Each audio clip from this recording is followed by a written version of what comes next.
All right. Welcome to 2022. Better late than never. Happy New Year. Okay, Happy New Year. This is the first episode of the podcast this year. A couple of days ago, I had a live stream with Minko and T Jazz. They're both artists from Gabon, and we had the chance to talk about a whole bunch of topics ranging from feminism to all the challenges that music artists face in Gabon and like the lack of professionalism in basically their industry. It was fun. It was fun. I got to learn a lot. I think this year I'm going to do more live videos, more live streaming videos, and I just wanted to put both live streams together and give you a full uninterrupted version of it. So here you go. Enjoy it. Discover both artists. Yaminko has put out multiple projects.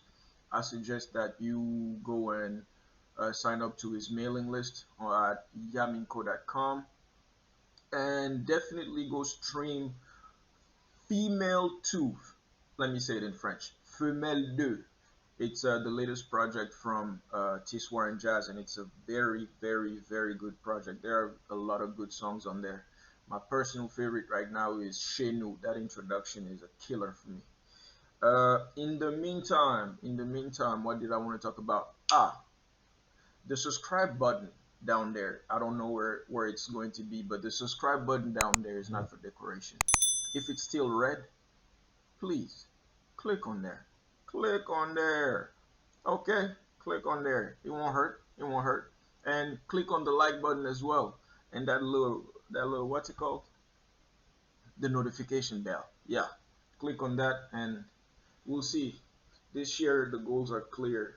Put out more videos, conversations with people I find interesting, on topics I find interesting, and let's see where it goes. Let's make it to, this year, let's make it to 10,000 subscribers. Why not? Why not? Why not? I know it's a long episode. You don't have to watch the whole thing, so you can watch it per parts. It's in English and French, so there you go. Figure out how you're going to listen to it. Anyways, I won't make this too long. I'll let you check out the episode. Have a wonderful day. And like I said, subscribe. Subscribe.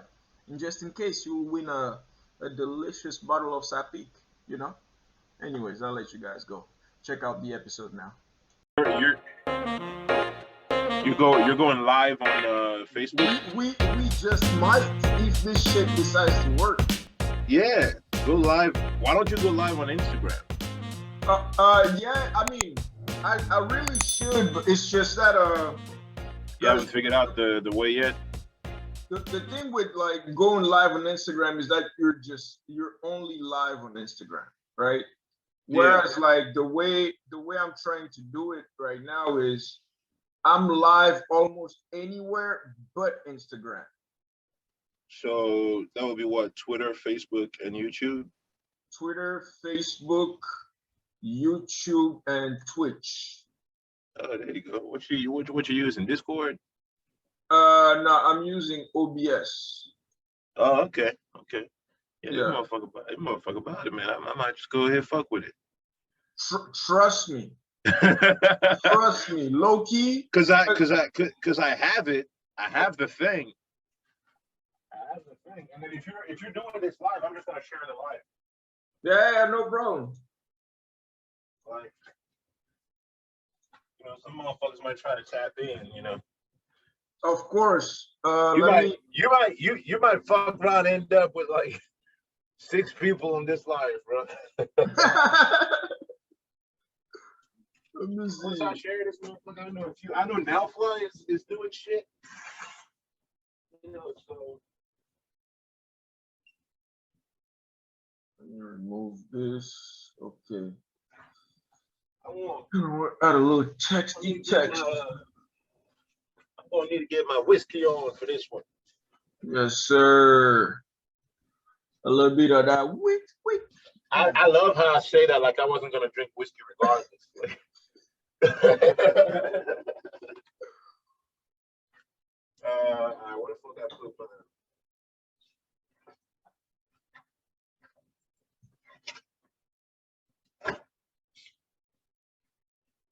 crochet needles finally got here. Nigga got crochet needles? Yeah, man. Tell me more. Tell me more. It's for my dreads, you know. Oh, okay. Yeah, it's that's one of the rare because I do them joints myself. Oh, okay. Yeah, so I haven't done them in like easily 4 months now. Oh. So I need to get back to it. But one of the reasons why I hadn't done it is that I couldn't find my crochet needles again. And I'm a person, if I can't find what I'm looking for immediately, with my attention span being what it is, I'm very likely to just go for the next thing. Preach. So Preach. So now I was like, you know what? While I'm getting all those Christmas presents and whatnot, let me just get my fucking crochet needles and actually start making myself look cute again. Because people have been complimenting me on my hair and shit, and I'm like, you don't know what the fuck you talking about. That shit looks dusty as hell, right? The people see, especially people who like aren't used to black hair. Yeah. They'll be like, I don't see what you're talking about. I think your hair looks great. I'm like, yo, do you not see all this fucking growth? Look at all this. Look at all this. It's not good. It looks messy. So so this is what the needles look like. What's that? Oh, this cool as hell. They gave me a bunch of extra stuff. Anyway, this is what these needles look like. Okay. You know? So what I do is I'm not gonna do this right now because I have to shampoo, I have to condition, I have to do a bunch of shit. I have to do an apple cider vinegar wash, which I haven't done in a while too. Just like but yeah, this what they look like. They're really like little things, you know. And you have ones that have like just the one that have like 3 at a time. 2 or 3 or 2, yeah. So I'm going fuck around and experiment, you know, with these and go from there. Like, that's the only thing I hate about like having hair.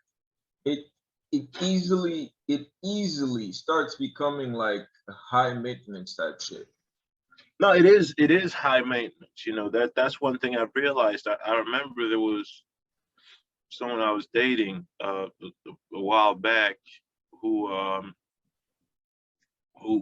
the main reason why she cut the hair was that she was tired of. Bruv, your connection is doing its thing again. And I was like, oh, you don't like having hair? I love having hair. Like, how come you don't like having hair? And then now that my hair is actually long, yeah, I'm like, oh, that's why. Okay, that's why you didn't like that. You know what? It makes sense. I'm not cutting my shit. Don't get me wrong, but it makes sense. I've never had the urge to just cut it off because my hair means more to my hair means more to me than its appearance. You know, a lot of it is some of it is tied to my identity, you know, growing up as an African young boy in a Christian family. It wasn't encouraged for men to have hair. First of all, when we start growing hair, where we from the first fear. Your mic is muffled. Oh my God. Yeah, I was saying, first thing is like, you know, where we from, the second you start growing hair. Oh, I mean, you already know what time it is. Are you smoking that dirt? Yeah. You want to bring shame upon the family. Pretty much. It's like, damn, so you just hate us, right? You just hate us and everything we taught you. And I'm just like, well, it's not that serious, but if you want to make it that, go ahead. And then they start, because I put ornaments in my hair and shit. So they start worried about different shit. They're like, damn, is this nigga a homosexual? And And Is I'm he just like, is he a homosexual? yeah. Does this boy is like, boy, do you like penis? And it's very interesting when, because like I remember one of my aunties were shopping for something, and I saw this shirt with this beautiful flowers, and I was like, damn, that motherfucker tight. Because one of my favorite shirts to this day, my favorite shirt out of all the ones I had, you probably saw it on my Instagram a bunch if you follow me for any amount of time. Hmm. It's this Hawaiian shirt with a really nice fabric. It's magenta, it's red going into like purplish, pinkish, magenta-ish colors. Hmm. Beautiful piece. I think it's cherry blossoms that I see on there. Anyways, um, so I saw one of those, and uh, and I was j'étais à Mutuki, tu vois. Hmm. Parce que quand je suis à Libreville, moi je suis pas allé dans les grands magasins tout ça, hein. Moi au marché, man. Oh, bien Au sûr, Ben. marché, mon frère, il y a les déballages il y a les déballages à aller vérifier. J'ai ma tante, j'ai ma tante, elle connaît, elle a ses négros. Quand il y a le Yeah. déballage, là, elle va m'appeler, elle va dire, oh petit, tu vas aller? Elle me dit genre, et puis il fallait voir ma daronne, genre, parce que ça faisait tellement longtemps que j'avais pas été dans cet environnement-là que, Yeah. genre, elle me regardait, genre, marcher dans le marché. Et elle me dit, mais toi, tu es là, tu marches avec ton téléphone en main. Maintenant, si on te gifle, on te prend ça. J'ai dit que, mais qui va me. J'ai dit, mais c'est vite fait, les petits là sont rapides. Je la regarde, donne le téléphone, je vais mettre dans le sac, c'est pas possible. Et genre, elle marche, elle attrape son sac comme ça, tu vois. Hmm. Et nous, voilà, dans mon boîte en train de parler. Et les gars, à chaque fois, ils me regardent, ils voient la taille du frangin, tu vois, quand j'arrive dans le magasin, ils sont genre, fuck, est-ce qu'on va même avoir ces bails ici? Et puis, ma tante, j'ai envie, t'avais dit qu'il était américain, non? Ah, voilà, leur taille, là. On prend les bails, on prend les bails, on prend les bails. Et genre, disons, ça arrive à genre 200, 250 000, un truc comme ça de trucs. Ouais. Et ça veut dire que tu as pris là les bails considérant la zone. Elle, maintenant, quand le gars a fini de dire, bon, le total, c'est 250 000, il a dit, bon, maintenant, je fais comment pour prendre ça à 180 ou bien à 160. Les voilà maintenant en train d'argumenter. Et c'est vraiment un art, en fait. Genre, Annie, c'est moi, à un la truc limite, normalement qu'on aurait dû apprendre au school blague à part, man. oh, man, Et je les c'est ce regarde. qui devient les négociations de ballroom après, man. Mais oui, je les regarde négocier, je vois la tous négocier, je dis, mais toi, tu dois aller négocier mes contrats, man. Je te jure, on vous Hey, cherche yo, dans les vrais ways. au point là où, hein, mon mec craque même. Genre, bon, tu sais qu'ils sont en train de craquer dans la blague parce qu'ils sont là en frangin. Yeah. Mais elle dit, ah non, toi tu n'es pas sérieux. Comment ça, tu veux me faire la chose à plus de 200 000? Non, non, non. Casse le prix, casse le prix. Moi, je 160. Tiens, voilà 160. Elle sort déjà l'argent du sac. Voilà. Elle dit, Elle essaie même de ses mains de eh prendre où? ben, il y a dans ses mains, comment frère prend les 160? Tu sais que je vais revenir. Ah, arrête de faire ce que tu fais là. Ouais, le gars, il dit, non, la grande, toi aussi. Non, non, non, la grande, non, ça c'est quand même 180, 180, 180, non, 190. Même 190, ça c'est si gentil. Mon petit, je fais comment? Il dit, ah, le grand, non, 140, non, 200 000 quand même. Ouais, voilà, 200 000. 200 000, la grande. J'ai enlevé 50 000, 200 000. Et Ah, mon depuis le petit. début, et depuis le début, tu sais que dans 200 000, là, il est toujours dans le bénéfice, en fait.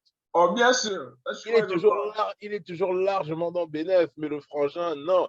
C'est-à-dire que et moi, je regarde et je me dis que c'est même pas une question d'intelligence, en fait. C'est vraiment, c'est l'expérience, tu vois. Yeah. Parce que moi, le gars m'aurait dit 250 000, je lui aurais dit c'est 250 000, je me serais cassé, tu vois. Au calme. J'aurais pas trop cherché à genre, voilà, voilà, voilà. Mais non. Je me rappelle, j'ai bien laissé ma mère, genre, à Montboîte, au moins à Montboîte et au grand marché de Lomé. J'ai quand même abandonné ma propre vieille au marché, man. Que Oh, non, comment on ça? va pas négocier. L'autre aussi veut manger la vieille. Or, la vieille fait le game là depuis bien avant Elle ta connaît naissance, le mon gars. game. Elle sait que toi, tu es là en train de t'inquiéter. Le frangin est toujours dans le plan bénéf. Oh, Ce sont des commerçants, man. C'est genre, j'ai compris que c'est vraiment un truc où. Et c'est l'un des trucs que une amie à moi qui est MBA me disait. Elle me disait, ouais, tu veux. elle me disait, ouais, si tu veux, quand on va te demander pour tes deals, etc., quand les deals vont vraiment arriver, ne leur donne pas l'offre, ne propose jamais l'offre la plus raisonnable, tu vois. Hmm. Genre, si tu as besoin de 100 000, demande 250. Bien sûr. Et C'est après que tu apprends les trucs bêtes comme ça, man. voilà, and then you talk it down. You talk, parce que si tu commences à 100 000, tu vas finir avec 60. Bien. Moi-même, tu vois.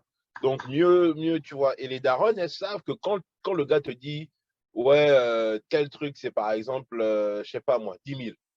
En vérité, il peut te vendre ça à 2 000. Et la daronne, elle, non.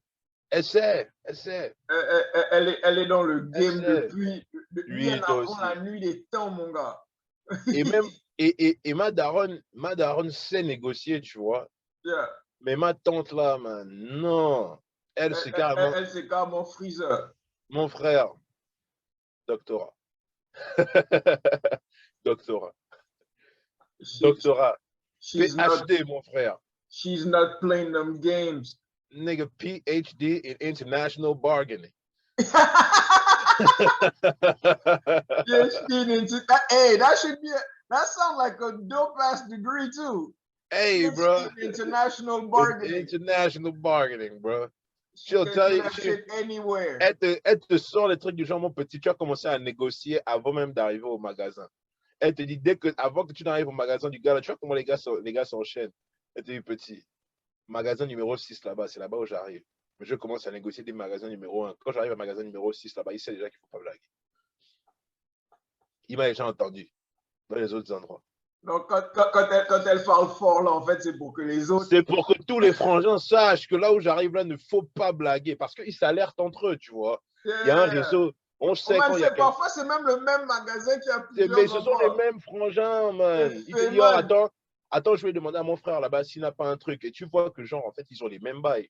Ils ont les mêmes bails. Parce qu'au final, il faut te dire que c'est un peu comme genre dans un quartier là où on vend des drogues, où on vend des. Like, il Yeah, yeah. n'y a pas 50 000 connects, en fait. Il n'y a pas 50 000 plugs. Ça veut dire que ils ont des shops différents, mais le plug reste le même. Exactement. Donc, ils peuvent se faire des deals, mais je surkiffe le marché, le milieu du marché, parce que déjà, c'est très vivant. Et tu vois vraiment des, you know, that's the only place.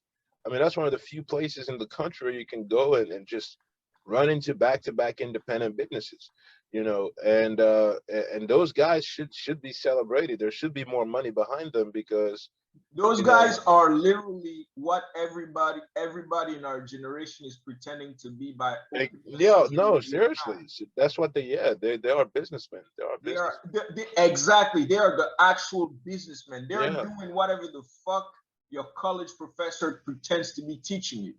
Yeah, pretty much.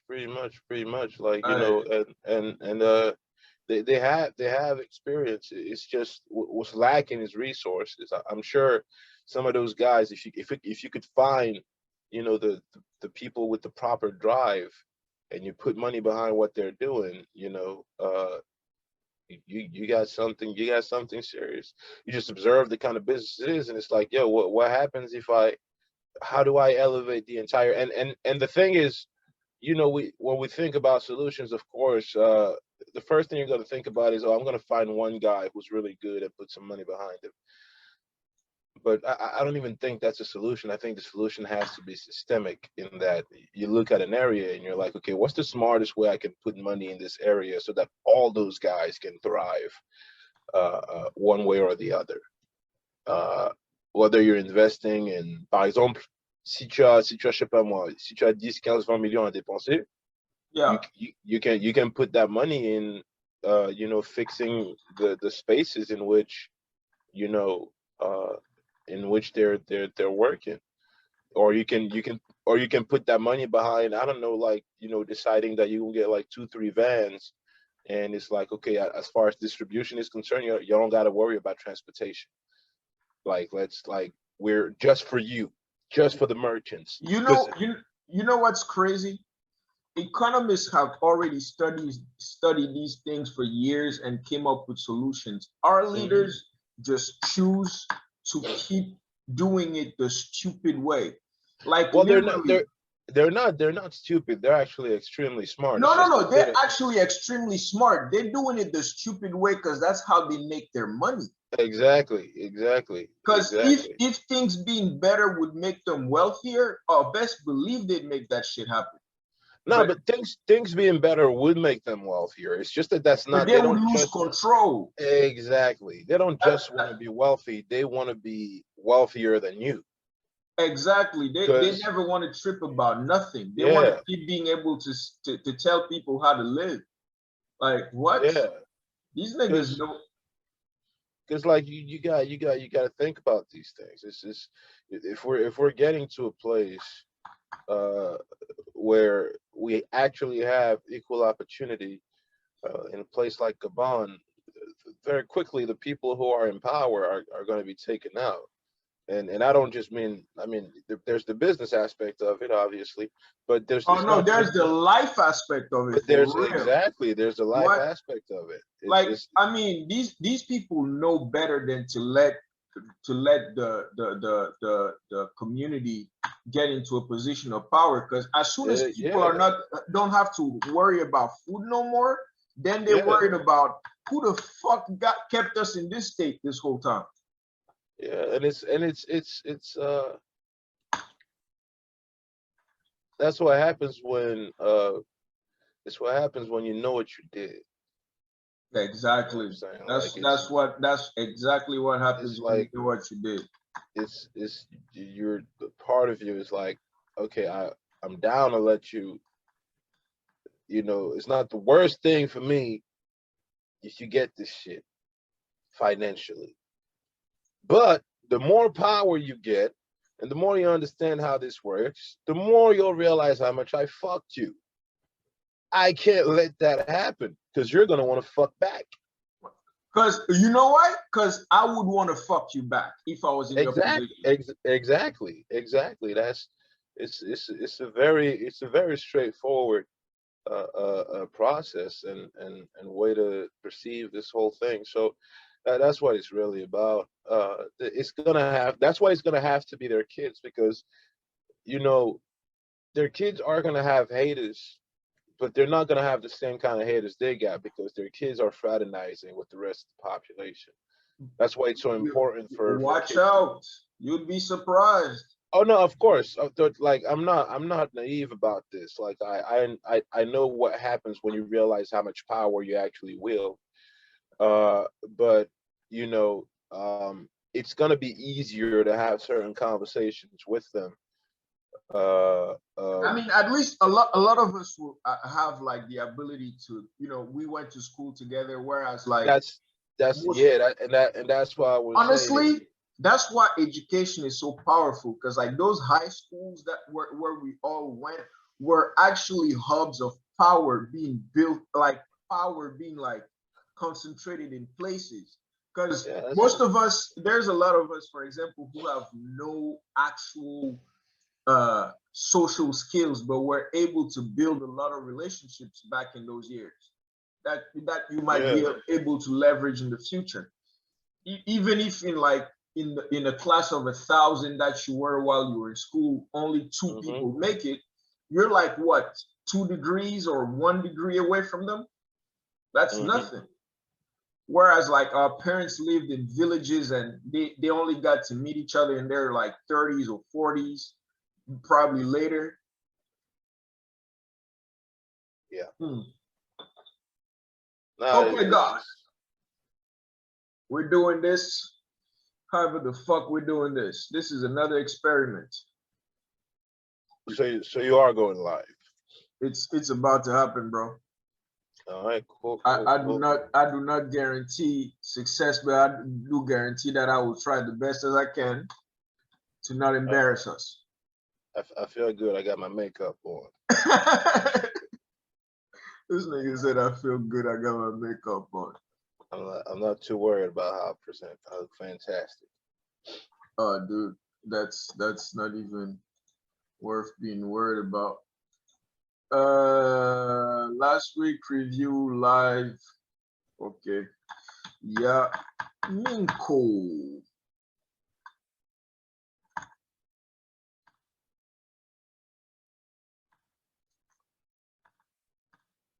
One fuck. thing that I find funny with this shit is that uh it's so easy. I wonder why some like organizations that have multiple people working for them don't do this shit. Uh,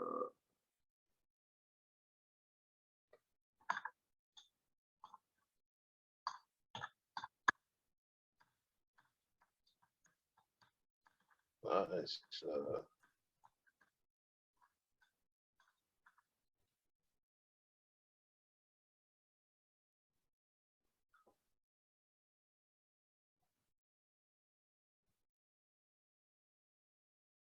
okay, update all.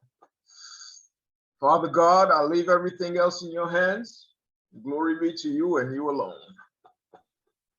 what if like, what if like, you know how people say God is a woman? Yeah. What if God is like genuinely like a woman, and the reason why most people's prayers don't get answered is that they keep saying Father God. First and of God all, and God first of and all, that means God is a sensitive bitch. So I'm no, not. no. Well, God is like the way it's portrayed in most religions. God is already very sensitive. Dude, thank you. You Thank see you. what I'm saying? Like, so the version of God, the version of God that they try to humanize is very sensitive. It's all talks about jealousy and me only and all this stuff. So it would be very in character. They'd be like, I've been a woman this whole time. These motherfuckers keep praying to Father Uh, God. You think a man would pull this shit off? You think a man uh, would care to decorate with this level of precision?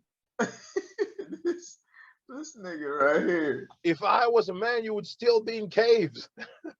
Uh, you think Cause I'd all be you, taking you cause think all I'd you be taking care of you niggas? Because all you niggas want to do is eat and fuck. That's all men want to do. Eat, fuck, and go out and have Dis- some level of power and fight each other. So disrespectful it would motherfuckers. it would have to be a woman that's like, yeah, maybe we can live in better houses. Maybe let's not sleep on the floor. Like, Yeah. Yeah, maybe take care of the babies.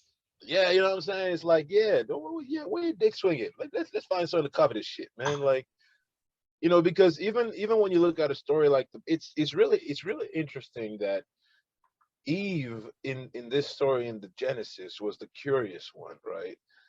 Uh, Yeah. and she's the one who listened to what the snake was saying and was like, yeah, what is this nigga trying to keep from us? And I mean, you gotta think about it, bro.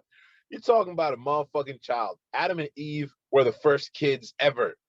They had no role models. They're the only being they technically interacted with on an intelligent level as portrayed in the Bible was Yeah. God. Now, God being their parent, now what do you think is going to happen when you tell those kids not to touch something? That's the first thing they'll No, no, touch. but you see, this is what my thesis on that is, right?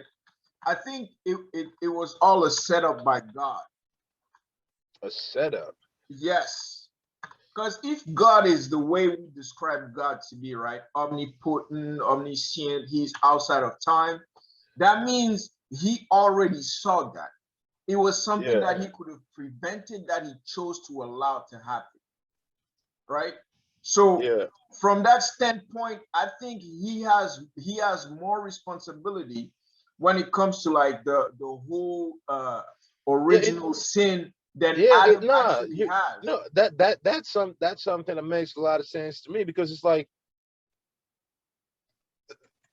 the first the first thing in the story that stops making sense is the whole oh yeah, God left. He went on a trip. On trip where, nigga?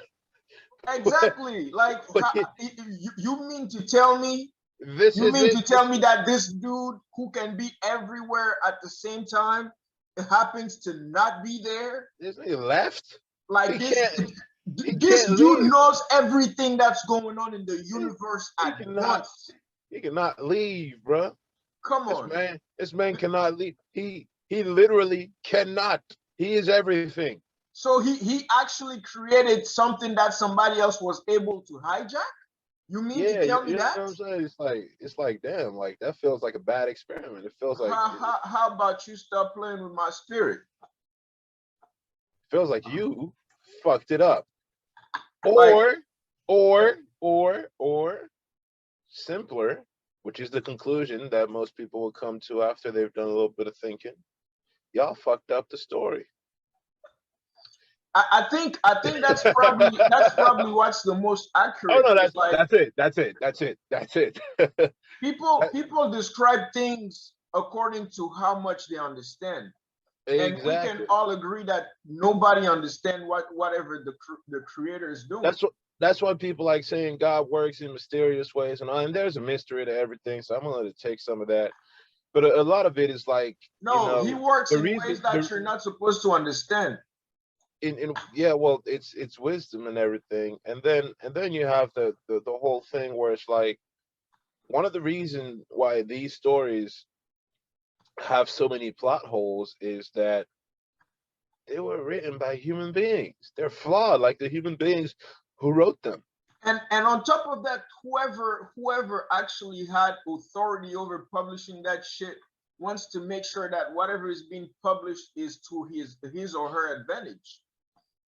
So like, Exactly, and you that's like you take a society as you know, because at the end of the day, Islam and and the Christian faith, uh, you know, are the Muslim and the Christian faith are the most popular in the world, and the people who observe these are very they're dedicated.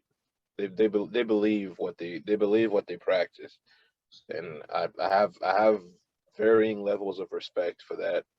but you see, you now And you're just giving too much credit where a lot of flaws should be detected. It's not the it's like there's a difference that has to be made between the faith and the religion. The oh religion is yeah, for no, of people. course. The No, religion is for assholes that want to control others.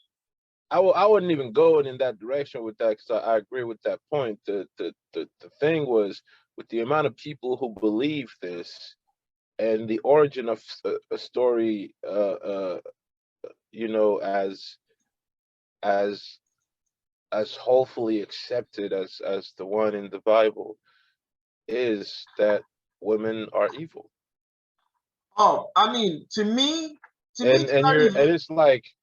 and it's like okay, I who now who would write some shit like that? Who would write some shit like that? It would have to be a man. It would have to be a man. That's very well pointed. It would have to be a man who else is out here being like, "Oh, women are evil." It's like, yeah, you wanted to get with somebody, they want to get with you. There you go, there you go. Or you got cheated on or something, and instead of making it like a human thing, it becomes about like, oh, the original, because it's a wild thing for you to have a whole faith where you're saying that the original sin, the blame for the original sin comes from one group of people. Yeah, but these bitches is That evil, it, evil, bro. but that and that's where it's really wild to me because that's not very different from saying, oh, all Tutsis are evil. That's why we're here, or oh, Jewish people are evil. That's why we're here, or I do agree. black I do people are agree with evil. that. That's why we're here. That's like you're basically giving authorization for any mistreatment that might follow. Because at the end of the day, you might say all these nice things about how you should treat your wife, how in the body of a family the man is the head and the woman is like whatever your theories are that you'll find across the book. You still started by saying we're fucked. We're gonna be born sinners for as long as we're around here until we reach paradise. And the reason for that is These hoes. them. And it's like, shut the fuck up. I'm gonna These need to hoes ain't I'm loyal. Yeah, I'm going to need you to shut up right now. What are you talking? That is a wild fucking statement to make. Do you realize what you're unleashing on this group? That is insane. These, Because we are inherently like, think about it. We all grew up with things like women are the devil, or or sayings like, if you want to be successful in life, don't let women distract you. they Or are, but bro, aren't this is the thing, right? okay, A okay, lot what of about these axioms, like, not that I subscribe to them, but a lot of these ideas come from the fact that women have demonstrated, and I'm not talking about the religious aspect of it. yeah, I'm just yeah, talking about the in everyday. society, Yeah, it, women but have but demonstrated but an inability, not an inability, but like a certain, how can I put it? Like a certain not facility, like they are very easily seduced, right? And I'm not necessarily blaming it on, I mean, wait, the, you said women are very easily seduced yeah, more than men? yes, I don't believe that. women, okay, this is my theory, right? Women are, okay, men are seduced by anything that's female, Oh, and that's about it. They will yeah, go get almost anything in the world for a female, whereas a female is seduced by almost everything. So she will be seduced by something and want it, and whether she can get it herself or not, she will seduce a man to so he can get that for her. If that that's makes a. any sense.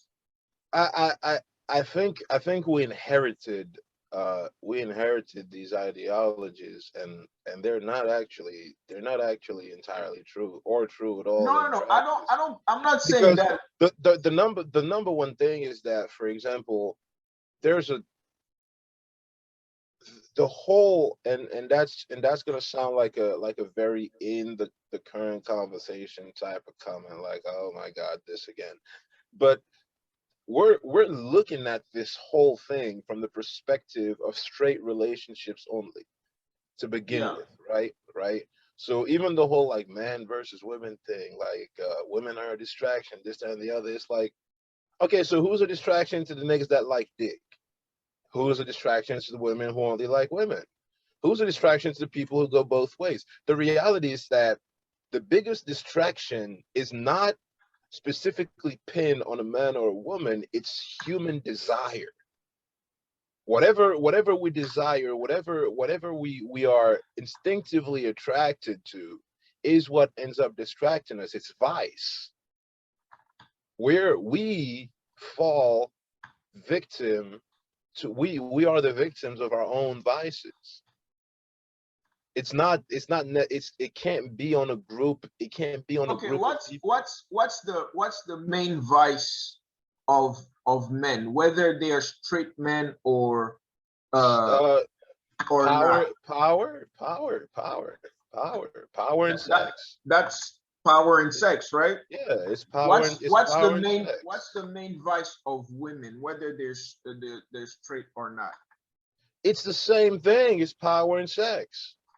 Exactly. So,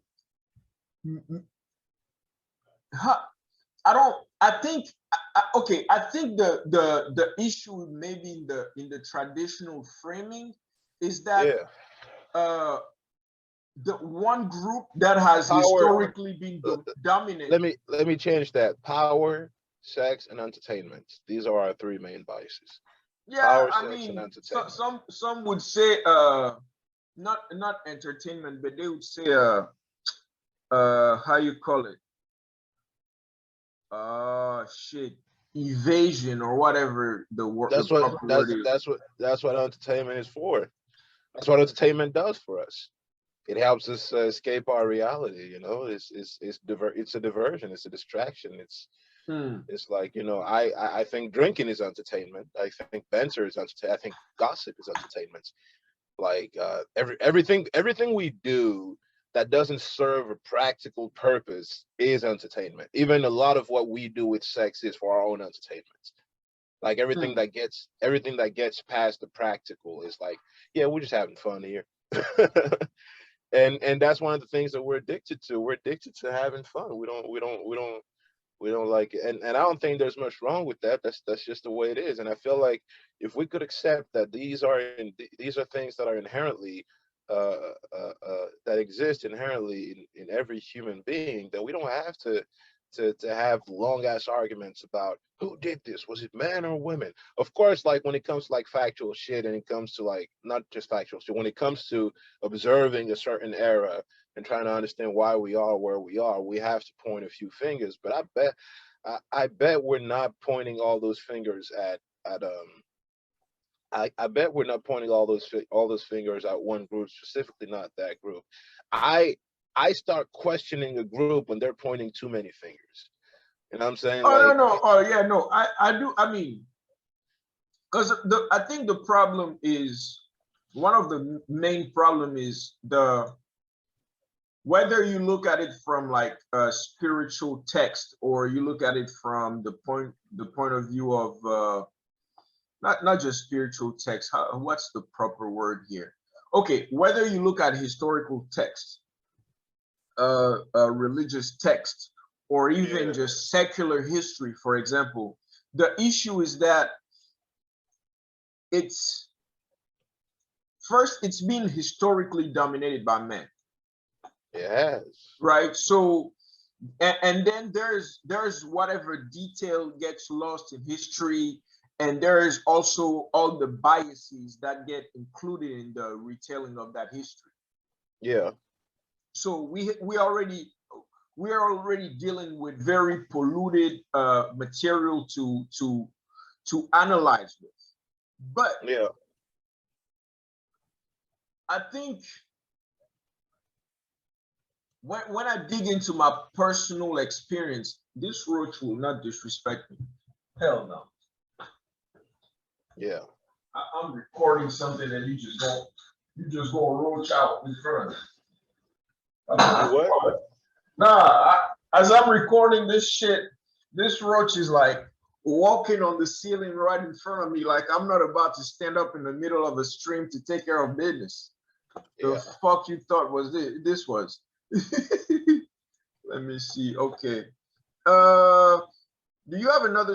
Okay, you're already seen it on Facebook, huh? Yeah. It's not doing video though. It's only doing audio. And okay, so okay, audio can be heard. Shit, I didn't know that. Let's see. Here we I get go. I have audio. I don't have video. But yeah, no, I see This shit. What isn't this shit working the way it's supposed to work? God knows. Oh Lord. But yeah, it's really one of these things where we have to be. I really feel like we have to be careful about what the origin of our beliefs are, is, or To whatever. me, yes. This is Because this. like because I really like one of the reasons why, it's like this whole thing with like you point in a certain direction, there's always going to be like three fingers pointing your way. And you know that's where the focus should be. I think that there are some things like, what we were talking about with the Genesis, and how it's kind of it's wild that you would start the story of an entire belief system with, hey, they fucked it up. Like, what do you think the people who are who follow what you're talking about are going to do with this? What do you think I they're going to mean, do with this I mean, information? the story though is not that. That's not how the story goes though, because Yeah, the way the story is told, if the story itself tells you that it's not that they fucked it up, is that it's also a story about responsibility and leadership, to where when even if whoever under your leadership does whatever we may not be in agreement with, and you Yeah. feel like you already told them not to do that shit, it still doesn't matter because you were given leadership. You are the one who was supposed to enforce these things, right? You're the one who was supposed to teach these things. So if So something, so so who are we talking about here when we're questioning leadership? men, Are we? Does the problem start? Does the problem start with the man in that scenario, no. or The with or problem, the way the story is told is yeah, that the snake tempts the woman when yeah, the man is not there, right? yeah, And then when the man comes back, the woman uh doesn't tempt but suggests to the man to eat it. right. Until then, nothing has happened. Until then, God hasn't appeared. There's no bullshit going on. I want this shit to work, and it's not working the way I want Mm-hmm, to. Anyways, mm-hmm. uh, Nah, and that's where that's why I say that story is full of holes. Like because you're starting by talking about an almighty being who creates something as majestic no, but I mean, as it's as the there's a lot there to look at because you cannot look at that story in the purely literal sense no because of course that's the issue of a lot of like not even if I'm looking at it from a even if I'm looking at it from a purely even if the whole thing is a metaphor for something else, you know the essence of the story in itself is it's a little simple. It's a little it's actually it's not that simple. it's a no when I say simple, I don't mean that there aren't layers of complexity in it. When I say simple, I'm saying like the approach and what you're trying to get people to get out of it is like it's pretty fucking simple. It's pretty straightforward. Like what you're telling people with this story. Like it's one of the books. Like if I read a bunch of books in my life, growing up the way I grew up, the Genesis is probably one of the books that I read the most.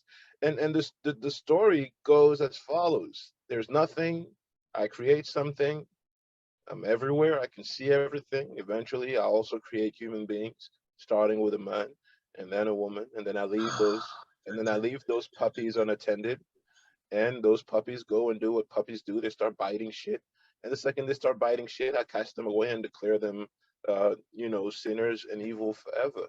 And while that was happening, one of those puppies is the Dude, reason why. that's kind of a very now you're oversimplifying shit. Because the problem with with our It's ability not to see no the problem no the problem with our ability to not see things for what they are is that we try to complicate certain things when it's like, yeah, no, the no story no is no no the story it's is what it is. no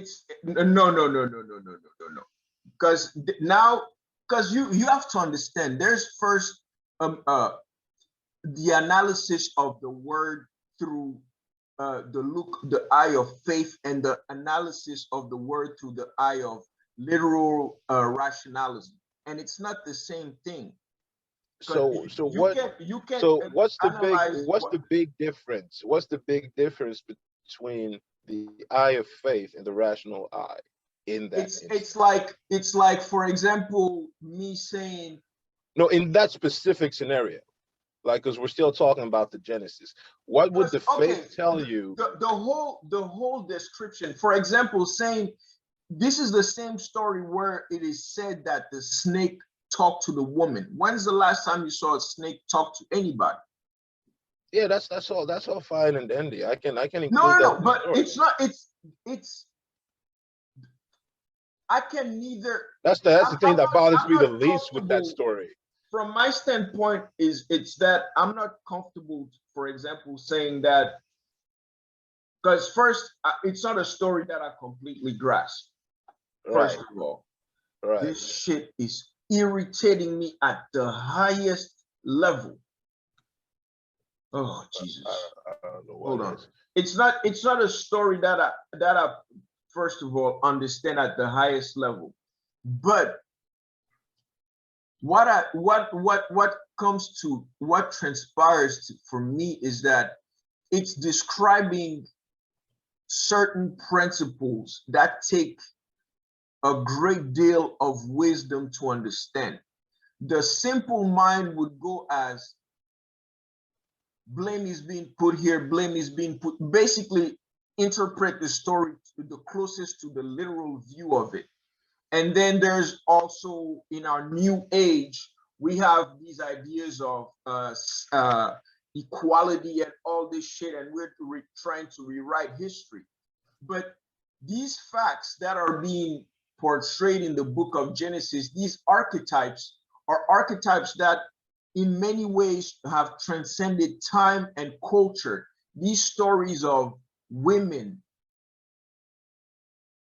eating some metaphorical forbidden fruit and creating conflict are ever present. If for example, you look at the retelling of the vet, for example, in the bond, it tells you that the archetype of the female goddess in the story is to stir things up, is to mix things up. The very, I think I'm paraphrasing here, but at the beginning of the story, it tells you how this goddess who already belonged to this one god went and seduced another god, and stepped out of it and created conflict between them.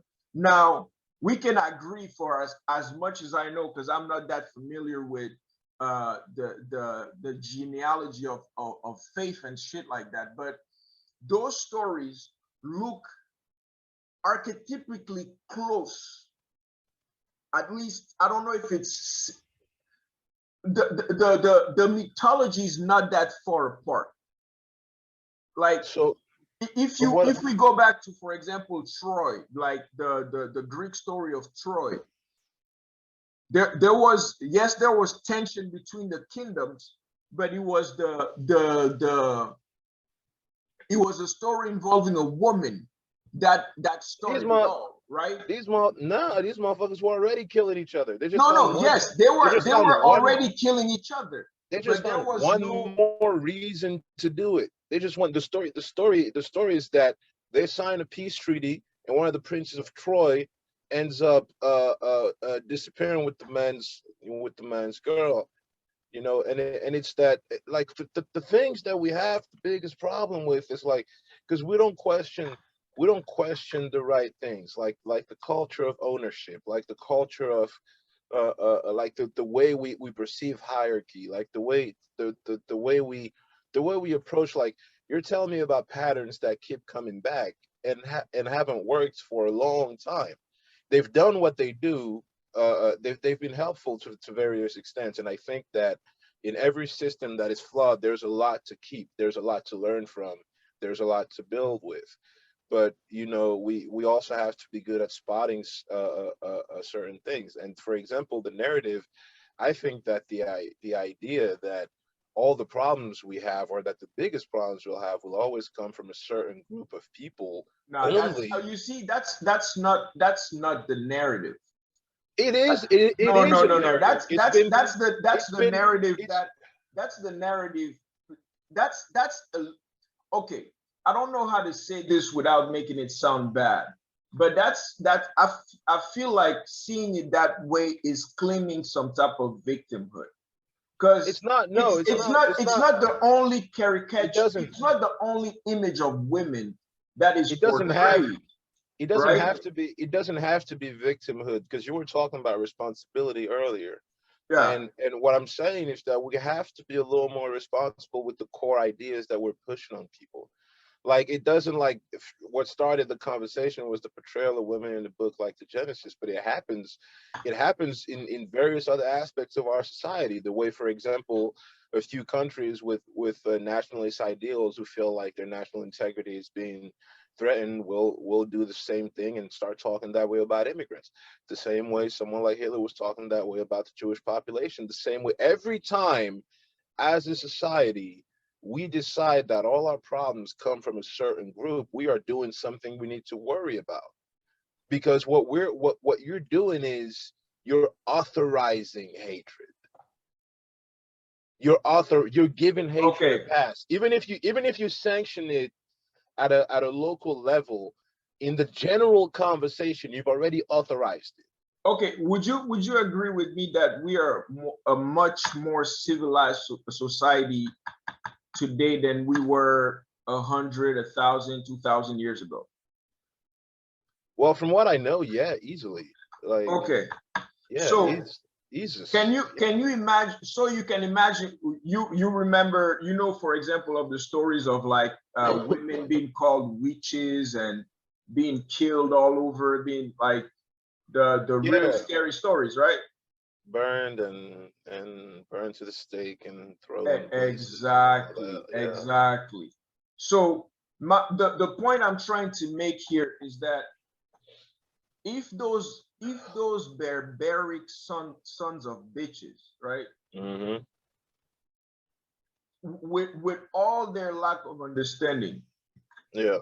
did not make the female gender disappear, what makes our whatever like understanding of, because we are also far from like the archaic understanding that some of our elders might have had about what is righteous or not in the world, right?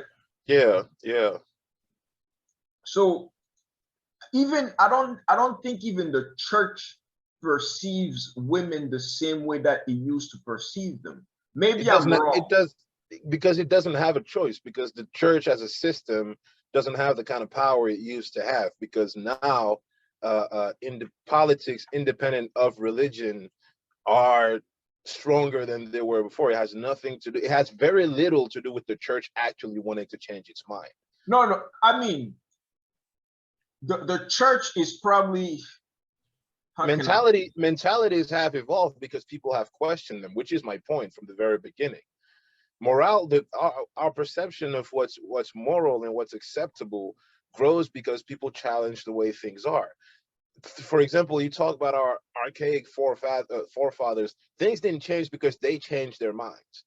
They had kids, and those kids decided that the way things were going wasn't it, or a portion of those kids. And that's what's going to keep happening. That's what needs to keep happening with every new generation, with every every time our ability to perceive, understand, or process information grows, we have to question what we perceive as the norm, what we perceive as moral. And that also involves questioning the stories we grew up with, because for every story you hear, there's someone that came up with it. Oh, that is something that I agree with a thousand Yeah. percent. So it's like, and you can, because even me telling you, like, I could tell you what happened yesterday, where I was and who I was with, and I'd be telling you a different story from the story they would be telling if they were talking about the same night. Even if we both had fun, even if we both suffered, even if we, so the idea of a singular narrative being valid, is a problem. And then if you pay attention to who's being vilified, to who's being portrayed as a problem, to who, you usually know who's telling that story. And once a certain group has full control over the narrative for too long, we just have to question it. We can't sit here and just take No, it. you see that because my one of my issues with what you're saying is that it goes back into uh who even took the time to retweet this shit. It goes back into like a philosophical thing about what's it called? Uh, fuck, about identity. That it goes back into like some type of identity politics type shit. Like basically oppression of a certain gender over time. Like it kind of sounds like the I might not be saying this right.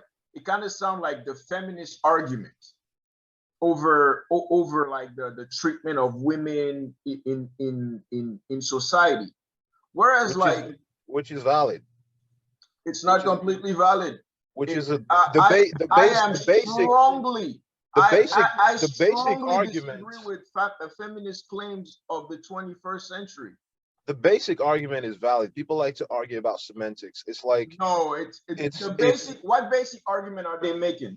The basic argument is an argument of fairness and equality. I get what you get. Done. I'm asking you, what argument are they making?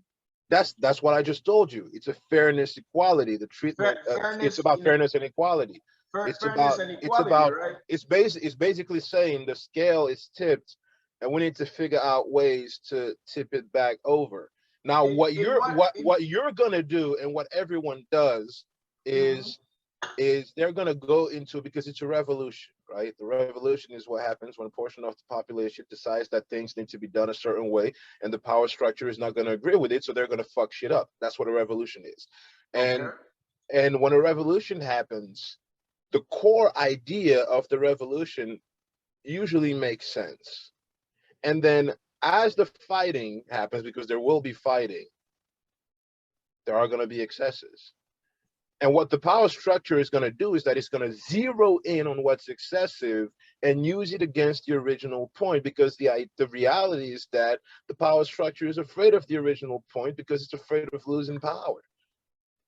You see, And that's now tell me about the identity. excesses. That's identity politics at its highest level, right? Because it's Well, you have to understand that the ability that anybody even has today to argue any type of uh, power structure uh, or like mistreatment or anything is based on the fact that whatever power structure has existed has breathed the freedom and ability for anybody that exists to complain. Let's, for example, pick countries such as the ones where we're from, for example, right? Those power yeah, structure, yeah. those power structures haven't created the ability for people to openly complain about such things. For example, like how many women do you think can back home can behave like Pussy Riot? Do you think like go against politicians and Like put blood on them, like show up? well, in that specific case, it's a whole society. It's not just the women. You can't go home and say whatever you want. I can't go home and say and do whatever I want. This That's is what I'm it's not. saying. I don't even. I think it's difficult to keep that as an argument in the conversation we're having, because in the problem we have in these countries isn't specific to this issue. You have to see that in the countries where the power structure, right, is Yeah. still oppressive to women, that the women are not even expressing these things. The countries that have allowed so much facility for all their citizens is the country are the countries where people are comfortable enough to even complain. Yeah. So, but what's your point?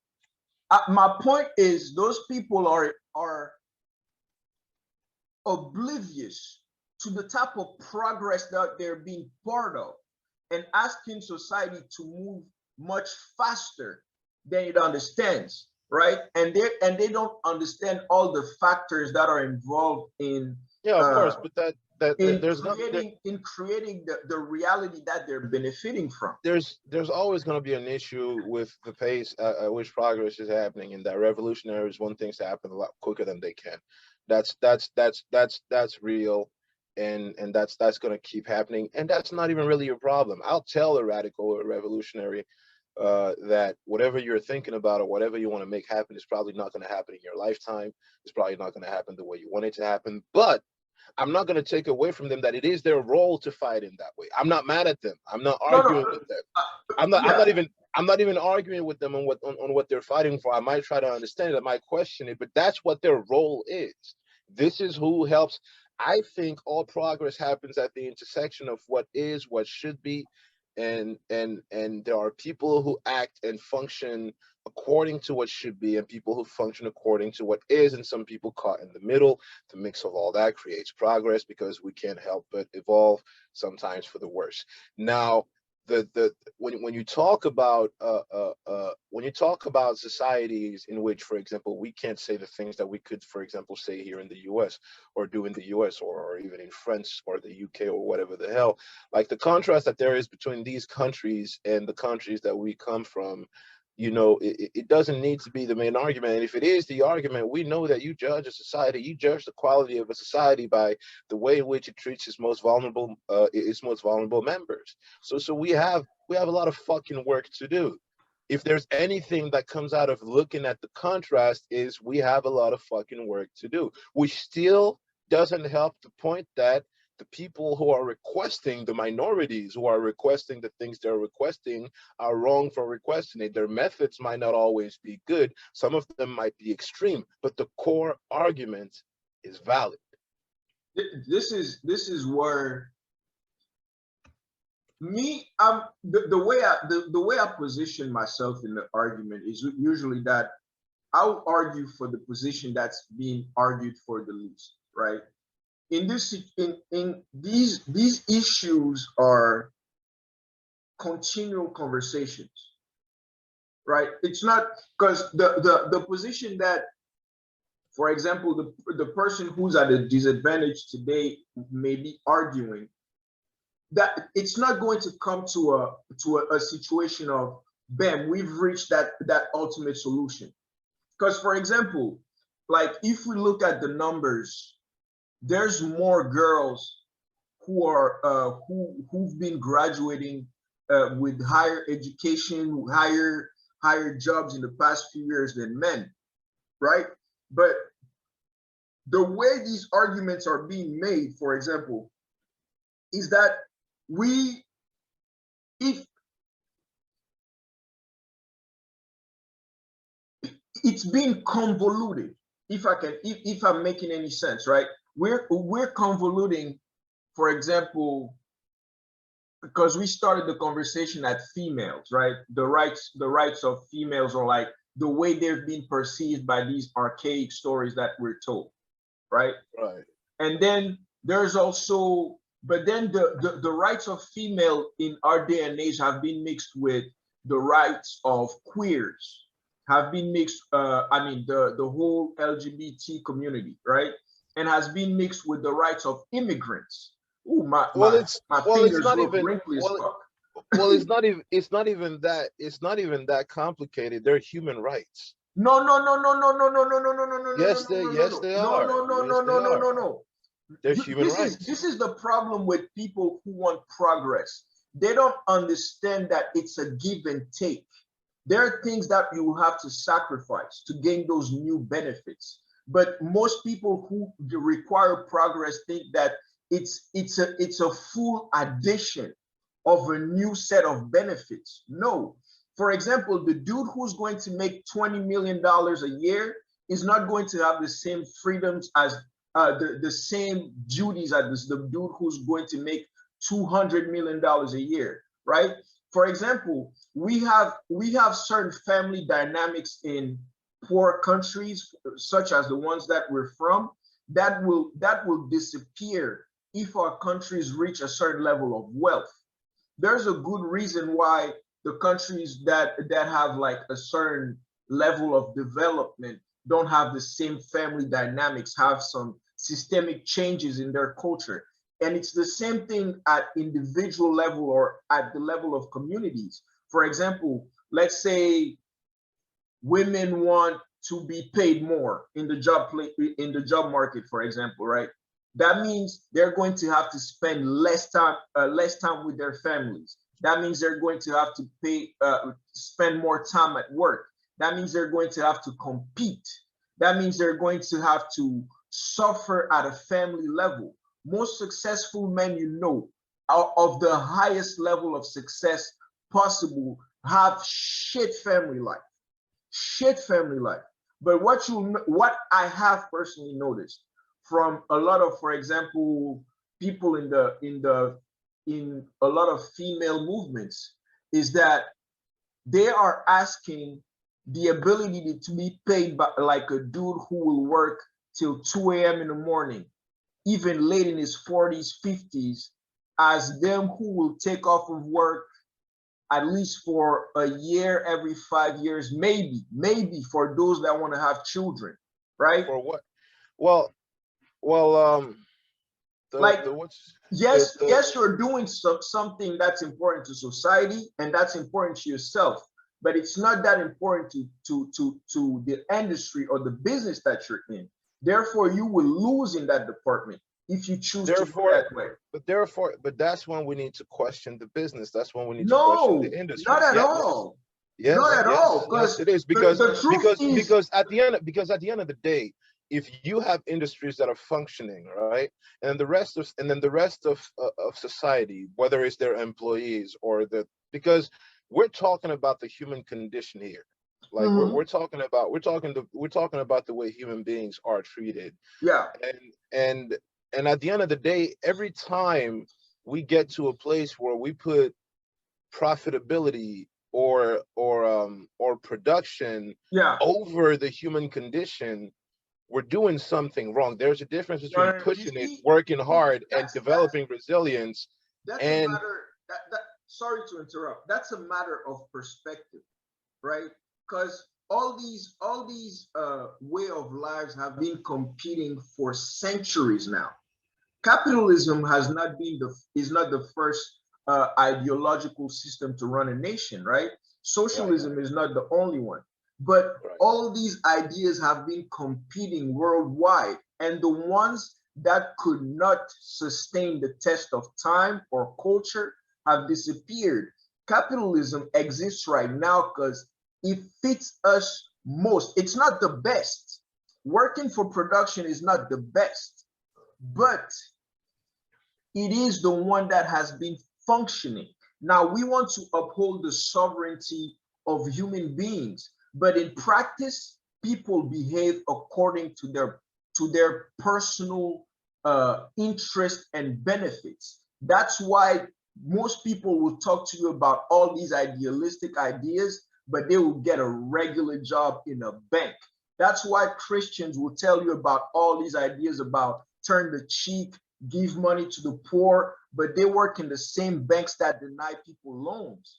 It's because in reality, in ideologically speaking, we want to treat people better. But in practice, what has been working is this. Because if the ideas of the sovereignty of the individual and upholding these values were the ones we truly believe, non-profit organizations would be the most profitable businesses on earth because they offer you that flexibility. They are understanding you're only supposed to come there if you truly feel like contributing, right? But unfortunately, they're not the most profitable. I mean, they're not the ones uh, that are incentivizing people to create a world that's easier for all of us.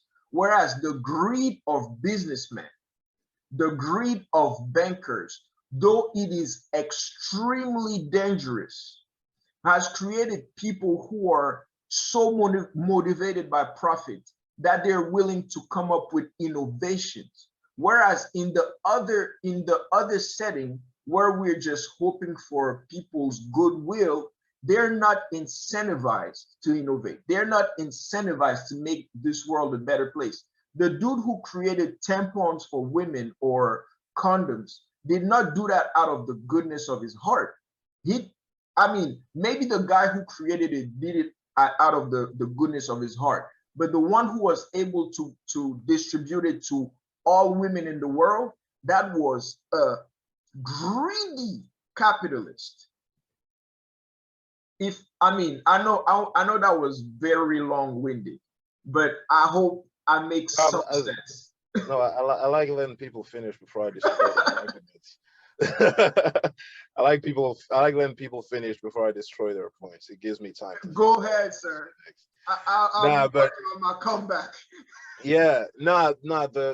I hear what you're saying, and the thing that people are saying, the things that people are saying about the way capitalist societies are supposed to drive people make some levels of sense. But I think we have a complete misconception of what when it comes to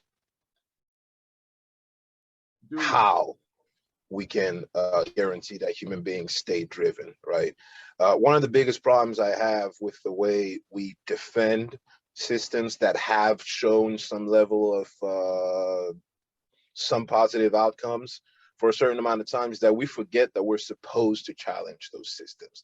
We're supposed to look at something that has worked for a certain amount of time and decide and observe what's not working with it and start making the changes. Because now we know how to maintain a profitable version of society, right? We have a sense of what needs to happen and what can be done. We have, like, for example, you take something like the church. There was a time when the church and various religious organizations that ended up being oppressive systems because human beings are pieces of shit. Um, there was a time when they were needed Yeah. to enforce morality, to give people, to draw the line. We needed them to draw some kind of line. And then eventually the line the church was doing, like the line the church was the line the church was drawing was outweighed by the bad that came from maintaining that system. So the system was challenged, and it was reformed, and something else grew out of it. And that's what needs to happen with the version of capitalism that we have right now, right? When we get to a place where a system is not working for the people who live in it, it's time to change that system. So you believe capitalism is not working? I didn't say it's not. I didn't say it wasn't working. It's a very interesting way you put that question. No, no. I said I said I'm asking I because I said don't know I exactly said what you said. no, I said it's not working for the people who live in it. Capitalism benefits a very specific percentage of the human population. We have to be real. We have to be real on Okay, that. who are the people who are not benefiting from it? Do you walk outside? No, no, no, no, no, no, no, no. I do. Trust me, I do walk outside and I do It's see everything that's going on. Like, and it's not that I think capitalism is just the best thing in the world. No, I think it's extremely flawed. But I'm just asking. capitalism is a system that is built to work on that is built to function on exploitation. Is Okay, built to work that way. and okay, and and in a, and in a and it has worked as a system, for what it's worth. It has worked as a system, and it has generated an amount of wealth that is considerable, and that we can't ignore that. But now the wealth it has generated gives us the opportunity to question the way we treat each other, okay. because we are in the most abundant period in human history. Yeah. Do you really believe that we're still in a place where, as a species, our biggest need is to create continuous wealth? Is it really our biggest need right now? What Like would you what say? in What like would what you say is our biggest need right now? our biggest need right now is to figure out better ways to redistribute what's created, what's generated. We So have to, we have to, like, how the fuck do you function in a society where we have too much of so many things, yet so many people have so little? okay, there's this thing in economics, right? The a fundamental, a foundational idea in economics that every man rises in society according to the height of his ambition, right? Right. We cannot truthfully, yes, some people get played. You get into negotiation. It's like when you go to the market, right? You can be well informed, the seller may be well informed, but when you get into negotiations, one of you is going to lose, right? And we agree that we live in a world where some people are better negotiators than others, right? Yeah. So it's my way of making the point that there will be people who give more effort than others, even whether or not there are incentives, right? There are these, you have these friends that no matter what situation they are in, you put them somewhere, they're going to find something to do. And then you have these other friends, no matter how much comfort they have, you put them somewhere, they're about to sit on their ass and scream that they're hungry. How do you redistribute resources equally? Do you give to the dude that is You going have to work like crazy the same level of resource as the dude who's going to sit on his ass? No, but we have to agree. we have to agree on we have to agree on guaranteeing basic elements. Like for example, you're looking at you're looking at something as popular as the wait, where's that coming from? Yeah, no, no. I was trying to. Nigga, There's you out here somebody who's been commenting, and I'm trying to figure out how to make her jump into this in this live. you out here Googling yourself, my nigga. Come on, man. You know how narcissism works. Oh my God. But not even when you look at something as basic as like at like our pyramid of needs, right? Yeah. Like you know the Maslow one that anybody that has to study economics for more than 5 minutes knows about. Yeah, yeah. Like Maslow hierarchy. it's like, oh, I know things. Nah, but No, nah, nothing, but Mitch. very serious. Not very like there are basic things that we need Yeah. to be able to guarantee as a society now, like people being able to feed, clothe, and house themselves is a basic thing that should be guaranteed by now, that we can guarantee by now. Now, I'm not saying like, for example, you come to me or to anyone with a business idea that makes sense and a business plan that makes sense with that idea. And now we get to argue about how much money we're giving you. Now we get to argue about the value of your ideas and the value of your efforts. That's separate from what should be the basic human needs from what are the basic human needs that we should be able to guarantee by now and that we can guarantee by now. You see? So when we get to a place where we can do that and we're not doing it, when we can afford to do it and we're not doing it, we need to start asking different questions. Because in the same example that you're taking, there are entire groups of people who are driven, who would do very interesting things if they had the resources, and these resources will never make it to them because we're using archaic black and white approaches to this thing. If you want it, if you really want it, you can get it. The reality is that for a shit ton of people, no, it's not the case. They can want it as bad as they want, they're gonna die not getting it. No, Like, because it's not. It's. I mean, because this is. I think it's one of the main resources that maybe most people lack, especially in lower classes of society, right? Is though it's they neither in lower society, in lower networks of society, no, in lower classes of society, people, for example, don't have networks or solid networks. There is a lack of knowledge, for example, like organizational knowledge. There's a lack of financial resources. There's a lack of coordination. Whereas in those higher tiers of classes, even when they don't like each other, even when they would want to kill each other, they still have mechanisms to organize themselves, to trade amongst themselves, right? These types of well, what no, no, keep going, keep going. these types of resources are partially very important. They're not the only ones needed. In lower classes of society, the way you're told that if you give this, it's supposed to make you super successful is if you work like crazy, right? The French people say if hard work was what was necessary to be wealthy, all donkeys would be multi-billionaires, right?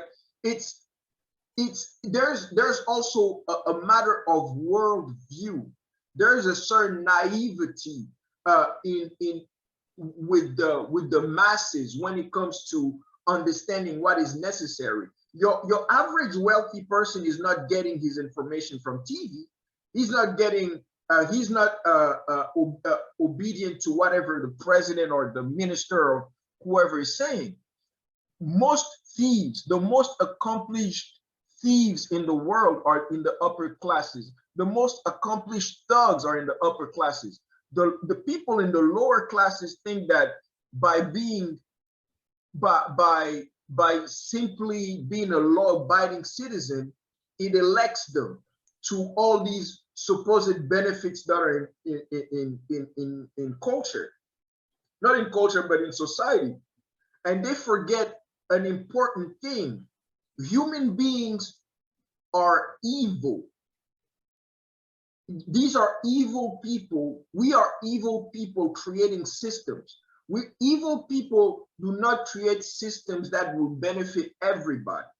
They create systems that will help them that will help them have power over others. So if you're in that system and you start complaining, you're complaining to the emptiness. You have to question your own worldviews. You have to question your own approaches. Now, I'm not saying that there shouldn't be progress, but I'm saying that the most progress there should be is in the individual, not in the collective. That's that. See, that right there is where that right there is how power structures keep people on their knees. It's by pushing that on By people's pushing personal responsibility. no, because it's not just personal responsibility. It's like there's a way that, again, if you pay attention to what I've been saying from the very beginning, Yeah. one of the things that bothers me with those arguments is the idea that there are absolutes in the way people are supposed to act and in the way we're supposed to perceive people. Okay. We all in society are supposed to exist at the intersection of personal responsibility and group responsibility. Okay. So you, as a person who is extremely wealthy and who's making X amount of monies by doing what you're doing, you might be succeeding at everything that's supposed to benefit your personal development, but Yeah. you are failing at so many of the things that you're supposed to do for the Oh development of the yeah. group. Yeah. And that's what I'm talking about. Like, you won't hear me argue about a radical best case scenario for one group. You'll hear me argue for the sake of balance. And That's when things in society get to a place where we can observe that the balance is off, that's what we need to address. this is okay. This is what I'm trying to say, right? What I'm trying to say is I completely agree with you that it's something that's happening, that's supposed to happen at both ends, right? It's a meeting at both ends between what you said, personal responsibility and group responsibility. But what I'm saying is, as an individual, for example, for me, Kofi, when I'm looking at what I can, how this problem needs to be fixed, I'm going to attack the part of the problem that I can fix first. Right. My responsibilities. Make sure that I get the fucking piece of wood that is in my eye before I try to take care of destroying somebody else's or society. I need to make sure that my shit is in order, right? Because I can go out there and scream at society. Like, think about it. You have a bunch of kids who are screaming at the government for not doing what it's supposed to be, and niggas don't have jobs. They're not paying any bills. They're sleeping in somebody's basement. They're doing drugs all day. They're drinking all day, and they're trying to tell the government how to manage a country where you could be doing better for yourself and bettering the immediate environment around you. And then you complaining to the government makes sense to me, right? But that doesn't mean We that can't. that No, we doesn't mean can't. that authority should not be doing its work. We But a can't. flawed person should not be telling another flawed person what to fix first when you're That's as well a not. part of the problem. That's not true, because that's too easy. It's too easy to get out of that. It's too easy to get away with things when you tell people, get your shit together first, and then we can have this conversation. You know what it sounds like. What it really sounds like is like in the story. You know the story of Cinderella. Yeah, Yeah. So in the story that's written, because like I don't think it happens as a Disney story. Like she's supposed to go out, like she's trying to go out. She's trying to go to the ball, to that little reception the prince is having, trying to find himself a wife and whatnot. And And she asks her sisters, or stepsisters, if she can go with them and the mom. And they're like, well, yeah, sure. Now, why don't you sort these peas before you go with us? And if you're done sorting the peas, then you can come with. No questions asked. When she goes out there and she sorts the peas, and she comes and tells them, "Hey, I did this shit. I called my little witch birds. You know, I used my magic powers and whatnot. They came and helped me do this." They will push the goal line. They would push exactly, and that's what's going to keep happening. That's why you can't. That's why you can't. You can't make this the core of the argument. You can't tell people.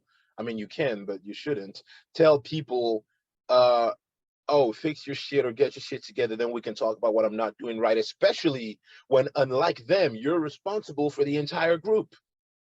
You see, I'm not because I'm not And making. then I'm not. Yeah, yeah. Go ahead. and then you have to question, because people always bring up drugs, and all of a sudden we start forgetting about the conversation that's connected to mental illness and the way people react to trauma, and especially the environments they grow up in. It's like we have to sit down and study how much of what you're calling those people's degenerate behaviors is a symptom of your inability to lead those people correctly. It's a real thing. But you see, It's too easy that's to the just issue because it's too easy to just say, you lazy bums, if you just did more. It's oh too no no no fucking no no no easy. no. It's that's it's we the it's let's go back to the place where we both agree. We both agree that it's something that's supposed to happen at both ends, right? Right, right. So I don't disagree that there's oppression in systems. Systems have always been oppressive, no matter what virtue they're growing upon. And these institutions that we have are undoubtedly corrupted. There's nothing to be said to save them, really. But I'm saying that, do you believe that going in the streets, writing posts, doing manifestations, getting people in offices is the most efficient, like making noise is how things change? Or is it people who are diligent, who are self-organized, who are disciplined, who Once are again, able to move the needle? once again, it will happen at the intersection of the two. The people who go out there and protest and riot and scream for their rights You are see? doing it. Are doing it. Let me finish. Are doing Yeah. it for the rights of all. Here's the problem with people who already function in the system. The people who function in the system and do everything the system is asking them to do will are the least likely to be disruptive, because they have shit to lose. They're a Yeah. part of the system. They're going to abide by what the system is asking them to do, and they're going to do the thing they've been doing for pretty much as long as they've been around. They're going to be responsible. They're going to be disciplined, and they're going to take care of what they need to take care of. It's going to work for them to various extents, and it's going to work for the system, and it's going to maintain the system. The people who question the system and who are gonna help change that system for the better are the people who are disruptive, because what they'll do, they'll be out there protesting, right? They'll be out there doing what they'll be out there screaming for their rights, and maybe after that they'll go home and smoke gin, not do shit for the next 4 days, because that's who you were talking about. But they did their fucking job as members of society, because you saw them on your way to work. And now your boss is going to start acting is going to act exactly how they've been acting towards you the entire time. But you're going to start noticing shit. You're going to be like, damn, these crazy motherfuckers out there weren't entirely wrong. They made a point. They made a point. Let's say, for example, you're a person talking about microaggressions in the workplace, something like that, and you're out there with a sign that's saying no more microaggressions in the workplace, and you're speaking on the microaggression on like, because let's say we're talking about race, for example. Let's say you're speaking on these things, and you're yelling, and you're like, look at this, look at the way you're treating us. We can't take this anymore. This is not going to work. This is not. We can't let this happen anymore. We draw the line here. You need to change this. There's going to be someone in the system that's doing their job, that's paying attention, that's gonna see this and it's gonna be like, you must be out your fucking mind. I don't know what the fuck you're talking about microaggressions. I go to work every day and I don't ever notice them. And then that person is gonna break it down for them in whatever shows they go to and whatever is a part of their protest. And let me finish. And they're gonna hear what the other side is saying without seeing it. But the next time they go to work, they're gonna start noticing shit. Okay. They're going to start noticing shit. They're going to start questioning things. And they're going to do what they know how to do best, which is to act organized in disciplined fashion. And when those two join forces, when they reach an area of understanding, which is going to be a little less than what the person outside of the system is expecting, and a little more than what the person inside the system is used to, they can create change. Those people are not useless. They're doing exactly what they're supposed to do, because the people who are in the system don't have time to do it.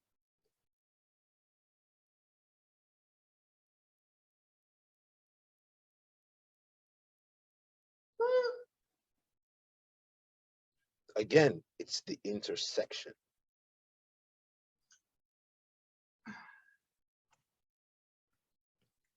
I'm trying to phrase this right.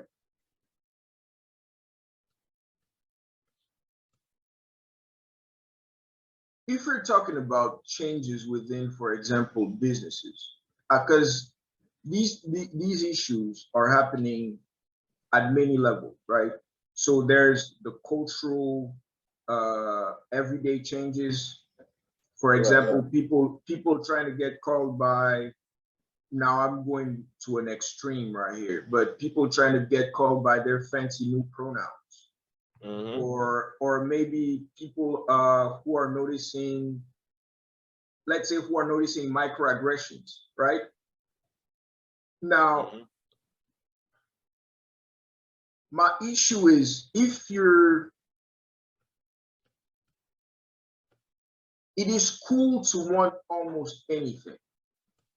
It is a different thing to make things happen that apply to the how, because our systems are supposed to work for the majority, right? Right. Okay. That's the ideal. That's the ideal. Yeah. Some of these issues that we hear the most about are not for the benefit or of the, what's it called, of the majority. You do agree with me on that, right? If we go if we go from what's supposed to benefit the majority, from that only one parameter, whatever is being asked to happen must already be dismissed. Right. Now, my issue with people doing the work part-time is that you're not only is your issue not the most important issue at hand, but you're trying to impose it on things that you cannot manage.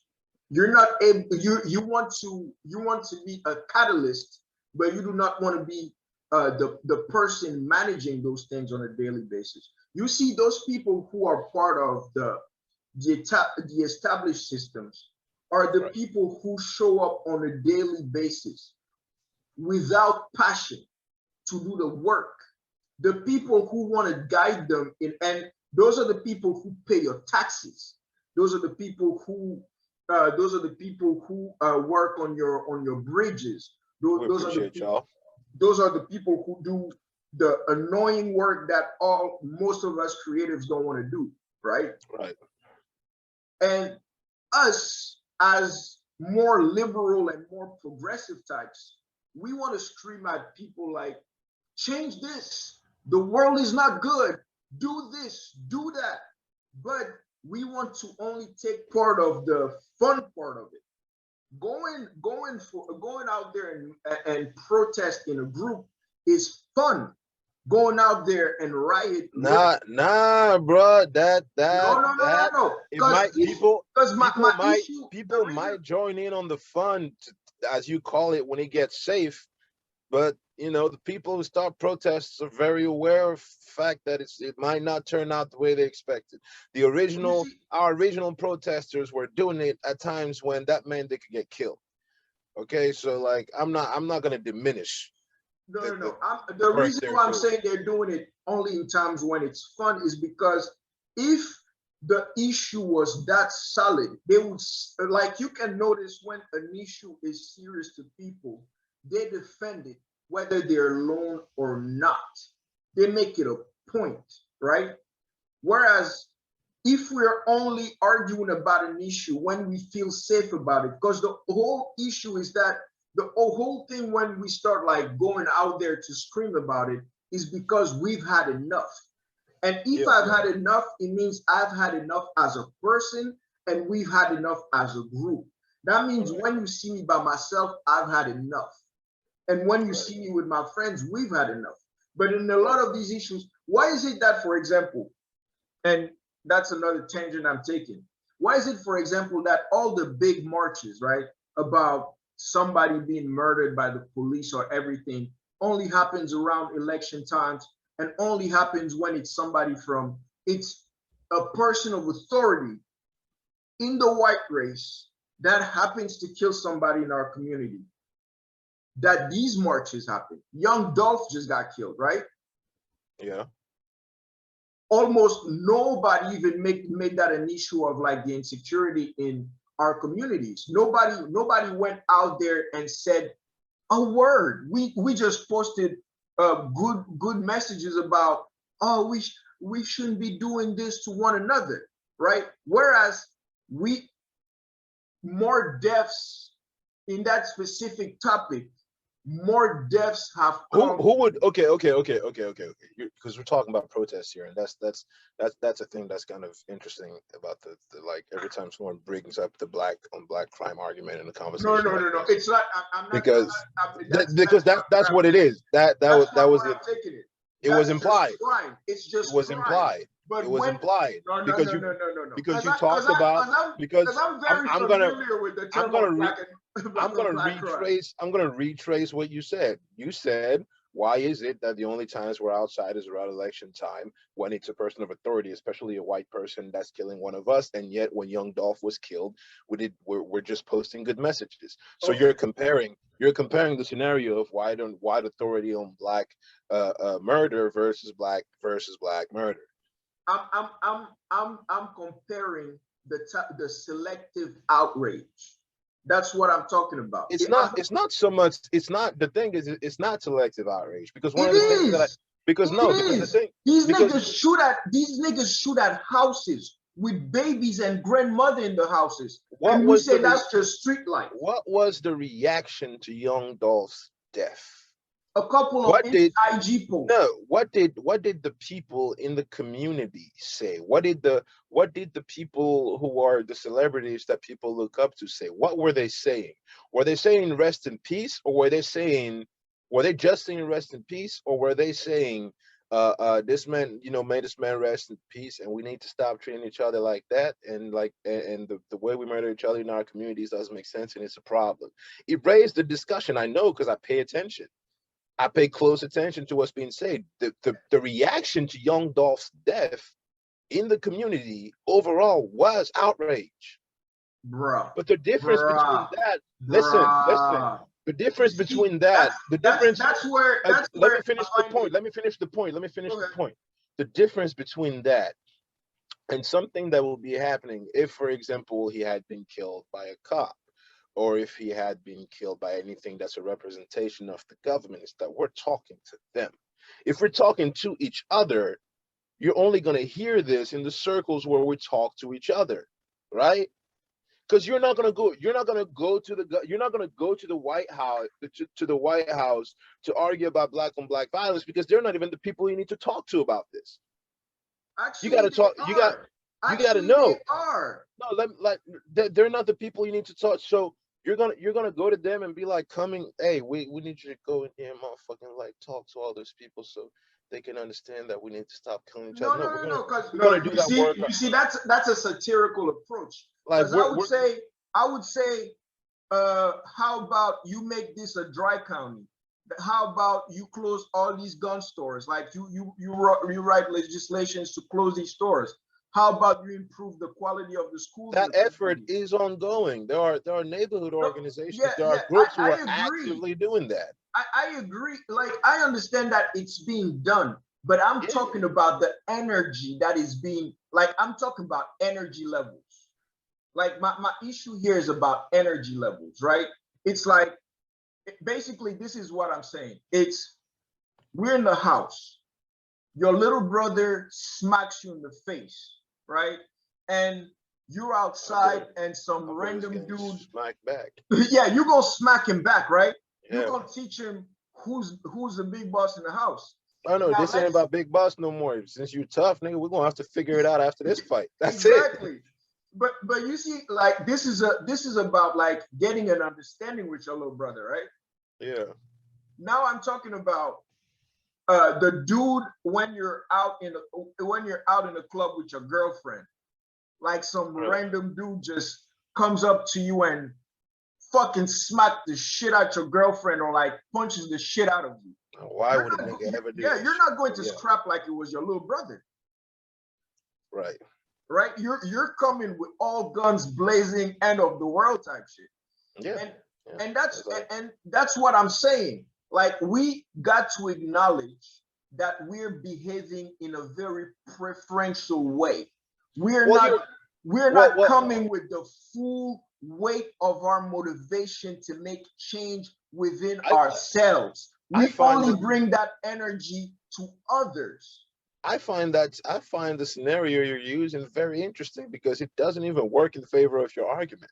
Like the It's a very bad like example, but I'm because trying to like get you it's to very no, gauge but it's very the realistic. energy levels. It's very realistic. I wouldn't even have gone as far as like being in the club with your partner and someone doing something like that. I'm taking if my brother smacks me in the face in the house, right? What's Yeah, the likeliest thing to happen is I'll smack him back, we'll scrap, and then we'll have dinner. That's what's yeah, gonna happen. fantastic. Maybe we don't talk to each other for 1 to 2 days, but No big deal. then we'll be like, fuck it, let's have dinner. You know what I'm saying? Somebody smacks my little brother outside of the house. I'm getting my cousins. We're going out there because for Exactly. very but you have to understand that you have to understand what's implied. You have to understand that context is very important. The reason why if I scrap with my little brother, the likeliest thing to happen is that we're just gonna have dinner is because we live together and there's a bond between my brother and I that is different. There are things that he's not gonna be expecting from me, and there's a level of aggression. Basically, there's a way that we can talk to each other that doesn't necessitate that doesn't necessitate the level of like intention and the level of like basically if I fight my little brother and we end up having dinner, it's because we're probably going to fight again someday, and it is what it is. We're not going to kill each other, we're going to fight. You know what I'm saying? Now my little brother makes it clear he's trying to kill me, we have a different situation there. I do agree. I but do but agree. until that happens, we're a part of the same corpus. I the do. problem the problem with someone smacking my little brother outside of the house is that I'm not just going out because he smacked my little brother out of the house. I'm not just smacking that guy and making sure that we're taking care of him, so because of the fight that happened with my little brother and that I don't think my little brother can handle himself.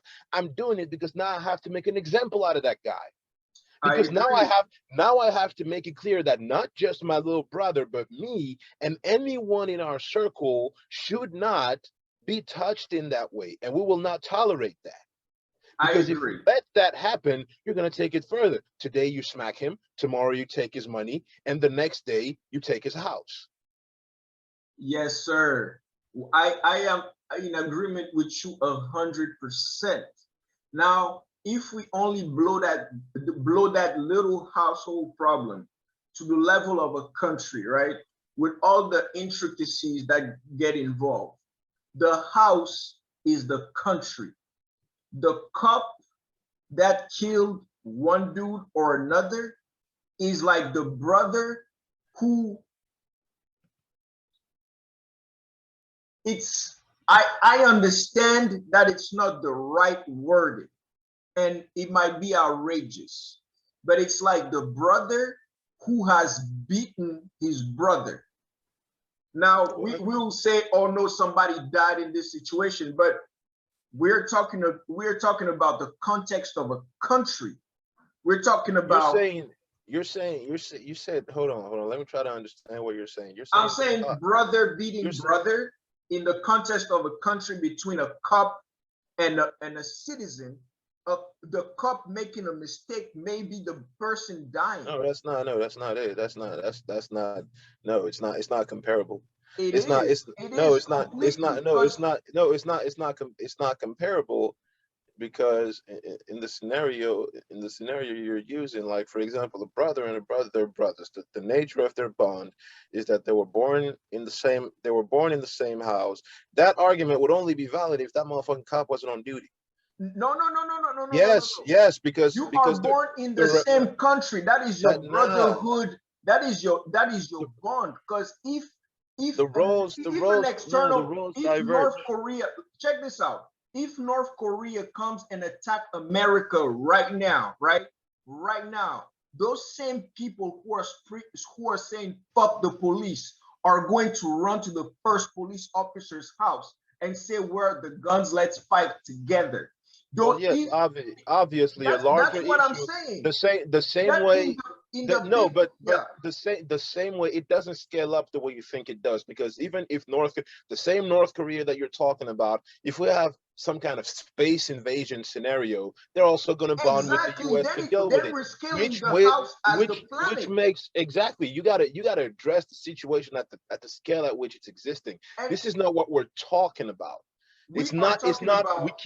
we can't scale it that way because it's not what we're talking about. Your argument, the closest thing to your argument We would be the closest thing to your argument would be to have people in the house, like you have brothers, like you're taking brothers as an example. For your example to work, for example, they couldn't be brothers. They would have to be roommates or some shit. So your thing would be more a situation.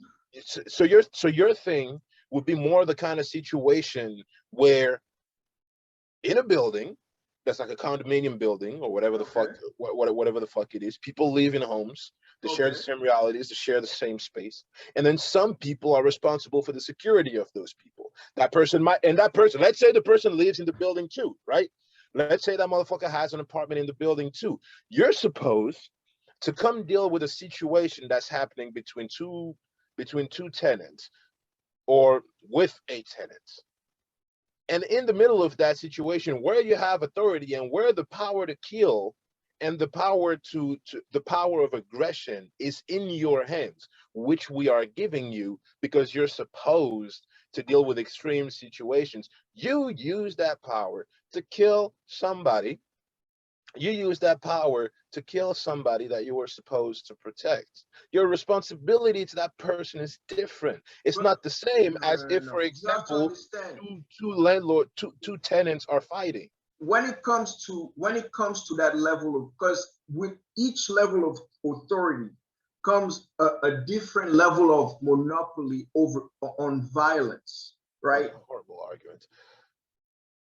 When we're talking about tenants, the way the laws of the country where we all agree to live, whether you came here of your own free will or you came here as an import, right? The laws under which we decide to live is that a police officer has that discretion to commit to choose to kill or not kill, and he has to justify that later and be judged for that later. Now, whether he's judged properly or not, that's a matter of justice, right? Whether justice is being carried properly or not, and that's a different problem. But See, I'm and that saying that if you're in the same country, the power dynamics between the two of you, you're still tied together by the bond of countrymen. That if there's a threat to you collectively, you have to defend each other, right? but And then when you but become the threat, and when you become the threat, you're like cancer. We have to deal with you. no, no, no, no, no. We have to deal with you. And You here's and see, those are that's why absolute statements. Those that's are why absolute statements because that's that's not how that's why authority when behaves. but here's the thing, like it is it is our it, part of functioning in the same environment is knowing when you need to question the environment. You're telling me, for example, that legally, as Mhm. we've established this country, or as this country was established, this guy has a right to do what he just did. So you tell No, me no, no, that, no, no, right? no, no, no, No, no, no, no. no. Let me finish. Because that's basically what you were saying. It's like the way the I country was say established. it's within his legal prerogatives to That's make exactly that what I. arbitrary decision. That's exactly what I just said. Legally, he's allowed to do what he just did. No, Like so he it's is. within. Okay, let me say it this way. It's within the array of choices that he can make at that moment, So right? legally, he's allowed to do what he just did. It's legally He's allowed to do what he just did.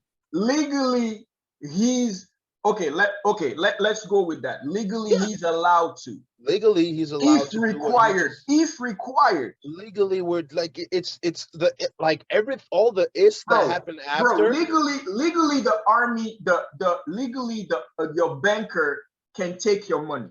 Legally your politician can take over your country. Legally your police officer can arrest you.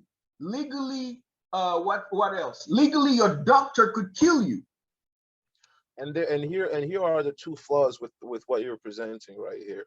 Number one, the first thing that I was gonna address anyways is that when something is by law authorized, it is our job to figure out the point when we're supposed to question the fact that it's authorized at all.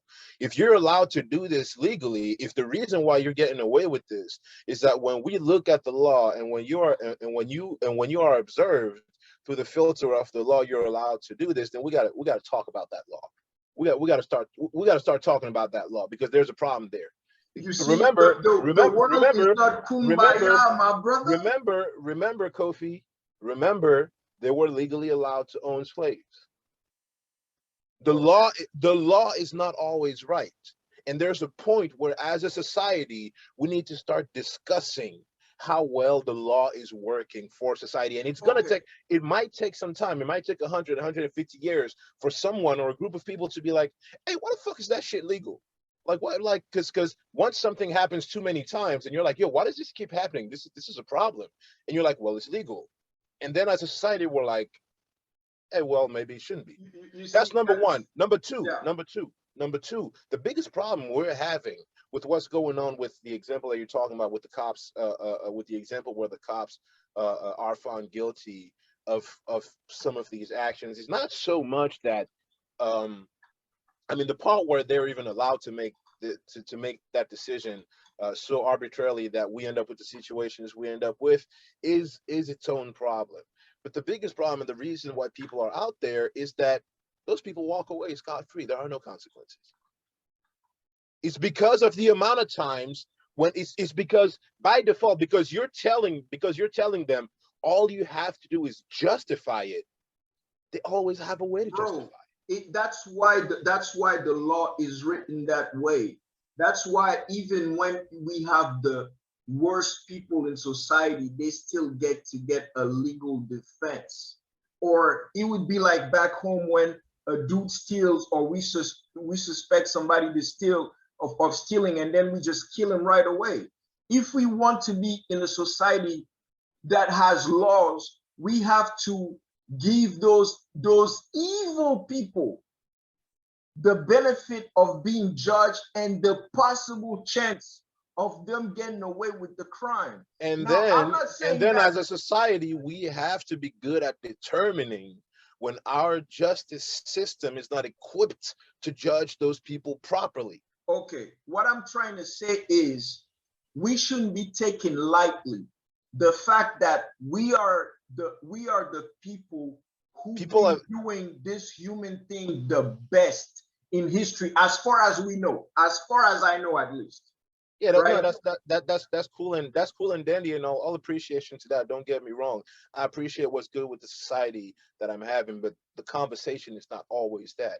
And I think that it's very manipulative to decide that when people are complaining about something, it means they have no appreciation for everything that's going well. You cannot tell someone who has a broken knee that they should appreciate the fact that the rest of their body works properly, because that's what they need to address right now. What they need to address right now is that fucking knee is broken. My knee is broken. Do Bro, something how about about this. this? How about this? Should I tell you to not appreciate your health right now because you're broke? That's not. It's not comparable. Bro, come on. Come It's on. not We're comparable. comparing we're comparing things that make our lives better, right? No, no, no. It's not, because the situation we're talking about, right? Because we're talking about when we need to start questioning laws. Your response to that is that with all the questioning that we're doing, we got to be careful not to forget that we're the version of society that's living under the quote unquote best conditions, right? Yeah. That's what you're talking about. And I'm telling you Yeah. that we don't have to have all the conversations at once. They don't have to be mutually exclusive. Someone telling you there's something wrong is not telling you that nothing else is working. They're telling you that one thing is wrong. And when your response to that is, but everything else is working, you're ignoring what they're telling you. And Okay. now you're starting to gaslight the argument, No, no, no. Okay. because Okay. because one does not negate the other. I I can see. I can tell you that the house is beautiful, and we have running water that we can actually drink, and there's food and there's everything, but we have a problem with the heating system. That motherfucker gets too hot, and at night everyone's sweating, and one of them kids might die because of that shit. If I tell you some shit like that, and you're like, well, the fridge is full, isn't it? It's like, okay, what the fuck does that do about the heating problem? Okay. How about this, right? I it's not that I disagree with what you're saying at all. I'm just saying the way I'm trying to phrase this is that there will always there will always be things that have to be fixed. No matter how good we are at writing better laws and are at enforcing them, it's just this same curve. We will fix things and get to a place where we see other things to be fixed. We see other things to be fixed. The issue that, not the issue, what I'm saying that we need to think about in a practical sense is how fast progress is happening and what are we sacrificing for that progress. And that's what we Well, need to pay attention to. there's A lot there's of the always people a lot of the people who are asking for progress do not grasp, in my opinion at least, do not grasp exactly what that progress involves. They just want things to change. For Yeah, example, because that's what they're here for. Just like, for example, when your nerves, like, think about your body, right? yeah.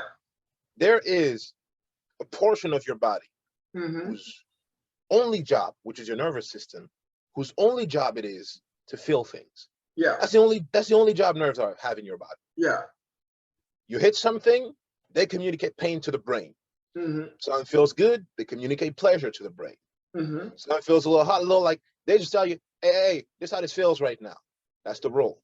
In a Mm-hmm. society, we have those people who are like our nervous system. Yeah. Their job is to alert us and Mm-hmm. to let us know where we are. Yeah. If you remember what started this conversation, I was telling you that because we were talking about the feminist movements. I Mm-hmm. was telling you that where there might be moments when things get excessive, and I always, any movement at all, revolutionary movement that I agree with, or not, I say the same thing too. It's like there will be a point where the excesses will defeat the point you're trying to make. Uh, but my original point was that the core argument is valid. What they're saying is wrong with society is true. How we go about changing that and how we go about addressing that is where the general conversation is going to happen. My Yeah. point wasn't that progress should happen fast, or that it should happen the fastest. It wasn't about the pace of progress. It was about the necessity of it, and about the problem that exists when people who don't want the kind of progress that is being asked for to happen start using excesses as a reason to negate the whole movement. It's cowardly, it's manipulative, and it's usually wrong. You can't tell people who are asking for, like, you can tell people who are asking for change that what they're asking for is not going to happen immediately. That's fair. It takes time. We have to figure out how we do this as a society. It's inevitable. Whether you tell them or not, that's what's going to happen. Unless they destroy society and they're just going to run into the same problems that, you know, every society that had to rebuild runs into. It's going to take time, basically. Yeah. Where I have a problem is when the idea that things take time is used as a reason to silence those people. Where it's like, oh, you shouldn't be saying what you're saying. It's like, no, they should be saying what they're saying. That's their role. I mean, you see, that is what I don't have a problem with, because saying that they shouldn't be doing that is kind of like, not it's kind of, it's against free speech. That's just straight up against free speech. And everybody should be expressing what they want to see, because the whole thing is that we have to keep the conversation going, right? Yeah. What my issue is not with the conversation, but it's with action. We all Such as? know, we can all point at what's wrong, right? What I'm saying is, who is supposed to do the work? Me, like, I can understand people who come and just point at problems. That's cool. We can do that all day, but you and I will agree that we will take what's it called, constructive criticism over criticism alone, right? Yeah, yeah. But our role is and again, that's what I keep telling you about the intersection of things. It's like people play different roles in this here game. Like, have you ever thought about the fact that maybe some Mm-hmm. of the people, like the people who point at everything that's wrong with society, and it feels like that's all they're doing, they can get annoying, don't get me wrong. I have some of them, like, that I love dearly, and sometimes I'm just like, damn, you know. And sometimes I'm that person myself, where Yeah. all I do is point fingers. But have you ever tried to think about the amount of energy it requires for someone to be doing that, the amount of time it takes for you to even observe society well enough to determine what's really wrong with it, and I, to I, I, actually and to actually put words behind it to the point that you're saying it, and to actually make your action to let everyone know that there's something wrong. Because again, if you're working in a system, you don't have time. If you're working in a system, on top of depending on the system, and on top of having to play nice with the system at all times, you don't have time to do that. So but you see, what if, for example, part of the progress we need, right? Part of progress that will happen with society comes directly from the fact that we need to point at what's going, at what's not going the right way, right? But we have a society where all people are doing is doing things without questioning them. Are they not failing at part of their job as a human, as a oh human no, person? I mean, that's why we need. And that's why we need to stop being, so petty with the whole, oh, but that's all you're doing. Like, there are times when it's really like, yeah, but that's all you're doing. But at the same time, we play different roles. No. Some You people, see that this is where my issue is, right? We play different roles, but if you're not playing the other person's role, be careful about telling them that change needs to happen quickly, because they play the role where they know the pace of things. no, of course. And You again, know, my and my that my and that's argument, my yeah. argument is never with how quickly change needs to happen. Okay.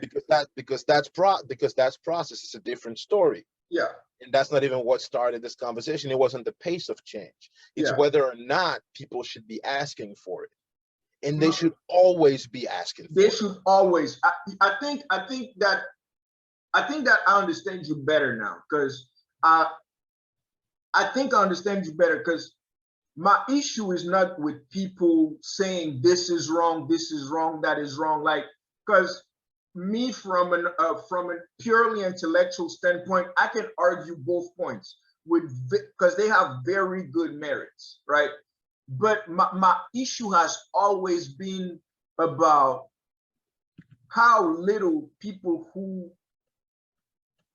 not how little, how rushed and how authoritatively people who want change approach change makers. Now, I'm not saying that those change makers may not be corrupted.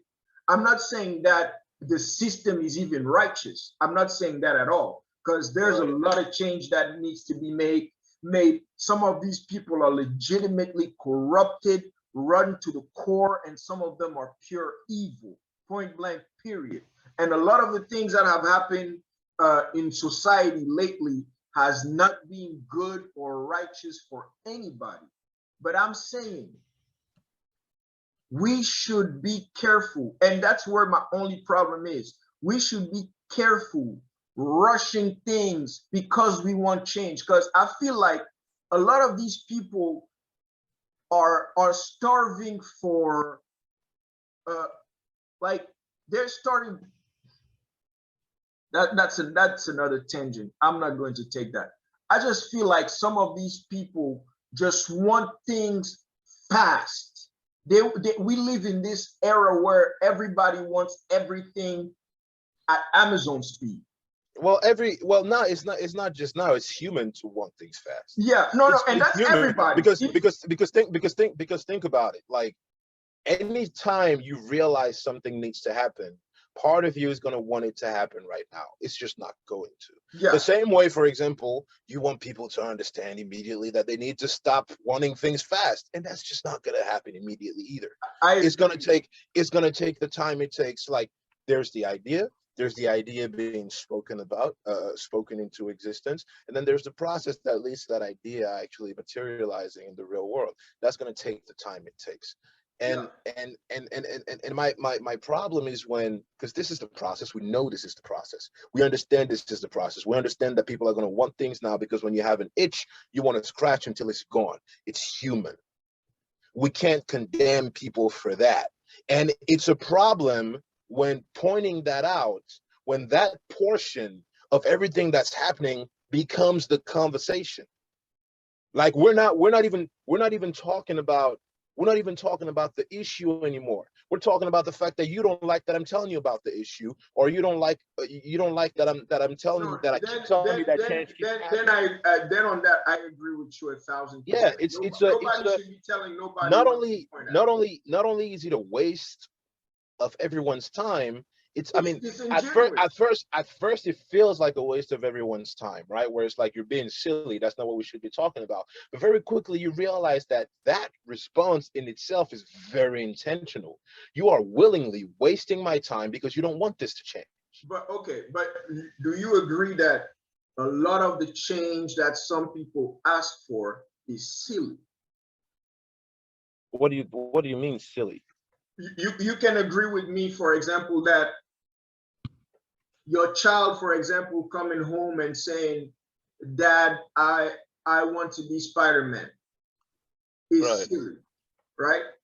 Right. It's not silly. It's what they believe in that moment. No, it's what they believe. But in the actual scheme of your father managing your house, making sure bills are paid, making sure that you're safe, that does not even fit in his top 100 serious things, right? Yeah. And it's not even in the top 100 for your family as a whole. Yeah, usually it's going to be like, you want to be Spider-Man? Okay. Right? I might buy you just exactly. Okay, that's the nice part. Or if I'm going extra tomorrow, I'll buy you a suit. Yeah, I'll get you a costume. We'll go watch Exactly. Live your life. Jump off something, hurt yourself. That's yeah. That later. Yeah, Spider-Man's cool. Why do you want to be Spider-Man? What is it you like so much about Spider-Man?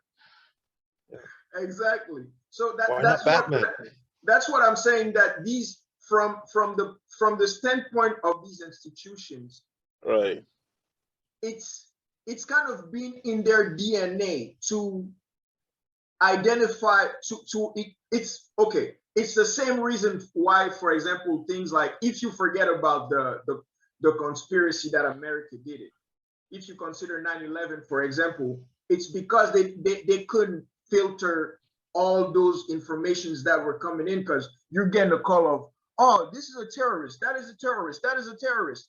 And only one of Right. those calls may be the actual call you need to pay attention to. And Right. that's one of my issues with people who are asking for progress, because cases for progress are coming from everywhere. But the No, progress that they're actually, coming. They're yeah, coming. They are coming from every angle. But if I was to take your argument of, I mean, your scenario with the kid who wants to be Spider-Man, you want to be Spider-Man, cool. You know, I won't kill your dreams and all that. Just don't jump off no fucking buildings, and you know, don't be too sad if you don't see webs coming out your body. You know, because like, them shit's probably not gonna happen. It's a yeah, comic. Uh, and it's like, have fun with it. I'll buy you the costume. I'll entertain it. I want to know why you want to be Spider-Man. I'm curious because, yeah, as a yeah. matter of fact, why would you pick Spider-Man and not Iron Man? Iron Man's cool as shit. Anyways, like I'll entertain it, you know. But But here, you would entertain that if only if you have but like here's, two or but three here, kids. If you have yeah, 10 of those little but no, brats, but here's the thing. Here's the thing. The problem starts, and that's where people misunderstand the argument of, because the thing that I think about first is like trans people, or people who don't have or people whose social or orientation sexual orientation are not what, for example, the society they grew up in is what the society they grew up in believes in. Of course, trans issues and things that have to do with sexual orientation are very different, but you see my point. Let's say we're talking about that, and that kid in the Spider-Man suit is, for example, a representation of that. The problem doesn't start with whether or not I believe what the kid is believing. It doesn't start with the kid telling me to, like, you're a kid who's coming to me telling me you're Spider-Man. Maybe I don't believe you're Spider-Man, and for every reason in the book that I know of, I don't think you can become Spider-Man. That, like, let's say that's where you stand. As long as you're able to do that and leave that fucking kid be Spider-Man alone for as long as he wants, I'm fine. The problem starts when you're starting to go after that kid for saying he's Spider-Man. The problem starts when you start to create systems that make where not only do you try to silence the kid for being Spider-Man, but you start to silence almost everything that has to do with that kid, because that kid wants to openly just be fucking Spider-Man. It's like, at best, you go with it and you're like, fuck it, motherfucker, you're Spider-Man now. And at worst, it should be a thing where you're like, yeah, I don't think you're Spider-Man, but whose problem is it?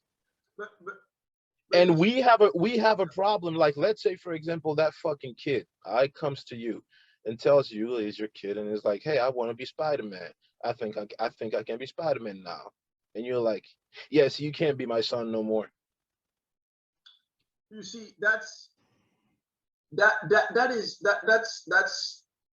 slightly a slight oversimplification. A It's slight no, because you chose that scenario. I didn't choose that scenario for you. no, because You you chose see, that scenario. it's not, you see, And here's the now thing. you're being too literal, sir. No, I don't feel as though I'm being too little. I'm taking your scenario and I'm playing that game. Okay, It's the okay. problem. Then let's say, The thing people are complaining about is not so much how you feel about what they identify with or who they identify as. It's that you feel the need to suppress them for it. no, That's where there is a problem. check this Things out. have Check this out. If you, as soon as you manifest anything in the world, there will be opposition to it. You pretending that you can manifest anything in the world and not want it challenged is silly. For example, you are an artist, right? Do you right. want, are you, do you want to exist in a la la land world where everybody tells you, be an artist, hey, it's all good? Or you understand that realistically there are going to be people out there telling you you suck at this, whether you suck at it or not. There are going to be those people, and you're okay with them be out there, right? No, they're gonna tell me that they're gonna tell me I suck at it. They ain't gonna try to kill me for it though. Okay. They ain't gonna stop me from they ain't gonna Okay. stop me from getting a job because I'm an artist. They ain't gonna stop me. They're Oh not gonna no, no, tell me they that will stop you. they're They will they're stop not you. no they're You don't have the history on your resume of doing a no if I no if I have the credentials for the job and I go after the job, ain't nobody gonna fuck with me because I'm an artist. Trust me. Trust me. Ain't nobody none. Let's be The serious. gap on No you. one no one is out no one is out here, no one is out here spending time, energy, and putting literal religious beliefs and an entire organization is behind stopping me from existing, period. No. No You see, one's doing that for the sake of me being an artist. you're oversimplifying the issue. I'm using your scenario No, because you're you're using my saying scenario because it's extremely simple. I'm using it to simplify a complex issue. For yeah. example, So let's no. talk about it in simple terms. Okay, let's take the Spider-Man kid, right? Your Yeah, kid weren't telling you that he's okay wearing a Spider-Man suit, and your right. kid, and let's say it's the same 6 year old. Let's say it's a 6 year old, and your Right. same 6 year old telling you that he's getting fisted at work by his classmate are not the same things. You understand that it needs more. It needs more like it needs this issue then needs to be more detailed, like a Yeah, port. because scenario number two is your kid. Scenario number two involves your kid, one, having something being done to them. Two, it involves a portion of that kid. It involves a portion of that kid's life that even biologically Yeah, they're not fully equipped to address yet. For example, we know that kids can't give consent, right? I can Like say the same thing that. about Spider-Man. What do you mean you can say the same thing about Spider-Man? Like mentally at best that kid. mentally he's been his perception of who he is has been influenced by something he's seen on TV. Yeah, of course, Now he but interprets his reality to a delusion. You understand me? Like who's doing what? No, the example of that, like what you're talking about, like what the scenario that you use with the kid getting horrible. I don't even know why you picked that example, but because it's something horrible. happening because there's no reason to even go there. But the kid who something happens to at work, it's a different scenario because it's something at school. It's something that is happening to them. It's something that another human being in the reality that they function in, where they're supposed to be safe, something is being done to them, and that thing is a threat. The version of what you're talking about that applies to the Spider-Man kid would be that kid coming back and saying, "Hey, Dad, I was Spider-Man, and I was out there fighting villains, and this fucking teacher beat the shit out of me because he's a villain." That's your scenario. It's like Let- let- your kid is out there getting in fights as Spider-Man as a 6-year-old. Now you have to step in and be like, okay, yeah, we got to deal with this let because me there's action. let me tell you what It doesn't I use scale. that example It specifically, right? doesn't scale. It It doesn't scale. it does. No. It does, because there's an actual real story of a kid watching the Superman movie, right? Right. In the city where my family is originally from. Watched the Right. Superman movie, climbed an electrical pole, and put his hand on the transformer. That shit almost killed him. He's now, Mm-hmm. he fell from the pole and he's now completely sterile. His body, I mean, he had like 3-degree burns all over his body and shit. Yeah. Yeah. Yeah. Face changed. And Now, to go with your line of thinking, I'm guessing Superman as a movie was banned from that house forever, right? no. It No, wasn't. exactly. Listen, Exactly. That kid had allow me third to degree finish my burns. That movie still allow exists. me to finish my argument, right? That's why, for example, in front of certain movies, they put parental advisory, right? Right. They Right. don't want to let it's not properly enforced, but they don't want children to be influenced by certain ideas, even though I personally think that it's very hypocritical because you still letting your kids watch Cinderella, which in my opinion is just as damaging. But that's a different story. I'm saying that in both cases, we decide to evaluate risk differently. We evaluate that the fact that the kid wants to wear the Spider-Man suit is not that terrible, but it could be extremely terrible for him. For example, the first time Actually, I watched Spider-Man, I literally found a spider, put that motherfucker on my arm, and try to play with it so it could bite me. Right now, I could have got poisoned. Right? Somebody would say, "Oh, Kofi likes Spider-Man. That's cool." Kofi's now in his bedroom, paralyzed or dead over Spider-Man. It was cool the whole time. Nobody Kofi could have anticipated that. Kofi died for what he believed in. Exactly.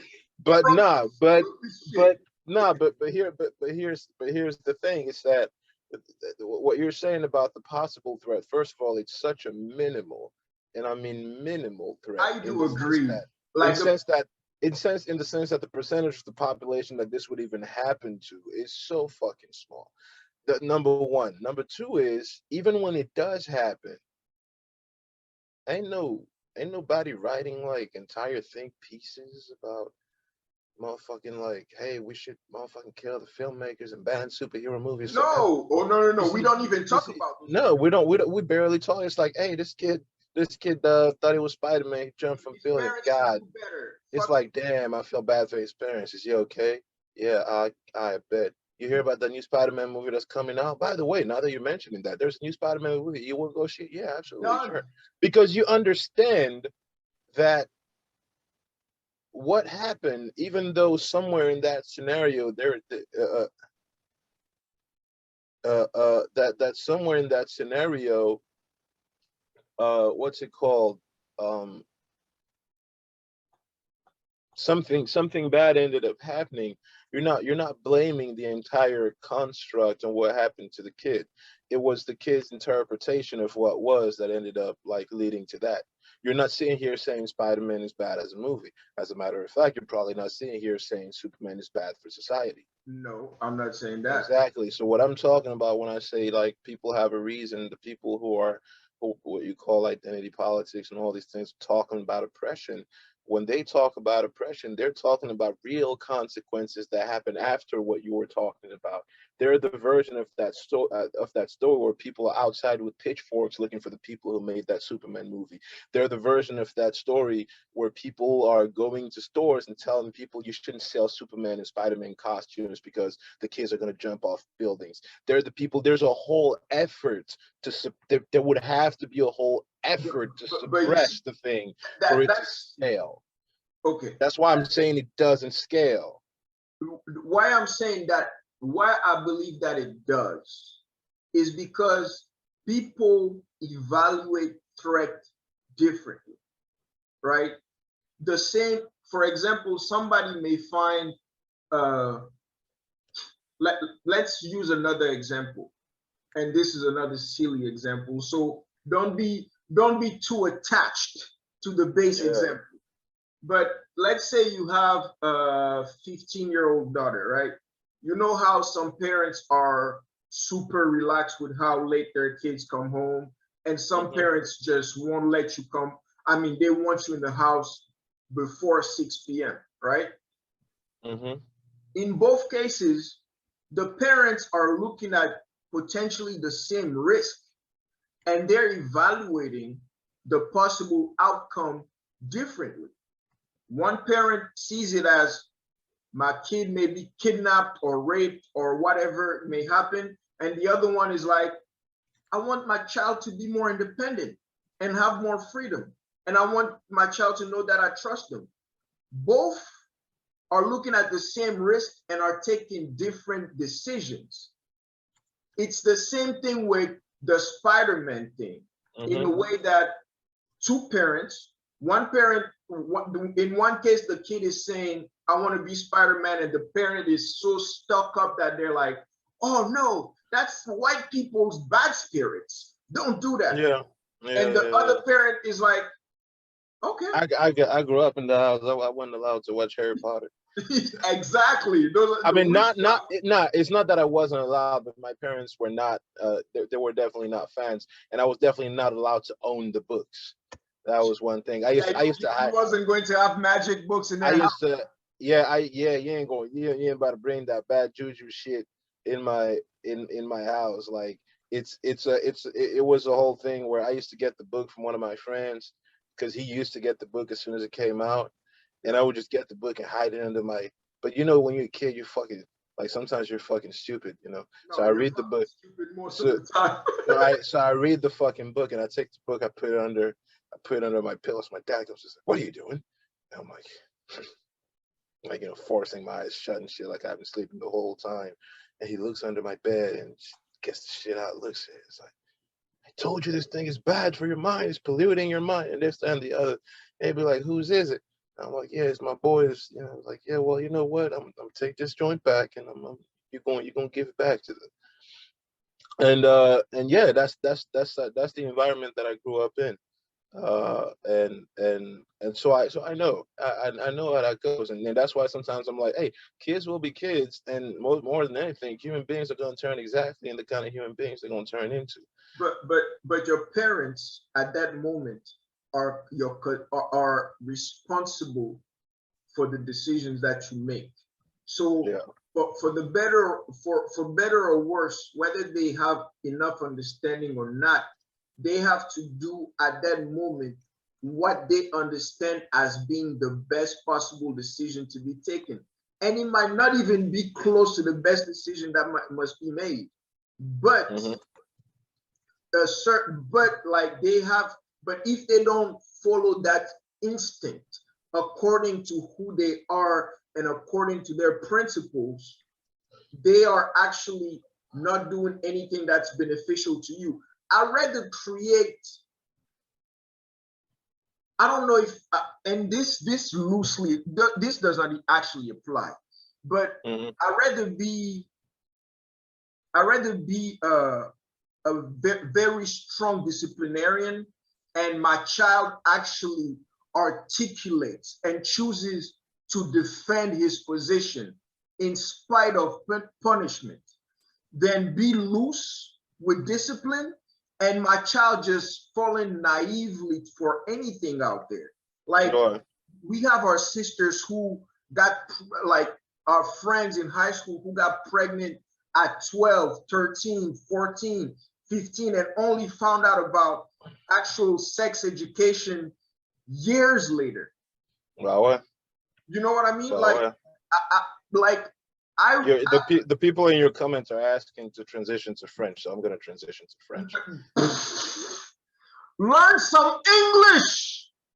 Learn some English. I'm going to transition to Okay, French. hold on. Let me do it this way. I'm going to stop this live because I posted it in the English section, and I'm just going to bring us back in French. Okay, cool. Yeah. Cool. Learn some English, people. Yeah. People are trying to figure this shit out, man. And I bet the second this switches to French, you're gonna get a lot of reactions. Because you're saying a lot of wild shit, sir. I have to. If nobody says wild shit, nobody never like. So you understand the importance of the people who say things.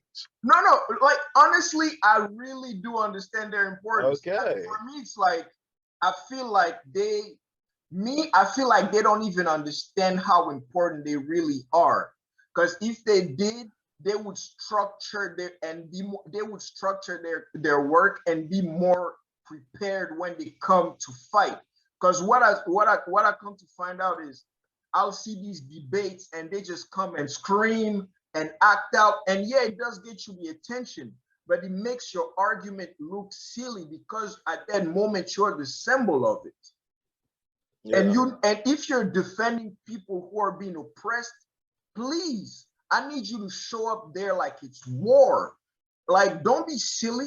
I need you to sleep on time. I need you to wake up sharp because institution hire some of the worst I mean, they're prepared, they're well paid, and they were on vacation last night. They got their dick sucked before they got there. So their mind is clear. I need you to be clearer than them motherfuckers, because progress is fucking necessary. It's fucking necessary. And progress needs some better warriors than what I've been seeing, to be honest with you. Right. But let me. No, I actually think Progress has some fantastic warriors, we're because you think about it, what look at someone like Jay-Z.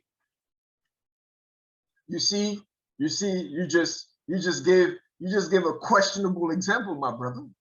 And there you go. And then because I'm about to run through that motherfucker, because I've had that conversation 100 times and 1,000 more times in my head. So I know. See, I know what's about to happen every time I bring this guy up, this giant of a man up. I don't disagree. He's doing great things, and especially the things that he's doing probably behind the scenes in Yeah, secret. more Like, important things he's doing behind I the mean, scenes. I looked at some of the people that he just got out of trouble out of the goodness of his heart. Amazing shit. Amazing. Yeah. But I feel like that responsibility should not be put on the figures like that, right? Because in Mhm. my opinion, that man is playing both sides of the coin. Both sides of the coin. Like he will, in my opinion, he's a good businessman in the sense that he's ruthless.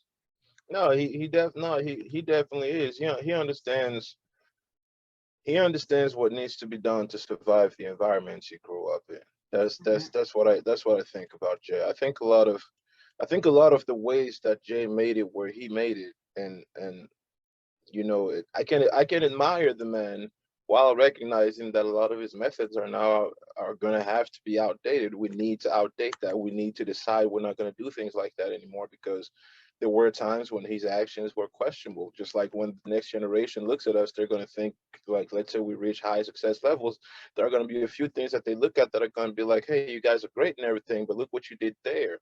You know, so yeah, he's a ruthless businessman in all the ways that sometimes in all the ways that I dislike myself. I mean, a little bit of ruthlessness here and there is not bad. You know, you win a war by killing people, but You win a it's war by killing people. like, I mean, it's not it's barely, you know, it's not even a thing that I enjoy saying, or that I think is a cute truth of life, but that's just what it is.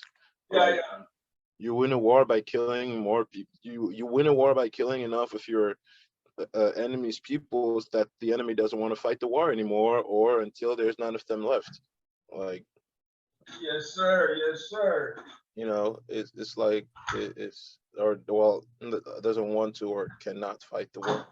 You basically you incapacitate the enemy one way or the other, and when it comes to that, it is what it is. You don't get into a fight. Once a fight started, you're not out there negotiating. Like, you're not going to take 4 punches for somebody and be like, hey, let's talk about this. It's like, no, talk Wow. that talk talk left the conversation 2 punches ago. Exactly. Like, it's like, we're punching now. The only time you should ask this guy if he wants to talk is after you've knocked him out. But um but yeah, I can, and that's what I've been saying for like an hour now, where it's like, I'm not a person who likes to sit in absolutes for too long. You know, there are temporary times when, for example, one truth needs to be everyone's truth for a little bit. Like, for example, right now, like with what's going on with COVID, it's very important that we all recognize it as a threat, and that we act, you know, as though we understand that it is a threat. That's one truth that we need to share until we understand the problem better, or until we're sure we have something that makes it so we're not all like dropping like flies because of it. And so that's why I'm saying, like, when it comes to the example of someone like Jay-Z, there are things that he did to get where he is that are questionable. And honestly, looking at the level of self-awareness that he displays now, I don't know who that person is in private, but the level that he's been displaying over the past 2 years, there are more than a few regrets there, you know.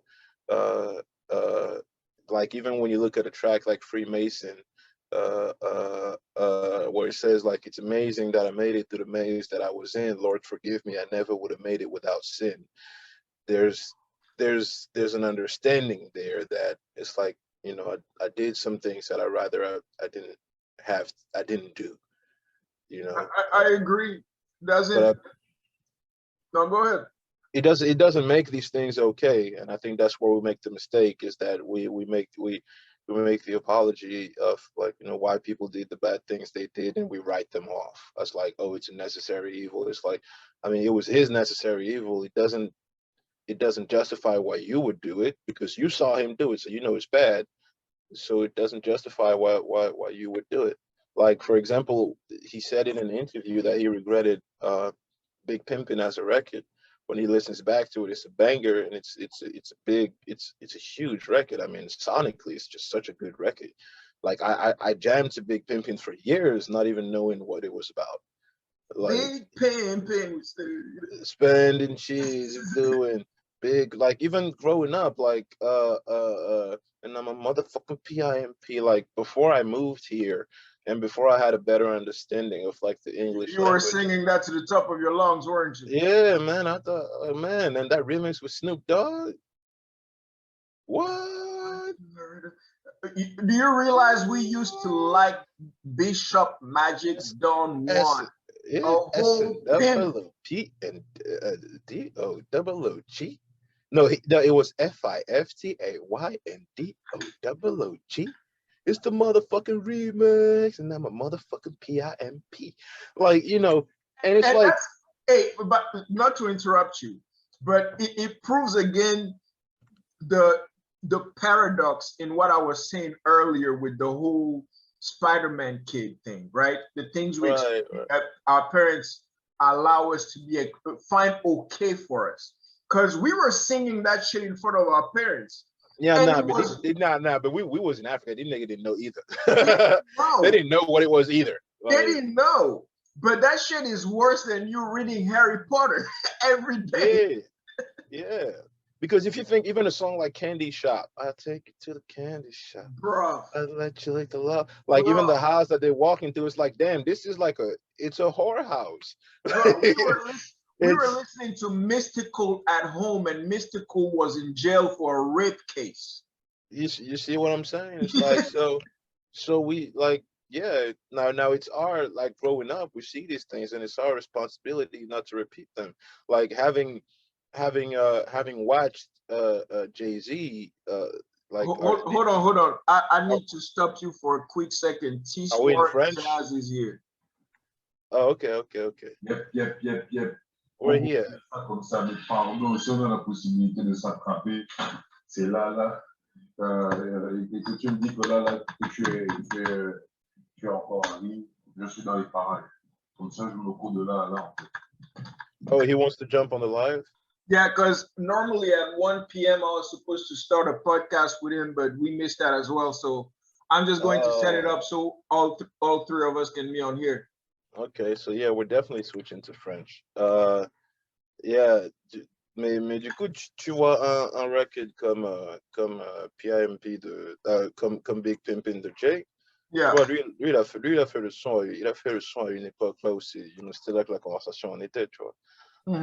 Et c'était sa compréhension de la chose. Moi, j'ai aucune raison d'écrire un morceau comme Big Pimpin'. Moi maintenant, ayant étudié le gars, et ayant vu les regrets qu'il avait par rapport à la manière dont il objectifiait les femmes dans le morceau, la manière dont il parlait des femmes, etc., je n'ai pas besoin de faire cette erreur-là, tu vois. Yeah. Il a déjà fait de l'erreur, donc moi, je regarde juste, genre, OK, like Jay, OK, he did that, et je vais observer son drive, je vais observer son business mindset, je vais apprécier qu'il est constant dans ses efforts, etc. Mais ça, c'est des trucs que j'ai pas besoin de prendre avec moi, tu vois. Si j'ai appris quoi que ce soit, au contraire, c'est que j'essaie de ne pas le faire. Je sais pas si tu te rappelles, non, ISO. Tu connais ISO, right? H to the ISO, V to the Yeah. ISO. Tu vois? Like, et il y a une ligne dans le son où il dit and you're acting like I told you to sell drugs. Nah, Hov did that, so hopefully you won't have to go through that. C'est ça le mindset, tu vois. Donc, même quand je bring up des personnalités comme lui, en tant qu'élément actif du progrès duquel, en vérité, par transition, on fait partie. Yeah. Je ne prends pas seulement je ne les vois pas seulement sous une lentille positive, tu vois. Comme je disais, j'aime pas m'asseoir dans les absolus comme ça. Je suis aussi capable de regarder dans leurs regrets et dans leur faute de parcours et me dire, OK, moi, j'ai pas de raison de faire cette erreur-là. Smart man, man. Smart C'est- man. I mean, you gotta take the good and leave the bad. Like, I mean, tu- je crois que l'erreur que même moi, je suis vraiment, comment on appelle ça, coupable de cette erreur-là. C'est de penser aux gens comme étant, comment dire ça, euh, comme devant se tenir à un certain niveau de perfection. Yeah, yeah, yeah. Genre, quand quelqu'un tout à coup fait un truc qui est complètement humain, je suis tellement déçu parce que je les ai mis sur un si haut Ouais, piédestal. sur un piédestal, ouais, ouais, ouais. Et Euh, c'est c'est parce que naturellement, on idéalise beaucoup les gens, tu vois. Et c'est même pas, tu vois, le pire dans tout ça, c'est que c'est très, très, c'est très égoïste comme méthode d'apprentissage, en fait. ouais, C'est-à-dire que moi, je décide qu'à cause de ce que j'ai vu de ta vie et ce que tu as fait bien, tu n'as plus droit à l'erreur. voilà. Tu as tellement bien fait les choses que pour la protection de ma vision de toi, tu n'as plus droit à l'erreur. Mais c'est égoïste. Toi, tu dois rester comme ça, en fait. Ouais, non, toi, là où tu as réussi, là, tu ne peux plus jamais échouer. Pas pour toi, hein, pour moi. Pour moi. Parce Et tu que, sais, genre, les personnes à qui on fait ça le plus, ou du moins, je fais ça le plus. Nos oh, parents, man. ah ouais, fort, on fait ça, on fait tellement ça aux darons. Nos parents, toi, tu fais même une petite erreur, en fait. Pourtant, on ne peut pas pardonner parce que c'est moi qui fais les erreurs ici, pas toi. Yeah, yeah, yeah. Après, maintenant, c'est là où, pour ceux d'entre nous qui seront parents dans le futur, c'est l'une des choses auxquelles on doit vraiment faire attention, tu vois, parce que au-delà du fait que, comment ça s'appelle, qu'on se construit des idéaux autour des gens, il y a aussi le fait que les gens aiment exister dans ces idéaux-là, tu vois. Et en tant que parent, il y a beaucoup de parents qui aiment que leurs enfants les idéalisent, tu vois, et que leurs enfants les voient comme les gens qui sont au contrôle, comme au-delà même de la soif d'autorité ou de quoi que ce soit, juste que leurs enfants aient une bonne perception d'eux, tu vois, genre, surtout les parents qui veulent vraiment guider par l'exemple, tu vois. Et moi, je me dis, le plus tôt tu montres à tes mouflons que tu n'es pas parfait, le plus tôt vous pouvez commencer la conversation sur le progrès et le travail sur soi. Le plus tôt vous pouvez, genre, en fait, le plus tôt tu commences à vraiment les éduquer, en fait. Voilà, c'est ça, c'est ça. Le plus tôt tu es vraiment en train d'éduquer des personnes qui pourront fonctionner en société, parce que déjà, s'ils s'attendent à ce que leurs parents et leurs géniteurs, les personnes qu'ils voient comme Leur rôle Dieu sur models. terre, Ouais, voilà. S'ils sont capables d'accepter les erreurs de ces personnes-là, ça va être beaucoup plus facile pour eux d'accepter les erreurs de la société autour d'eux. Ça va être beaucoup plus capable pour eux de ne pas fonctionner en absolu et de se dire que les choses sont telles que je les perçois, mais elles peuvent très rapidement être autres. Il y a plusieurs perspectives, les gens ont leurs forces et leurs faiblesses, on a des failles et des réussites, et c'est humain, tu vois. yeah. Je pense on s'entre-déifie beaucoup, tu vois. On s'entre-déifie beaucoup, et ce processus de déification-là rend le fait d'exister en tant qu'être humain plus difficile alors que ça ne devrait pas l'être. Comment on appelle ça, le truc fondamental même de l'être humain, c'est que, genre, you're flawed. Ouais, c'est ça, en fait. Parce que lorsque tu think about it, like, on a passé tant, pour autant de temps qu'on est là, que la Terre existe telle qu'elle existe et que nous, on existe tel qu'on existe, qu'on a existé tel qu'on existe, il y a toujours l'idée d'évolution, tu vois. Il y a toujours l'idée que les choses sont constamment en mouvement et les choses se réinventent constamment, et les processus s'améliorent et se réinventent constamment. C'est parce qu'on parle de la base que rien n'est parfait. Yeah. On a ce qu'on a, on célèbre ce qu'il y a à célébrer, on est reconnaissant pour le fait qu'on ait quoi que ce soit, et après, on apprend à faire la part des choses et à pousser pour plus. Il doit y avoir plus. Il y a potentiellement toujours plus. Et on va chercher ça tout en comprenant que c'est pas évident. C'est pas. Si on pouvait. Le truc, c'est que genre, c'est vraiment un concept avec lequel moi-même je struggle vraiment. Ouais, On perd énormément l'idée de s'accorder un minimum de grâce les uns aux autres. right. C'est toujours genre, Amine, on doit avoir pitié de moi quand je fais des erreurs, mais quand c'est toi, Mais non, quand non, c'est non, non. toi, non, je vais te crier dessus, je vais t'exploser, je vais te mal. Fuck C'est pour ça que genre l'un des trucs que j'essaie de faire et c'est pas toujours évident, c'est que quand ça vient de ma mère, tu vois, c'est un truc que j'ai appris.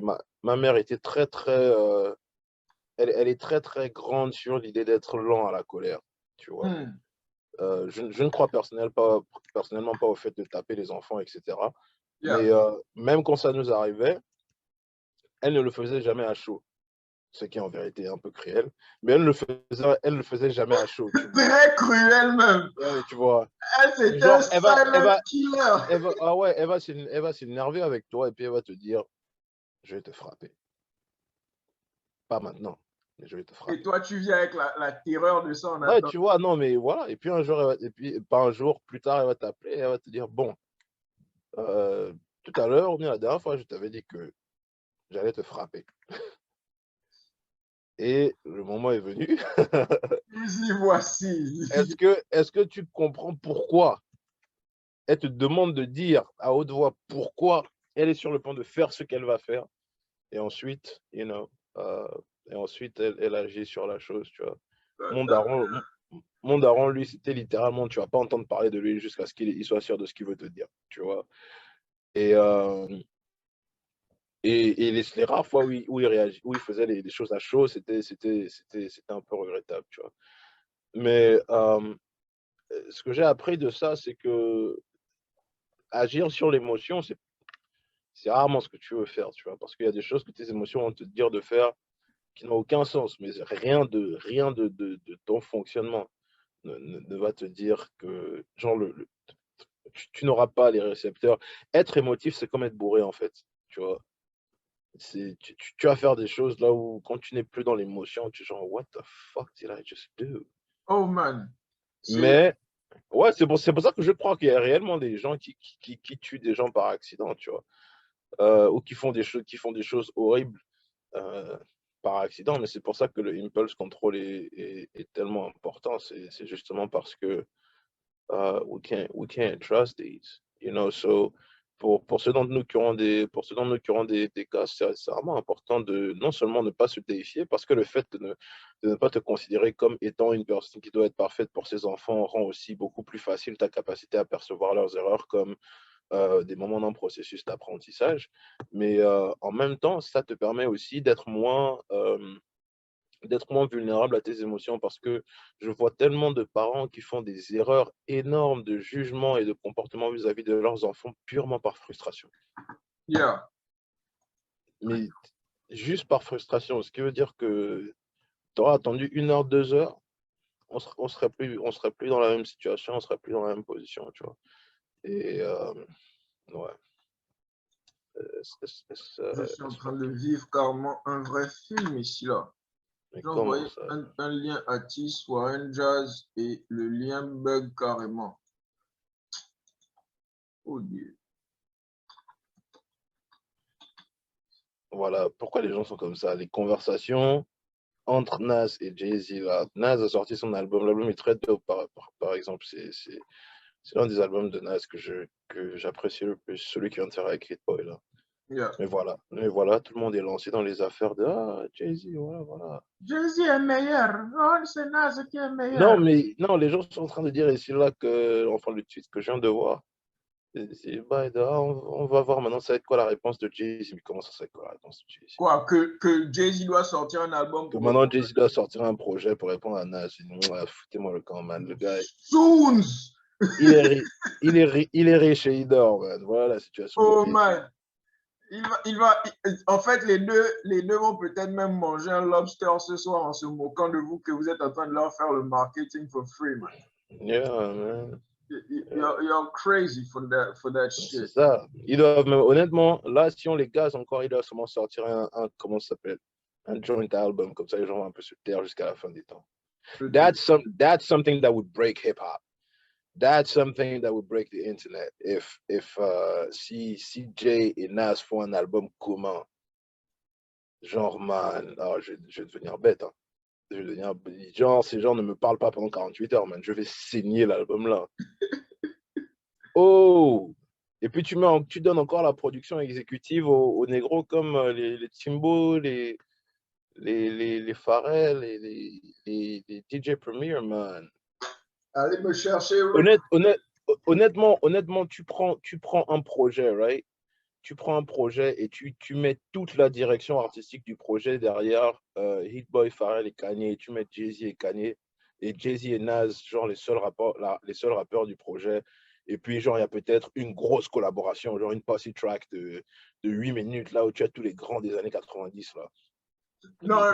Tu as Jay-Z, Nas et Rakim. Rakim, tu vois, ce serait cool, mais Rakim, il lui faut son track à lui tout seul, tu vois. Si on, avec, genre dans l'optique d'un projet comme celui duquel je suis en train de On a un parler. légendaire Sanin qui est sur le point de rentrer dans le live, vois, là.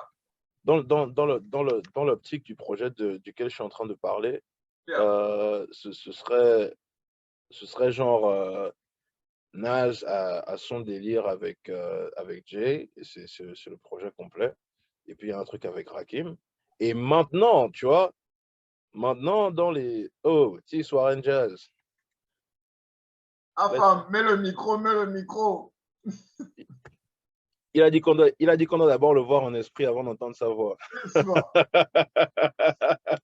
Mais on t'entend pas, hein, tu es mute. C'est sur Zoom, tu es encore muet. Essaie de checker. Enfin. On t'entend parfaitement maintenant. Là, c'est bon. Là, bon. Merci, Mbolo Samba. Warren Jazz, pourquoi tu fais ce que tu fais là? Moi aussi, je dois aller prendre moi, je dois sortir le micro. Parce que... non, hein, tu fais comme tu veux, il a les compresseurs. Il a les compresseurs et les equalizers dans la voix, man. Je te jure, man, la voix du Francais sonne genre trop nice. La voix sort du studio. Je sens que je vais sortir moi à Stone Spirit aujourd'hui, là. Brûle le feu, Minko, brûle le feu. Oh, man. Ça dit quoi, Mbolo Samba, les gars? Ça fait plaisir de vous retrouver, là. Ouais, Mbolo, man. Mbolo. On chill ici, là. Il y a Minko en train de me dire que je dois être plus raisonnable dans la vie, un peu plus progressif. Pas progressif. Je te dis que tu es dans une optique là où tu ne prends pas en compte la nature humaine parfois, c'est tout. C'est genre l'humanité des gens, et je sais que Warren Jazz comprend bien ça, l'humanité des gens est ambivalente, man. Tu dois prendre les choses du point de vue d'un système et d'un processus, mais en même temps, tu dois comprendre que ce sont des êtres humains à l'intérieur. C'est tout. Like, ouais. Mais bon, après, moi, je vais pas rentrer dedans, les gars. Je sais pas de quoi vous parliez. Non, gars, on est allé dans un rabbit hole là où on est resté dedans pendant 1 heure. Kofi me cherchait les problèmes, pourtant j'étais là en paix. On devait parler de musique, nous voilà en train de parler de féminisme, de mouvement. Ouais, c'est sûr. Ça va toujours en couille avec les artistes, man. Ça va toujours en couille. Toujours. Ça reste jamais focus. Si on est focus, c'est qu'on n'est pas en train de faire le bon boulot, man. On n'est pas en train de faire le bon boulot, les idées doivent couler. Ça dit quoi, Warren Jazz? C'est quoi la nouvelle année? Comment? Bonne année à toi, d'ailleurs. Meilleurs vœux. Oh, je vais le prendre comme tel, hein, mais je sais qu'il me souhaite du bien, qu'il me souhaite rien du tout. Donc, t'inquiète pas. Même sans que tu me souhaites meilleurs vœux, je sais. Ah oui, forcément, man. Il y a trop, On te dit, l'artiste. Bonne année. Sourire. Bonne année et félicitations à toi, bien sûr. C'est vrai, ça. Parce que moi, je dis, il y a des frangins, tu vois, quand on leur parle, il faut commencer les conversations par félicitations, parce que les carrières sont respectables et honorables, tu vois. Ouais. Moi, je regarde les efforts, je vois ce que tu fais de mon petit coin du monde. À un moment, je vais vous retrouver là-bas, on va tous œuvrer ensemble. Mais c'est vraiment, c'est inspirant. C'est très, très inspirant, c'est nécessaire, tu vois. On parlait tout à l'heure avec Kofi de tout ce qui est activisme et mouvement de société. Ouais, Et l'un des points de Kofi, c'était qu'on a besoin de plus d'acteurs et moins de personnes qui parlent des choses. Et je pense que tu es une bonne intersection entre les deux, tu vois. Et pour ça, merci. félicitations. Merci, merci, merci, les gars. Ce que j'aime suivre de toi, puisque ta musique, c'est te voir online en train de craquer avec les incompétents, en fait.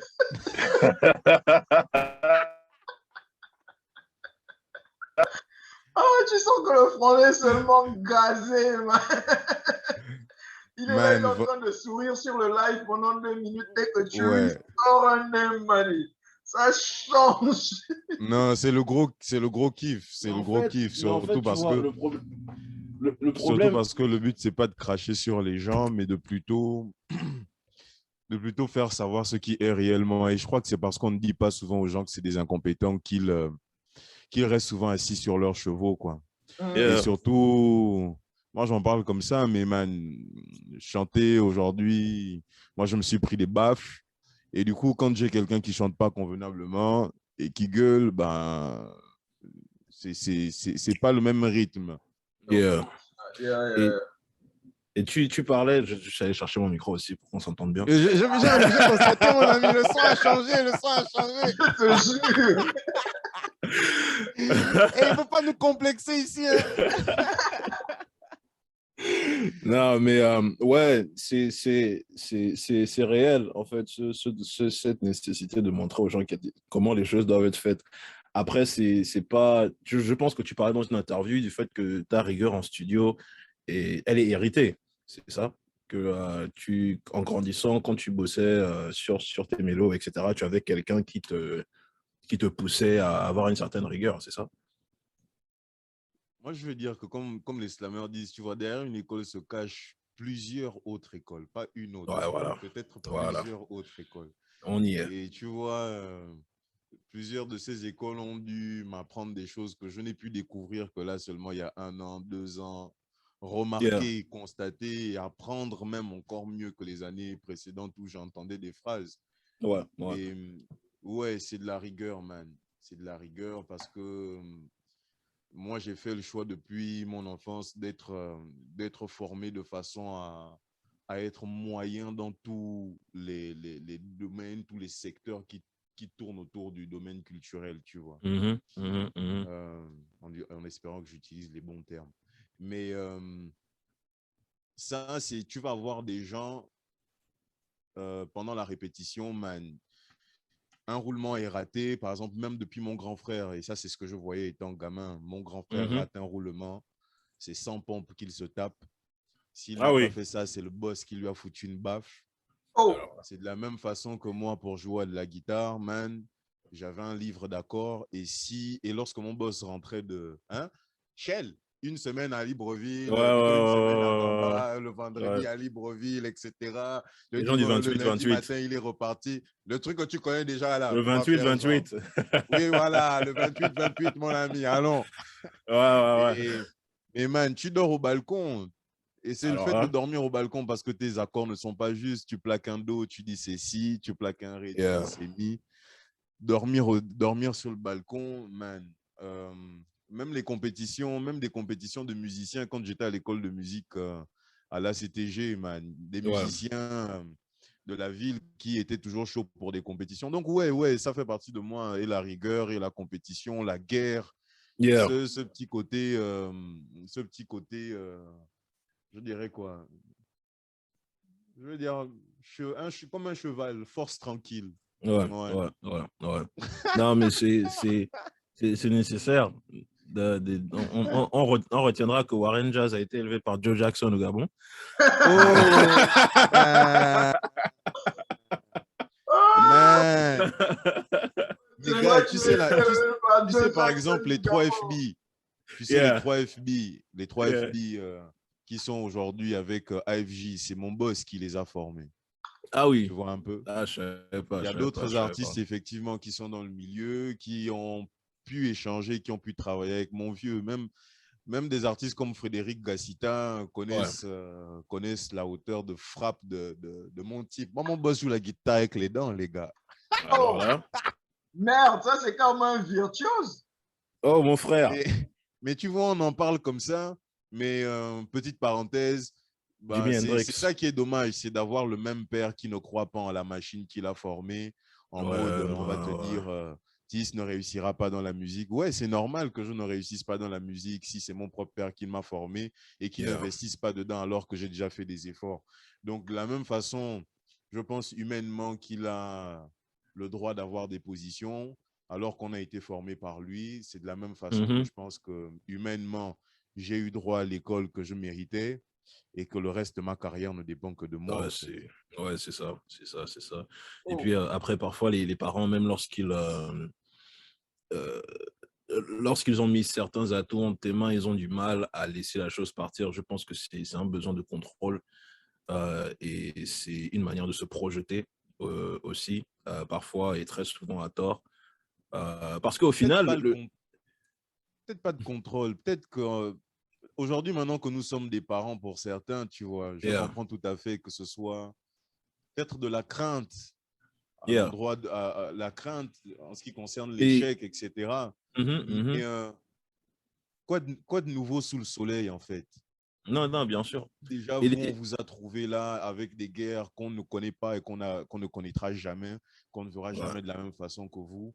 Bah, ouais, qu'est-ce qui ouais, vous empêche de vous lancer dans des nouvelles guerres avec des machines que vous avez formées, que vous avez préparées pour prendre le relais? Tu vois, je dis dans un texte, et aujourd'hui j'en parle comme ça librement, hein, ça c'est tout à mhm, fait mhm. moi.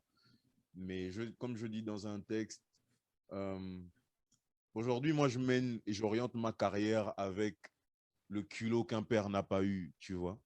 Mhm, mhm, Le mhm. mien, aussi compétent soit-il, aussi bon soit-il, je crois qu'il a fait le choix de se concentrer dans une carrière de pétrolier, tu vois. Ouais, ouais, ouais, Euh, ouais. Tout en ayant cet argument de musicien et en l'écoutant de temps à autre nous dire que si je ne vous avais pas vous, peut-être que j'aurais continué dans ma carrière. Et là, moi, de me dire aujourd'hui que ouais, mais maintenant que tu nous as nous, peut-être que tu peux réaliser ta carrière aussi d'une autre façon, Exactement, tu vois. exactement, exactement. ah, gars, nos pères là, ils parlent tous de la Et même c'est manière. pour, et c'est pour ça que c'est pour ça que j'ai dit, c'est pour ça que je parle de se projeter, en fait. C'est de projeter la Mais c'est tout à fait non-complétion de normal. ces objectifs au lieu, C'est au lieu même de l'administration réfléchit de la non, même façon. de la même manière. Yeah, c'est normal et dommage, tu vois, parce que c'est tellement, surtout lorsque, honnêtement, moi, je me dis avoir un gosse qui a autant de talent, et bon, le talent est important, mais plus important encore, autant de détermination vis-à-vis de Aussi. l'objectif, c'est un cadeau, tu vois. Et maintenant, à un moment, il faut savoir se ranger derrière. Et c'est Ouais. là, et c'est pour ça que je parle de contrôle. C'est parce que pour passer à la prochaine étape de votre relation, il faudrait que ton daron déjà accepte que peu importe ce qui va marcher devra venir de toi, parce il a probablement atteint les limites de ce qui est possible, vu qu'il s'est arrêté quelque part, au niveau de cette carrière-là spécifiquement. Et, euh, et en même temps, se dire que les craintes n'ont plus besoin d'être dans ses mains, tu vois. Moi, je dis toujours que la peur vient d'un besoin de contrôle, de contrôle humain, tu vois. C'est le fait de ne pas savoir ce qui va se passer, ou plutôt de vouloir absolument contrôler, savoir et comprendre ce qui va se passer, qui fait qu'on fonctionne dans un système de crainte. Et ça ralentit beaucoup de Ouais. gens. C'est un peu comme mentir pour avoir raison. Voilà, voilà, Yes. voilà, voilà, Yes. c'est Et c'est ce exactement que je te ça. disais, que l'administration gabonaise fonctionne de la même façon, tu vois. Mhm, Et moi, de mes observations, je me rends compte que nos parents se comportent avec nous, mhm. euh, ou sinon qu'une certaine génération de parents se comporte avec une certaine génération de jeunes, Ouais, de la même façon que l'État se comporte avec les citoyens. C'est mentir pour ouais, avoir raison, alors qu'en vérité, on peut simplement poser réellement des actions pour avoir raison. On ouais, peut ouais, simplement ouais. échanger et et faire des compromis, parce que même dans deux choix, il y a un qui sera à notre avantage et un autre dans lequel on sera obligé de faire un compromis. Yeah. Mais reste à chacun de nous de savoir exactement quelles sont ses missions, tu vois. Et moi, ma mission, c'est de réaliser mes rêves, mon frère. Tout ce que je fais, tout ce que tu vois que je réalise comme action, c'est vraiment même d'une interrogation, même de Corail King, tu vois. Qui, pendant l'objectif 400, au moment où il fallait faire le projet des jeunes, un clic autrement, en 2019, et que les maisons de téléphonie mobile, les distributeurs d'Internet, etc., n'étaient pas chauds pour nous financer le projet de façon à éduquer les jeunes quant à l'usage d'Internet en milieu scolaire. Bah, man, Corail King me pose la question pendant qu'on est en plein brainstorming. Pour la question de savoir, mais le projet Clique Autrement, c'était juste stratégique ou bien tu tiens réellement à le faire? Et moi, de lui dire, je tiens réellement à le faire. Et pourquoi je tiens réellement à le faire? Parce qu'en vérité, parmi les écoles auxquelles j'appartiens, j'ai été formé par M. Alain Minko, ancien directeur artistique de AFJ, de Eben, concepteur du projet, etc., etc. Toute l'équipe d'Eben connaît bien M. Alain Mangwang et moi, je suis formé par Alain Mangwang, tu vois. Et il y a cette école sociale à laquelle j'appartiens qui fait de moi un citoyen lambda qui, avec ou sans quelque chose, avec l'État ou sans l'État, avec toi ou sans toi, quand j'ai dit que je fais un truc et que ça doit être matérialisé, je vais le faire. C'est pas le truc que c'est la guerre, tu vois, mais c'est juste que moi, j'ai ma mission, j'ai mes missions à moi. Et je dis aux gens ces derniers temps, moi, je suis sûr que je ne vivrai pas longtemps, tu vois. J'avais peur de ne pas atteindre 27 ans. J'ai dépassé les 27. Là, j'en ai 29. J'ai peur de ne pas atteindre les 33. Du coup, tout ce que je fais, c'est pourquoi exactement? Bah, en vérité, les gars, moi, je positionne mes cartes de façon à ce que mon travail reste historique et reconnu sur la durée, que ce soit aujourd'hui, dans 5, dans 10, dans 15, dans 20 ans. Et surtout, qu'il y ait un impact réel par rapport aux réflexions des gens quant à l'environnement dans lequel on est, de se dire que les choses ne sont pas possibles et que si l'État ne fait rien, si les gens ne font rien pour nous, bah, on doit rester là les bras croisés. Et moi, mon objectif, c'est de dire non, peut-être qu'on peut changer l'angle de vue, tu vois, qu'on peut réaliser des choses et que si jamais je crève, bah, au moins, j'aurais peut-être laissé un soubassement qui permettra à mes bambins d'avoir déjà un petit héritage, une petite base. Chose qui est faite, un petit soubassement déjà qui a déjà commencé. Vraiment, merci Dieu. Vraiment, merci même mon ami financier de mon projet. Alors que dans ce genre de truc, on aurait aimé que la famille fasse. Mais bon, j'ai déjà quand même pu avoir une petite parcelle. Donc, autant monter un petit truc. Mais si je crève, toutes les actions qui auront été posées, toutes les actions sociales et même business qui auront été posées, bah, vraiment dans le but d'inspirer, effectivement. Vraiment dans le but de se dire que si mes bambins se retrouvent dans des locaux et que c'est Minko qui est le directeur de BGFI Bank, elles appellent improbable. Juste, hein. On dit, oh, c'est les enfants des autres. Moi, je dis, moi, je veux qu'on dise aussi, ce sont les enfants de Warren Jazz, ce sont les enfants de Monsieur Mombo qui sont là. Il faut qu'on s'en occupe parce que c'est quelqu'un qui a fait quelque chose pour la société, parce que c'est quelqu'un qui fait quelque chose pour les Gabonais. Et donc, moi, mon combat reste là. Et comme je dis vraiment, et j'insiste toujours, ce n'est contre personne. Mais en vérité, je n'ai rien à foutre avec personne. S'il y a des gens qui comprennent ma vision, marche avec moi, mais ne me suis pas. Mais s'il y en a qui ne comprennent pas, ce n'est pas grave. Ça veut juste dire qu'ils ne sont pas dans ma segmentation. Tu vois ce que je veux dire? Ça va prendre du temps, mais je finirai par trouver le gars qui comprend la vision du processus, quoi. Non, c'est un effort continu parce que lorsque tu es en train de partager ta vision, déjà ta vision est toujours en développement. Ouais, that's number one. Toujours, ça ne reste jamais figé, man. Ouais, ça va jamais Parce rester que là le où c'est. corona, on s'y attendait pas. Alors que Tu tu te vois. dis, je vais développer un nouveau truc par rapport à ma Ouais, carrière, man, ouais. tu changes complètement l'axe. Là, Tu réapprends qu'en fait, il y a la foi. Tu ne savais pas ce que c'était la foi. Oh, C'est pas la foi. Tu te réveilles le matin, tu as 0 balles dans les pockets et quand 12 heures arrivent, tu as un poteau qui apparaît. Non, ça ne vous dit pas qu'on aille manger un riz popo? Ouais, mon les gars, frère. c'est comme ça que Mon beaucoup frère, d'artistes vivent. Et moi, je dis, non. je ne le cache pas, autant le mettre sur la table. Et merci à toutes ces personnes vraiment qui rien que moi, par leur coup de fil, changent tellement de choses dans nos journées, quoi. Non, j'ai eu plusieurs fois des situations, je connais très bien ce de quoi tu parles là. Moi, ça m'est pas arrivé pendant Covid. Moi, Je sais que tu sais de quoi je parle, poteau. Ouais, ça m'est pas arrivé pendant Covid parce que quand Covid est arrivé, j'avais un nouveau système de support. Mais avant, gars, il y a des fois, mon frère, moi, je disais à Kofi la dernière fois ici que moi, j'ai dormi aux stations de bus. Hein. Ça arrive plusieurs fois. Ça a été chaud. En plus, j'ai choisi de faire ce que je fais aux États-Unis. Et à un moment, il y a eu une petite séparation avec la famille en termes de ce qui allait se faire, tu vois. Donc, je suis une personne, j'aime bien assumer mes objectifs, tu vois. Ce qui veut dire que Mais si je il vais... faut rappeler ici, s'il vous plaît, mesdames et messieurs, la maman de Minko était mon prof d'espagnol en classe de troisième. La Magnifique, meilleure prof d'espagnol du monde. magnifique Mais être humain, man, ma mère. je te promets, Magnifique je être te humain. promets, après la vieille man, tous les autres profs d'espagnol que j'ai eus, oh, c'était la cata, mon frère, j'assistais pas au cours. Ah, regarde. Donc, franchement, je comprends et je sais de quoi tu Yeah, parles, man. yeah, yeah. Non, et le truc, c'est que maman a toujours été la personne avec laquelle c'était le plus facile de dealer, de ce point de vue-là. Et d'ailleurs, Yeah, yeah. jusqu'aujourd'hui, quand j'ai des projets, on en parle bien. Si elle comprend, elle va dire ce qu'elle a à dire. Si elle comprend pas, elle va au moins écouter et dire, OK, bonne chance, je vais prier. Yeah. Tu vois, et ça compte pour beaucoup d'ailleurs, parce que maintenant, quand je parle par exemple avec ma famille, et je parle de famille élargie même, hein, quand on discute, il y a un plus gros support qui est là émotionnellement vis-à-vis de ce que je fais. Il y a une certaine, je pense que tout le monde a accepté que c'est en train d'aller quelque part et qu'il y a de vraies possibilités et qu'en même temps, je suis pas con, tu vois. Et, C'est clair, man. C'est pas c'est- genre tu te lèves le matin et t'as pas le cerveau qui réfléchit. Ouais, voilà, tu vois. Et ça crée une vraie différence. Mais pendant un moment, c'était juste moi, mon désir de le faire, les deux, trois personnes qui pensaient qu'il y avait des possibilités, même s'ils n'y croyaient pas à 100%, au moins ils y Ouais, croyaient assez pour tolérer la chose. ouais. Et maman qui, à chaque fois, moi, je me rappelle une fois, j'étais en Virginie, c'était en 2016, je pense. J'étais très, très déprimé. De toute façon, la dépression, ça vient, ça part.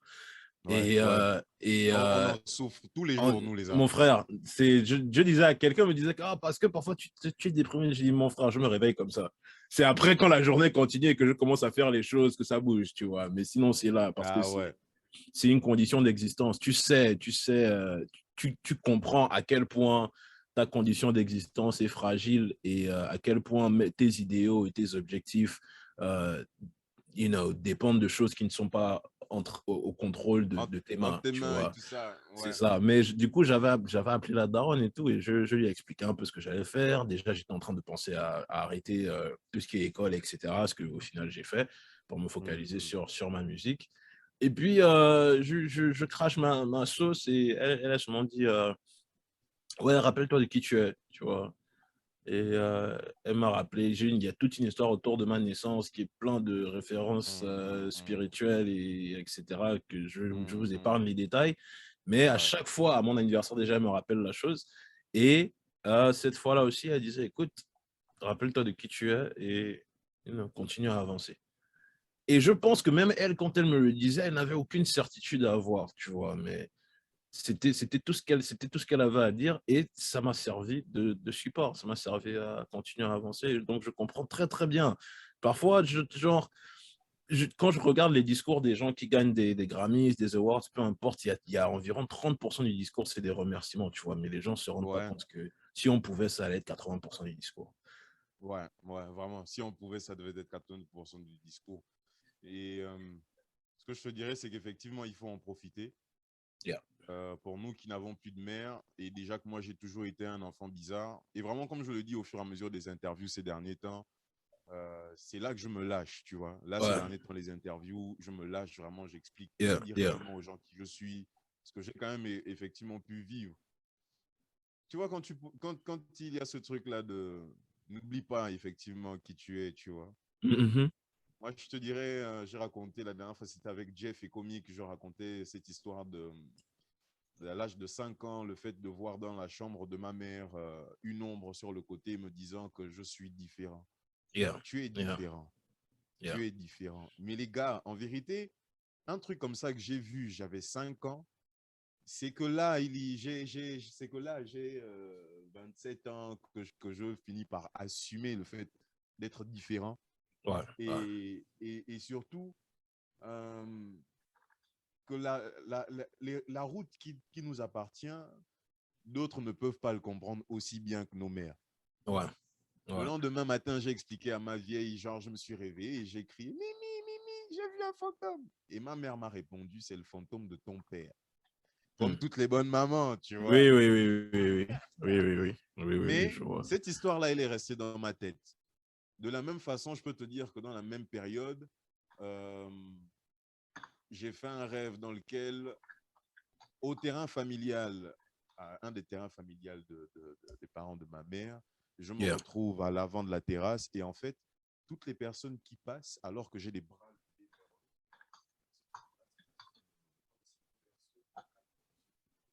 Yeah. Parce que je dis aux gens, je suis seul en fait, il n'y a personne dans la maison derrière. Yeah. Là maintenant que je finis par comprendre, c'est important. D'où le côté spiritus que les gens refusent de prendre en compte en ce qui concerne des artistes, que ce soit Non, des c'est nègres, nécessaire. que ce soit des blancs.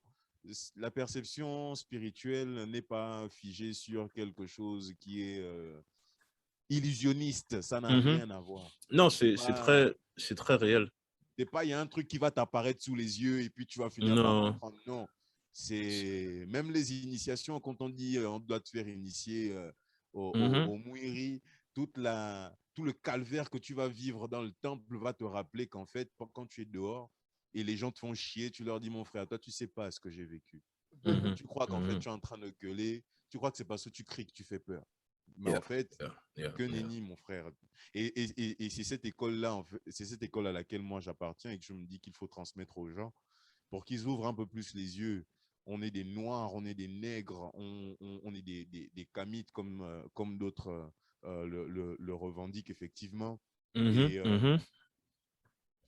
c'est la maîtrise de ces parties-là qui nous permettent de vraiment canaliser même nos ambitions, nos carrières, nos objectifs, notre vision du monde, notre vision de notre profession, de notre métier. Et il n'y a qu'une seule chose qui nous coûte cher, c'est le temps. Parce qu'à ce moment où toi, tu te dis, mais putain, mais en fait, je suis prêt, Dieu. Si jamais tu existes et que tu n'es pas à la valeur de Fais-moi l'argent, ça, pardon. qu'est-ce que tu fous, gars? Tu dois réagir. Et moi, j'ai une façon de prier où je parle avec Dieu de la même façon qu'avec un frangin. Et les gens me disent, mais toi, tu es fou. Je me dis, mais comment Non, vous il faites pour faut. avoir peur de quelque chose que Non, il vous... faut, il faut, il faut. Comment vous faites pour avoir peur de quelque chose qui est censé être votre semblable, si jamais il existe? Et comment vous faites pour avoir peur de quelque chose qui peut-être n'existe pas? J'aimais les deux possibilités, libre à chacun de s'asseoir sur la chaise qui convient à sa réflexion. Libre, je dis bien, parce que je reste libre moi aussi. Mais à quel moment ça pète, gars? Genre, tu te dis, mais c'est déjà équilibré, frère. Faites le sport pour comprendre les mécanismes du showbiz. C'est bon. Travailler dans les labels gabonais, les plus gros labels gabonais, et comprendre leurs mécanismes. Ouais, c'est fait. Travailler avec les plus grands de notre secteur culturel au Gabon, c'est fait, c'est génial. Et là, tu te poses la question de savoir, mais maintenant que je connais tout le monde et que tout le monde est censé me dire que c'est bon, qu'est-ce qu'on attend? Et effectivement, c'est là où on revient par contre par rapport à ce que tu disais. C'est là que la peur se trouve sur l'épaule de certaines personnes. Mais vous avez peur de quoi en fait? Vous avez peur de quelqu'un qui a envie de travailler? Vous avez peur de quelqu'un qui a envie de mettre tout un pays en haut? Vous avez peur de quelqu'un qui a envie de mettre même les gens qui le forment en haut? Vous avez peur de quelqu'un qui a envie de transmettre? C'est de la même façon qu'ils ont tué Jésus. Yes. Ouais, tu as tout dit. Non, il n'y a rien qui terrifie les gens. Il n'y a rien que les gens font le plus semblant de vouloir, mais qui les terrifie plus que le progrès. Et lorsque tu représentes une version du progrès de manière aussi flagrante, la première Même les gens réaction, comme c'est... nous, et je le dis humblement et respectueusement, les gens comme nous, je crois que c'est que quand on va crever, que par exemple un femelle 2 va se retrouver sur toutes les plateformes, que tous les Oh Gabonais vont oui, faire des posts, oui, oh, que c'est même le day là que ça va streamer genre en dingue, frère. etc. C'est même ce day-là que les streamings vont péter les scores, etc. Moi, je te Alors que cache. pendant qu'on est là, bah, Moi, je l'industrie te cache fonctionne pas telle qu'elle que... fonctionne et nous, on doit continuer de trouver Moi, je te cache pas que je vais pas deuxième attendre ma moyen. mort. Ça va pas être après ma mort. Je refuse. Je refuse. C'est pour ça que l'un de mes plus grands rêves, d'ailleurs, et je le dis en blaguant parfois quand je parle avec les membres enfin, mes frères gabonais, quand on discute, que genre, moi, ma carrière musicale, le succès que je suis en train de chercher là, quand je dis que c'est que depuis plusieurs années, c'est plus vraiment pour moi, je dis pas ça en déconnant, hein. Moi, par rapport à l'industrie gabonaise, mon plus grand rêve, c'est de financer l'industrie. Ça, c'est, je Et veux pas être, c'est ça, en je veux fait. pas être star dans l'industrie gabonaise particulièrement. C'est-à-dire que ça va arriver, mais c'est parce que c'est nécessaire, tu vois. Mais ce que je veux réellement, c'est faire ce que j'ai à faire internationalement pour que je puisse venir pomper les thunes dans ce que nous on fait localement. Parce qu'à la fin des fins, c'est comme tu disais tout à l'heure, tu vois. Je disais ça à Kofi, je dis ça à toutes les personnes à qui je parle. Peu importe où je vais et peu importe ce que je fais, il y a une chose que je n'oublie pas. C'est ma condition d'existence. Numéro 1, noir. Numéro 2, africain. Numéro 3, homme. Mm. Ouais. Peu importe qui me regarde, peu importe ce que je pense que je représente pour le reste du monde, il me regarde d'abord comme ça. Je disais à ADB l'autre jour que on peut ne pas se connaître. Toi, par exemple, pour Rangers, tu fais ton bail là où tu es, moi, je ne te connais pas, je fais mon bail là où je suis, je fais blablabla. Bla, bla, bla, et puis, comme par hasard, on se retrouve tous au Grammys. Le simple fait qu'on soit dans la même salle au Grammys, tout d'un coup, on ne va plus dire Tis ou Rangers, on ne va plus dire Minko, on va dire oh, les Gabonais sont là-bas. Yes. Effectivement. Parce que qu'on le veuille ou pas, notre condition d'existence de base est identique. Ce qui veut dire que, Ouais, l'identité, ce qu'on représente, qui on représente. exactement, ce qui veut dire que le succès, tu vois, le succès d'un ne sera jamais assez. Ce sera jamais assez. Si je réussis dans ce que je fais et qu'au final, ça ne profite qu'à mes dépenses et à ce par quoi je suis intéressé d'un point de vue purement égo, Ouais. ça a servi à rien en vérité, parce que j'avais même pas besoin de ce degré de succès-là pour atteindre ces choses-là. C'est, c'est, c'est de la même façon que je pense également qu'au côté scène, je ne pense pas que je mettrais du temps sur la scène, tu vois. Yeah, Le yeah. but pour moi étant sur scène, c'est juste de pouvoir prouver, ou sinon, pas prouver, mais plutôt, je vais dire quoi, rassurer quant à mes performances. Voilà. Parce que je Voilà, suis beaucoup voilà. plus intéressé par l'arrière-plan du secteur culturel, donc le côté business. C'est Mhm, pour ça, mhm, effectivement, qu'à POG, actuellement, on a signé des artistes en management. mhm, Euh, on en a signé d'autres pour des productions de projets. Et comme tu vois, je dis, moi, je ne produis pas d'artistes parce que notre format au Bled ne nous permet pas de dire qu'on produit des artistes. Mais par contre, mhm, on peut produire des projets d'artistes. Et ça, c'est dans le but de réindustrialiser les choses, créer mhm. une petite plateforme média qui permettrait de promouvoir des entrepreneurs, qui permettrait de promouvoir des artistes, des événements, etc. Yeah, Et en même temps, créer un canal d'événementiel qui permettrait aux artistes de récupérer de la thune. ouais, C'est-à-dire aussi que les gens, ils appellent pour des prestations et ils nous proposent des trucs de 50, 80 000, 100 000 et tout ça là. mhm, Et nous, on a essayé de refaire le format qui existait avant, celui de faire payer les entrées. mhm, Et on s'est rendu compte qu'en fait, un artiste gagne mieux, ou sinon, on a gagné mieux que ce que les gens nous proposaient à nous dire qu'on a 80 000 et tout ça. mhm, Et donc, on s'est dit peut-être il faudrait essayer ce format-là, mais dans plusieurs espaces, avec plusieurs mhm. artistes. Et c'est ça notre boulot. C'est ça notre travail. C'est la raison pour laquelle on a décidé de continuer des études, de faire des études dans ces milieux-là. Et rien de mieux que de te dire, vas-y, frangin, bouge les choses. Mhm, mhm, mhm, Allez, mhm. allez, toi, Indiane. To Indian. Non, c'est réel. C'est réel. Je comprends cette portée-là. Et honnêtement, c'est le plus bon que moi je comprenne. À la limite, on s'en fout parce que de toute façon, je pense de manière relativement similaire. Le plus dommage, c'est que les gens ne comprennent pas parce que tu te dis que s'ils comprenaient, ils seraient tous derrière. Parce qu'il n'y aurait aucune raison de ne pas se mettre derrière. C'est genre vraiment essayer d'expliquer que yo, si tu te ranges derrière ça, tu te ranges derrière toi-même en fait. Et, Il et, ne faut pas chercher à comprendre les gens qui ne vous comprennent pas. C'est d'une part, si ça semble un peu comme ça, tu vois, mais quand je dis de ne pas chercher à comprendre, c'est lorsqu'on est quelqu'un de réfléchi, les avis des uns et des autres nous intéressent en ce sens que les contradictions peuvent nous permettre d'améliorer la chose. Mhm, Mais pas des contradictions inutiles ou au pire des cas des gens qui ne comprennent pas en fait notre truc et qui ont déjà mhm, des axes différent de là où nous on va, quoi.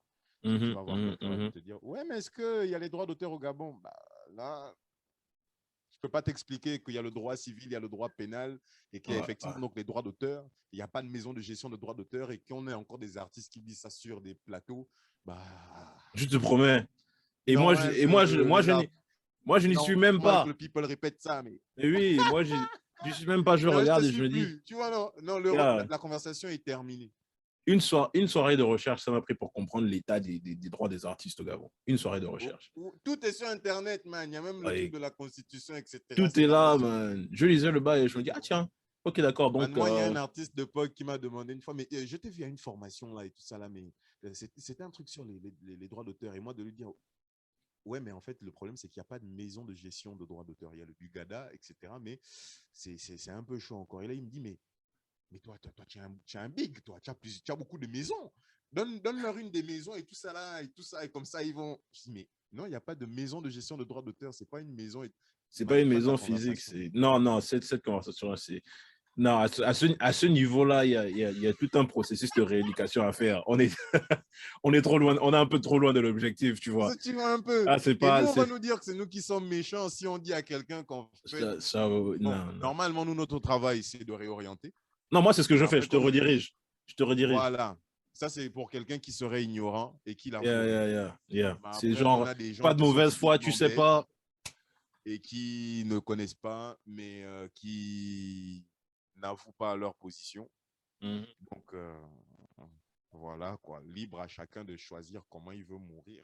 C'est Soit ça. tu veux qu'on fasse Libre à chacun de choisir comment il veut mourir.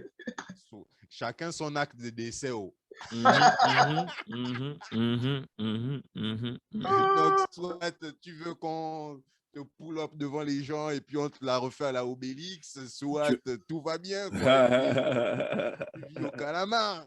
Je te Donc, ça promets. va, ça va. Oh, mais ça va, ça va. Non, Le vieux père Frédéric Gassita a dit on a besoin des incompétents dans le milieu. Donc, du coup, c'est pour les nombres. Vas-y, faut C'est les bon dénoncer. c'est bon pour les nombres. Tu vois, c'est bon pour les ah nombres. ouais, man. Après, on n'a pas besoin que tout le monde, on n'a pas besoin que tout le monde fasse le meilleur taf du monde. On a juste besoin de Non, le quelques premier têtes. truc On déjà, a juste besoin de c'est pas quelques une têtes question de faire même le pensantes. meilleur truc. C'est, man, au Gabon, les gens doivent être rééduqués en ce qui concerne, même dans le monde, les gens doivent être éduqués en ce qui concerne le fait de comprendre les gens. Tu Mhm, vois, même dans le truc de dialogue, tolérance et paix. En vérité, ces trois mots-là sont positionnés, mais vraiment avec une réflexion qui a lieu d'être évoquée même dans les établissements, dans un vrai terme philosophique, tu vois. mhm, Le dialogue, dans le but de comprendre l'autre, écouter l'autre quand il parle, quand il doit s'exprimer. La mhm, tolérance, le fait que nos différences n'empêchent pas du tout qu'on puisse continuer. Et ensuite, bah, ensuite la paix, qui est simplement le résultat de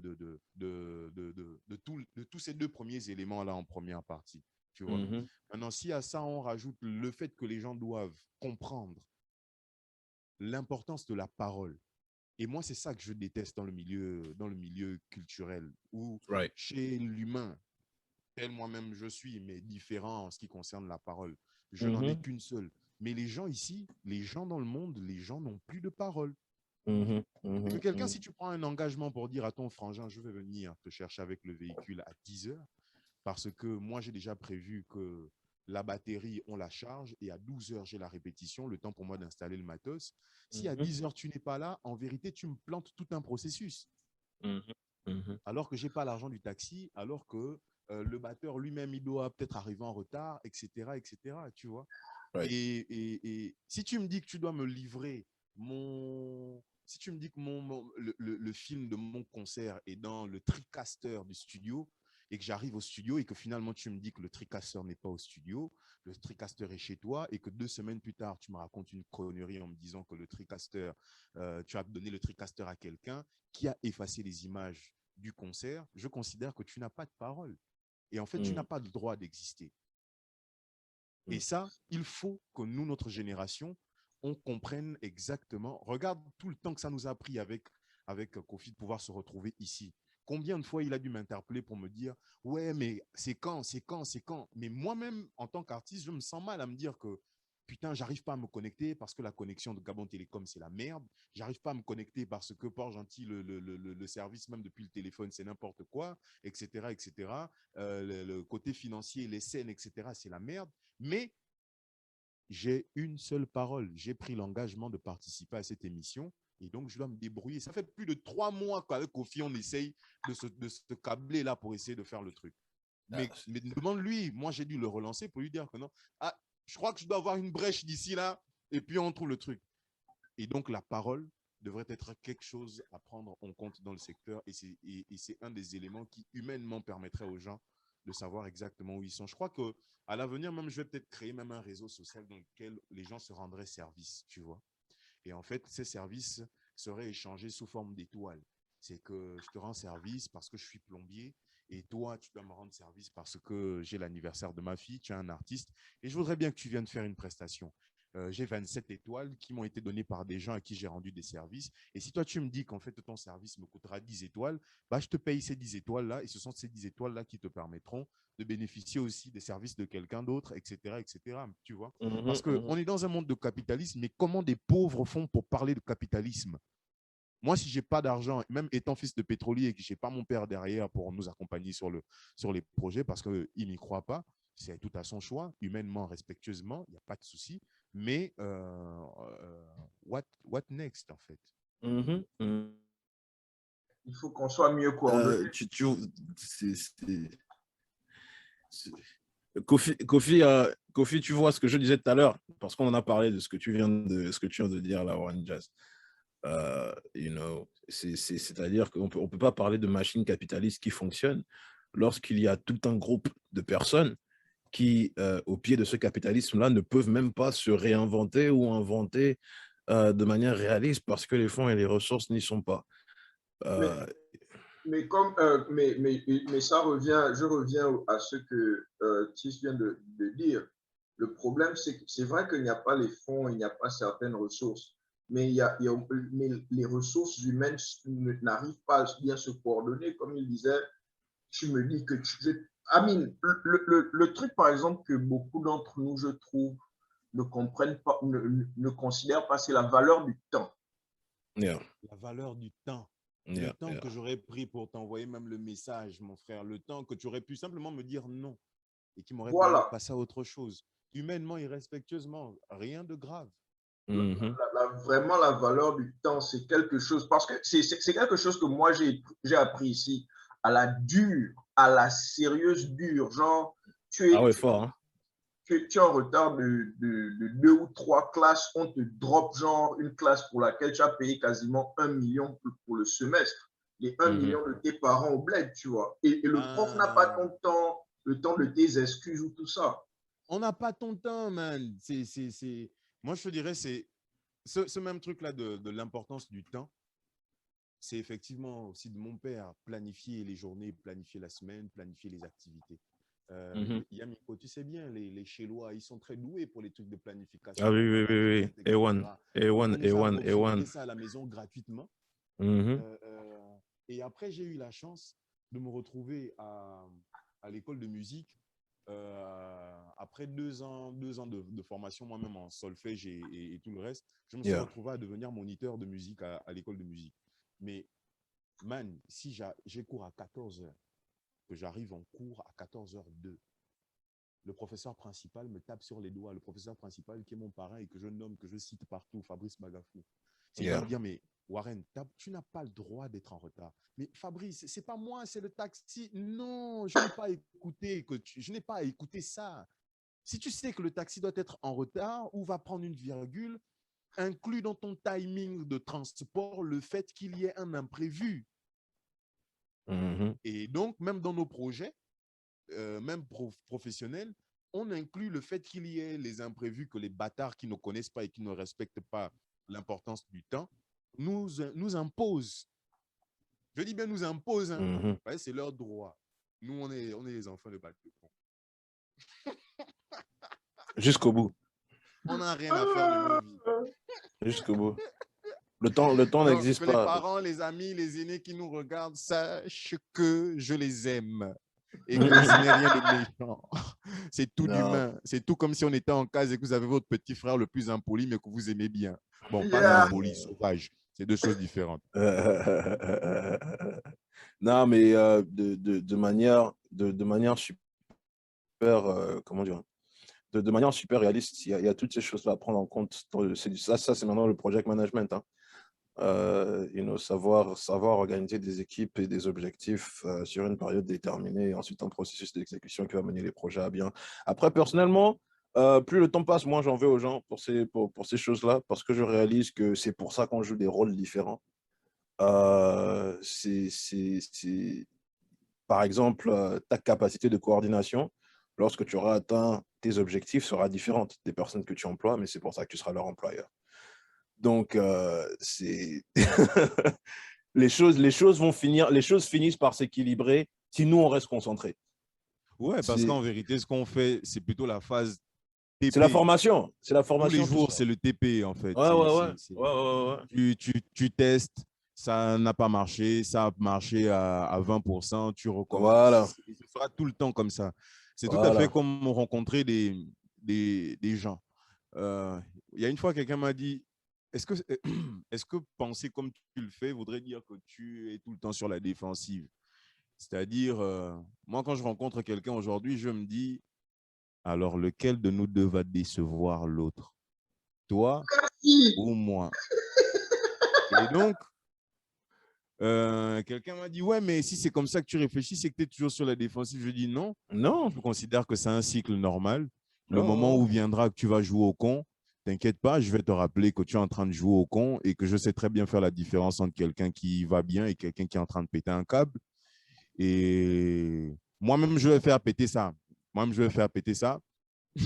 Et après avoir fait péter ça, dès que tu auras compris et que tu auras changé ta direction, moi-même aussi, je vais venir calmer ça. Effectivement, c'est ça qu'on appelle la hauteur d'esprit, pouvoir soulever des problèmes, faire chier des gens et ensuite revenir leur faire savoir que non, en fait, c'est rien de méchant. C'est juste que tu as pété un câble et il fallait recabler. Je n'avais pas le tournevis. Yeah. Et parfois c'est nécessaire. Et ça peut. Non, man, c'est nécessaire. Tu C'est le fais. nécessaire. Tu le fais C'est par les nécessaire, actions, tu man. le Il fais faut par faire les la mots. guerre sur votre planète. Là, Ouais. les humains, c'est des sauvages. Moi, je shut out. Moi, je shut out. Hein. Je coupe les axes de communication très, très rapidement quand les choses arrivent à un certain degré de OK, on ne s'entend pas. C'est clair qu'on ne s'entend pas. Ouais, surtout que je crois que les gens comme nous, C'est- après, je ne sais pas pour Moi, je toi, crie. Moi, mais je crie pas. Hein. Je disais ça, Kofi. Je crie pas. Je me lance pas dans les ouais, longs non, trucs. Bon, jamais, mon frère. on va Il y a on va Minko, il dit s'arrêter là. jamais, On dirait, jamais, je n'étais entendu crier, mon frère. man, Les génies ne font pas le bruit, mon on dirait frère. tu as besoin de vacances. Vas-y, tu vois. Et quand tes vacances seront finies, on en reparle. Tu vois. Mais sérieusement, man, sérieux, sérieux. Tu es Là, tu vas quelqu'un dire, de très intelligent. Toi et moi, on sait exactement ce qui se passe. est-ce Continue que tu, ta route. est-ce que tu vois un peu? Oh, man, laisse. Lui, c'est une machine depuis Kala. Il Il faut un faut. travail Ouais, sur non, et puis, c'est genre, bon, je ne sais pas si j'ai raison, mais il y a cette période de transition-là que je crois qu'on est de l'autre côté de ça. Genre, cette Ouais. période de transition où tu étais enfant et tu continues à pardonner à tes amis constamment, à tes collaborateurs constamment, mais on est en train de passer ce cap où on veut vraiment actualiser certaines choses. Sauf que ça ne changera jamais, tonton Kofi. C'est que devant, il faut être prêt à tomber sur des gens. Mon fameux parrain dont je parlais me disait souvent à l'école de musique, parce que j'avais souvent des problèmes avec ma vieille à cause de cette histoire d'être en cours de musique. Après l'école, je passais directement à l'école de musique. Soit je donnais des cours, ça me faisait de la thune et ensuite je rentrais en case. Soit moi-même, je prenais des cours. Mais il me disait souvent, tu sais, les problèmes que tu as avec ta mère aujourd'hui, c'est de la même façon que j'ai accepté de te prendre dans cette école et de payer tes cours, de justifier tes cours auprès de la CTG. C'est que quand tu es appelé à être un grand homme, en vérité, tu es obligé de vivre certains problèmes d'une certaine façon. Sauf qu'il faut savoir que devant cette école-là où on a eu des fameux problèmes avec nos familles, nos parents, c'est de façon à pouvoir faire comprendre aux gens qui sont maintenant de l'extérieur et devant nous qu'en fait, ce que tu fais là, toi, tu n'es pas un dingue. Là, tu ne connais pas Jackie Jack. Et Tu n'as donc, pas il y encore. aura toujours le Knicks, man. Ouais. Là, on est un step, on parle encore entre nous. On voudrait peut-être rencontrer le manager il s'appelle comment? De Aya Nakamura. Il pourra nous Right. faire un faux plan. Après, on va Yeah. rencontrer le manager de Taïk, avec qui ça va matcher. On finit par rencontrer le manager de Aya Nakamura, qui, lui, finalement, se rend compte que tu es là devant lui. Et en fait, il ne peut pas réagir d'une façon comme d'une autre, humainement, de la même façon qu'un Gabonais lambda, parce qu'il ne t'aurait pas abordé de la bonne façon. Tu Yeah, vois? yeah. Maintenant, à toi de réfléchir humainement, respectueusement. Là, je fais quoi? Je pull up ou bien je pardonne? Le choix revient à celui qui se sera senti frustré, mais il faut le faire dans les règles de l'art. Non, Et après, gérer. si tu as fait pull up, bah, tu fais redescendre la sauce, C'est ayant tout. la hauteur spirituelle, de façon à ce que ce ne soit pas contre toi que les choses se retournent. Voilà pourquoi je dis, bon, peut-être que si Dieu c'est le hasard, c'est que tout ce qui nous arrive n'est que le résultat de l'ensemble de nos propres actions. Ouais, c'est à l'intersection, on va dire. À C'est l'intersection. à Tu vois un l'intersection. peu? Ouais. Dans ce style de réflexion-là. Et donc, je me Yeah. dis, bah, man, il faut de la volonté. Comme Damso l'avait dit, c'est quoi quelqu'un de bête? Bah, c'est quelqu'un qui refuse de réfléchir. C'est aussi, c'est aussi la même chose avec quelqu'un qui refuse de pardonner les autres, en fait. Yeah. J'ai fait 4 jours Non, de cellule grâce à mon boss, mais quand on me demande ce que je pense de lui, bah, je dis clairement rien du tout, je pense rien. Et un de mes oncles qui est au B2 me dit, c'est impossible que tu penses rien. Essaie d'imaginer si ta femme te trouve à la maison avec une autre femme et qu'elle ne réagit pas et puis elle vient te faire le becto. Tu vas trouver ça comment? Je lui dis, mais l'oncle, ne t'inquiète pas. En fait, moi, j'ai compris qu'humainement, c'est juste que vous n'êtes plus dans la segmentation, mais sinon, tout va bien. Bah, c'est ça, il faut Pardonnez. savoir. Il faut savoir. Next step. Il faut On passe. savoir On passe. il faut savoir compartimentaliser parce que la réalité, c'est que tout fonctionne avec des systèmes d'attache et de connexion. Tu vois.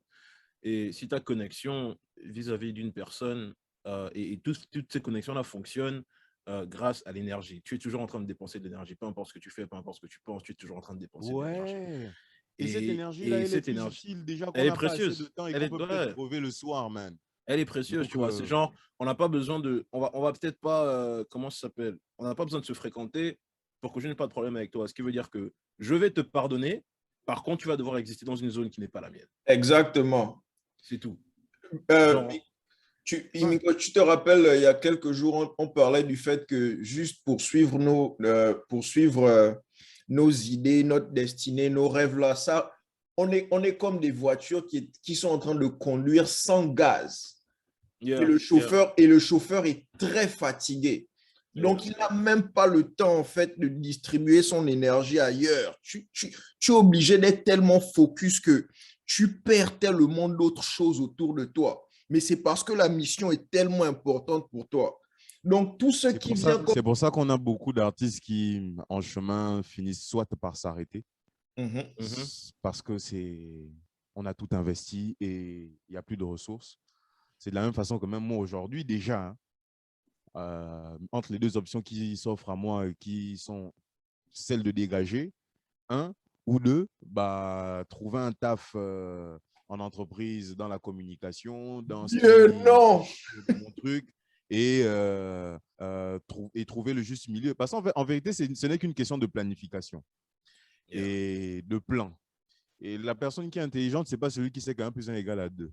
C'est celui qui sait que là, s'il y a le problème, c'est que peut-être il y a la solution et ensuite on regarde le résultat et si ça n'a pas marché, on recommence encore. Donc là, que de me retrouver encore dans cette phase où en fait, c'est des gens qui interviennent autour de nous pour dire qu'on a besoin d'aide, on a besoin d'aide, on a besoin d'aide, on a besoin d'aide à la longue. Oui, effectivement, les artistes, nous sommes des mendiants. Oui. Mais à la longue, on finit par être épuisé. Et donc, il y a ce gaz-là aussi se termine et ensuite, on s'arrête. Et 10 ans plus tard, on finit par être le gars qui est juste là au quartier comme tout le monde, qui travaille à GPS. Et puis, dès qu'il est là, bah, tout le monde se souvient de lui comme étant le gars qui était super successful et tout ça, et qui aujourd'hui, finalement, ce n'est plus rien, quoi. À l'époque, il était fort. Hein. Je Ah, te il jure. était fort. Oh, le gars, Oh, c'était une machine, Écoute le lui. son là, oh, écoute le son là. oh, il a fait les scènes. Et puis tu es là, genre, Et honnêtement, puis hein, tu es là, bam, et ce serait le truc le puis plus, ce sera le truc le plus déprimant du monde. Les gars sont là, ils pensent qu'ils sont en train de te célébrer dans ta tête. Tu es genre, moi, c'est ça que je trouverais déprimant, effectivement. Et quand je Ouh, vois des gens, tais-toi, par tais-toi. exemple, qui me disent, quand je vois des gens qui me disent, par exemple, qu'on n'a encore rien fait, je me dis, ça, c'est quelqu'un qui n'a rien fait, qui s'adresse à moi. Yeah, yeah, Effectivement, le yeah. truc de quand tu parles à un con, il croit qu'il en fait autant, tu vois. Non, forcément, Euh, forcément, forcément. parce que euh, l'ensemble des actions qu'on va poser, euh, comme je disais tout à l'heure, ne serviront seulement qu'à gonfler nos galons et dire, Mhm, par exemple, sur Pogman, moi, je repense à un Martin Rompavé, je pense à un Serge Eniga. Serge Eniga, surtout comme étant le dernier monstre de Port-Gentil, tu vois. Ça, c'est à mhm, mon mhm. sens. Yeah, Librement, yeah, yeah. humainement, respectueusement, celui qui poste un propos décalé n'a qu'à être au courant, je vais répondre. Yeah. Mais Serge Eniga, pour moi, était genre le gars, quand j'en ai parlé avec, par exemple, monsieur Yves Delbras, avec Mhm, tonton Yves Delbras, avec le mhm, boss, j'ai pu apprendre certaines choses, tu vois, par rapport au personnage de Serge Eniga. Et après Serge Eniga, aujourd'hui, à Port-Gentil, je considère que j'ai le droit de me positionner comme étant le méritant de, du travail de toute une génération avant moi que j'ai pu yeah, observer, tu vois. yeah, yeah, Parce yeah, que si je yeah. dois compter mon nombre de dates d'événements, si je dois compter euh, les événements pour lesquels on a été président de jury, les événements qu'on a organisés pour les jeunes, les événements qu'on a organisés pour la société, les événements auxquels on a participé pour représenter le Gabon, je demanderais qu'on me cite un deuxième artiste port-gentillet qui aurait le même palmarès. J'envoie ma biographie, je poste ça tout de suite s'il y a quelqu'un qui boude. En termes de discographie, etc., ce qu'on a produit. Et les gens, ils te disent en fait, ouais, mais on ne connaît pas ton travail. Je me dis, mais vous êtes débile. Tu as Google, tu as YouTube. Comment tu me dis que tu ne connais pas le taf? Le nombre de clips que j'ai sur YouTube, le nombre d'artistes gabonais qui produisent ou qui auraient produit ce nombre de clips-là, hormis le truc de tu as tant de views, etc., ça, je m'en bats Ouais. les couilles. Parce qu'en vérité, la performance ne fait pas le nombre de vues. Le problème de Tiswarenja, ce n'est pas qu'il est boycotté, ce n'est pas un problème de on est avec 10 000 personnes ou quoi. Non, c'est la Mm. cible client. C'est ça le problème. L'environnement dans lequel on est, est-ce qu'il faut bouger de là pour créer l'écosystème ailleurs et se développer en fonction de la cible qui est la nôtre, etc., etc. Mais il faut d'abord qu'on ait des appuis chez nous. D'où encore on revient sur l'affaire de l'identité. Si des gens, ils appellent au Gabon, ils appellent à Port-Gentil, toi tu dis, je suis le maire de la ville, je suis le président et tout ça là, des artistes au Gabon, les gars vont te dire non, mais toi, tu es un fou. Tu dis, non, il n'y a pas de souci, vous avez le droit de dire ce que je veux. De toutes les façons, c'est tout ce que les gens disent sur Ali. Hein. Jeune homme, mais tu n'as pas peur, hein? Hey, moi, le grand, il sait que j'ai beaucoup de respect pour les humains. Ah ouais, moi, les gens savent, man. Moi, je suis quelqu'un de respectueux. Seule différence, c'est que si tu me frottes mal, frangin, c'est pas Aladdin que tu vas voir. Quoi. Non, man, tu as raison, parce que, comment on appelle ça, le plus longtemps je vis ici, le plus je comprends pourquoi par exemple, ici, notre petite politesse, où quand on te triche, tu veux toujours être poli, là. Ici, on te dit clairement que c'est considéré comme de la faiblesse. Yeah. Oui, surtout parce que même dans notre industrie, Kofi, et ça c'est ce que je dis aujourd'hui de par l'expérience décevante avec Fabas. Que ce soit mon équipe, que ce soit ma femme, que ce soit mes éléments, les gens me disent « Ouais, mais laisse tomber. » Je dis bien, humainement et respectueusement, j'ai de la haine parce que quelqu'un n'a pas respecté mon travail et a perdu des images, bon, prétendues. Et donc, moi, je lance un 15. Je maudis cet aîné-là de façon à ce qu'il sache que ce sont ces enfants qui seront les esclaves de mes gamins si je n'ai pas mes images. Est-ce que tu vois un peu Ah, euh, non, je te comprends. Non, je et, te comprends, man. quand en fait, il y a cette dégaine-là, ben man, moi, tous les aînés autour de qui me connaissent et qui connaissent Fabas également et qui m'ont appelé, moi, je leur ai clairement dit, dans le showbiz gabonais, je n'en doute pas, je n'en doute plus. je suis l'artiste le plus performant, je suis l'artiste le plus respecté, je suis l'artiste le plus respectueux. Mais je me demande à quoi ça sert de respecter des gens, des aînés, qui sont censés impacter sur notre travail de par le comportement et l'estime qu'on leur accorde pour ensuite se retrouver devant nous comme des potentiels ennemis alors qu'en vérité, on veut travailler avec, on veut développer des choses avec. À quoi ça sert qu'on respecte des gens? Et effectivement, est-ce que ça passe pour de la faiblesse de dire à des gens, et après, moi, j'espère que c'est pas comme ça que les gens considèrent, tu vois. Mhm. Euh, Tu vas par exemple faire un tour à Urban FM. Moi, chaque fois que je suis à Elbev, je fais un tour chez les gens qui m'accompagnent, de près comme de loin. Mhm. Je rends une petite visite. Si je passe par la ville, je fais un tour chez Urban FM, etc. Je fais un tour chez Ospro, je fais un tour chez AFJ.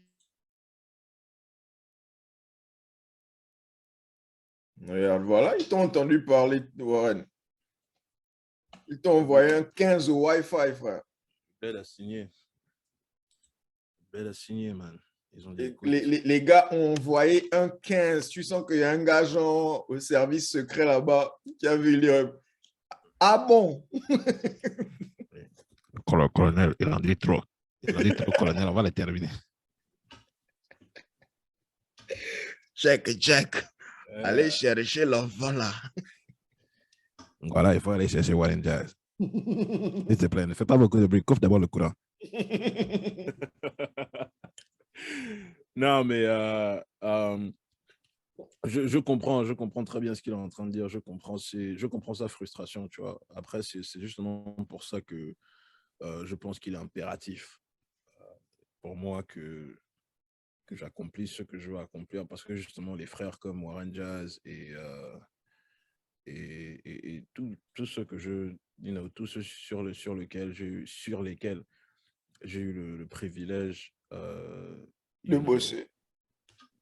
ou même d'avoir une interaction avec, ou tout ce dont j'ai eu le privilège de connaître le mouvement, tu vois, Yeah. d'une manière telle que j'ai une relation un peu plus personnelle avec leur progrès. J'y pense toujours. Je me dis, écoute, quand j'aurai mis mon drapeau dans les endroits où je vais mettre mon drapeau, ce sera particulièrement pour que vous ayez une ambassade partout. Tu vois, une ambassade, c'est dans un territoire étranger, C'est en gros. Of course. Parce que tu sais que, par exemple, l'ambassade de Russie ici aux États-Unis, si tu fais un truc, par exemple, et que tu vas te cacher là-bas, tu vois, les Man, États-Unis, tu es en Russie, frère. tu es en Russie, mon frère, mais après les Russes, s'ils ne sont pas tes alliés, tu es dans la merde. Mais c'est un territoire, tu vois, c'est comme l'ambassade du Gabon, tu vois. Si tu vas te cacher à l'ambassade du Gabon, si tu as fait quelque chose et que tu rentres à l'ambassade du Gabon, il faut que l'ambassade du Gabon accepte de te donner, aux autorités américaines pour qu'on s'occupe de toi, tu vois. Mais sinon, ils ne peuvent pas rentrer parce que c'est une invasion. C'est considéré C'est une politiquement. déclaration de guerre. C'est une déclaration de guerre, exactement. C'est une déclaration de guerre. Et moi, c'est ce que je veux faire avec ma carrière et avec mon futur.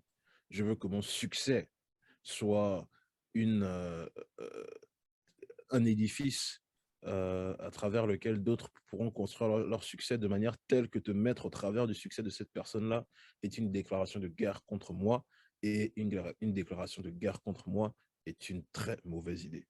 Ce serait la pire idée que tu aies eue sur les 3 dernières années. Tu vas y penser 2 ans plus tard, tu vas te dire « Waouh, j'ai été con ».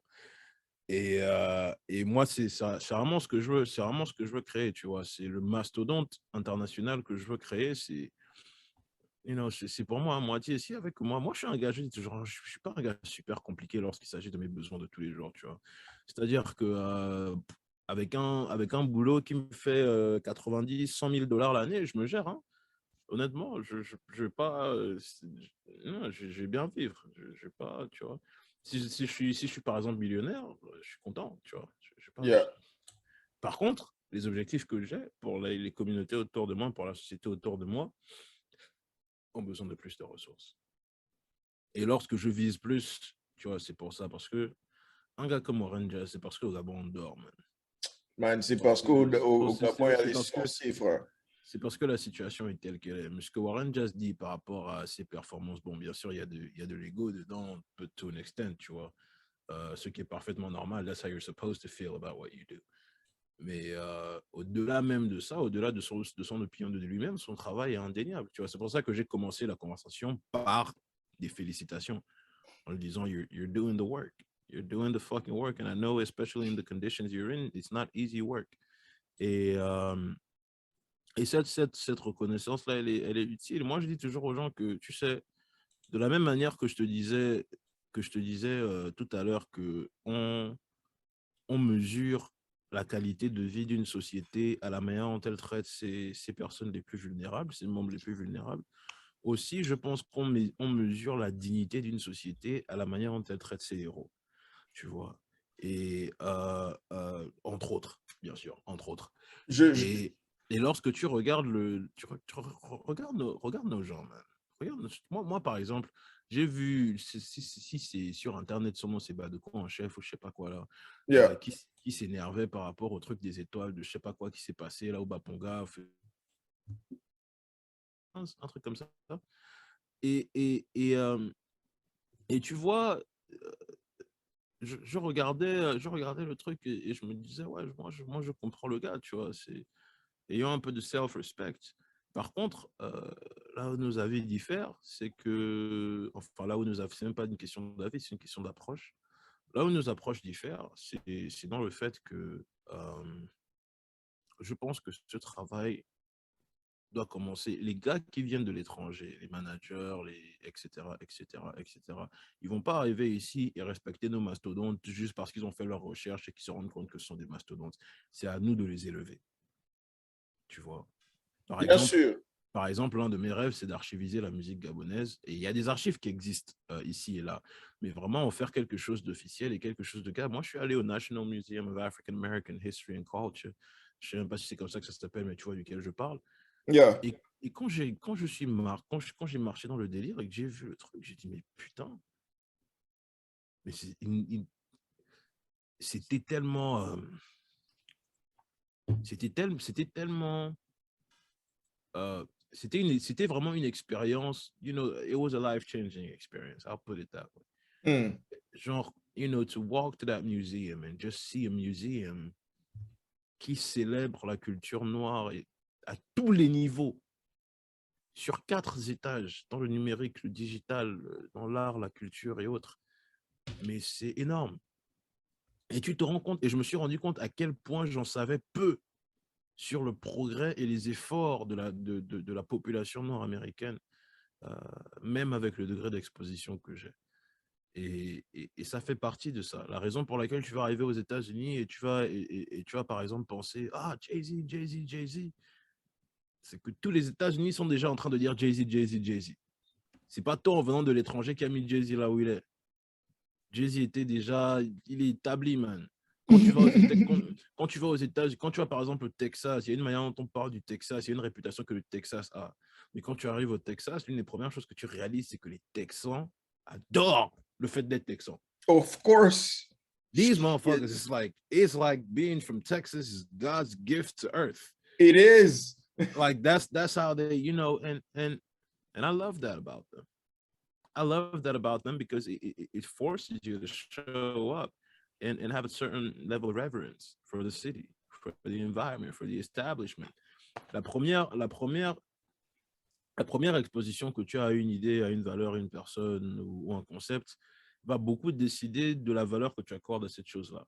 Si je te présente, par exemple, ça et que je te dis, putain, alors ces crochets-là, quand je te dis que ça a changé ma vie, moi, je ne sais même pas pourquoi les gens font les dreads autrement, c'est une perte de temps. Ce type de bois-là, déjà, c'est un bois qui vient de tel pays, et le métal qu'ils utilisent, la forme même qu'ils utilisent pour le faire, permet que ça ne s'accroche pas à tes cheveux quand tu fais ça et ça. Honnêtement, tu fais quoi que ce soit avec tes dreads. Commence avec ça, c'est un vrai bail. Tu vas voir la chose là n'importe où. Ta première réaction, ça va être « Oh, ça c'est le truc dingue dont le frangin m'avait parlé. » La manière dont on parle des choses, ça fait la différence. Regarde Koba aujourd'hui, man. Les gars parlent de Koba comme si Koba avait rappé pendant 3 mois. Sérieusement. Il est comme si Koba avait rappé pendant 3 mois. Non, mais sérieusement. Sérieusement. Et pourtant, Koba, la carrière que Koba a eue, telle qu'elle s'est passée à Libreville, avec ses bons et ses mauvais côtés, c'était jamais arrivé avant, mon gars. Non, I mean, C'était jamais arrivé avant. De la même manière que la carrière que Jirio a eue, c'était jamais arrivé avant.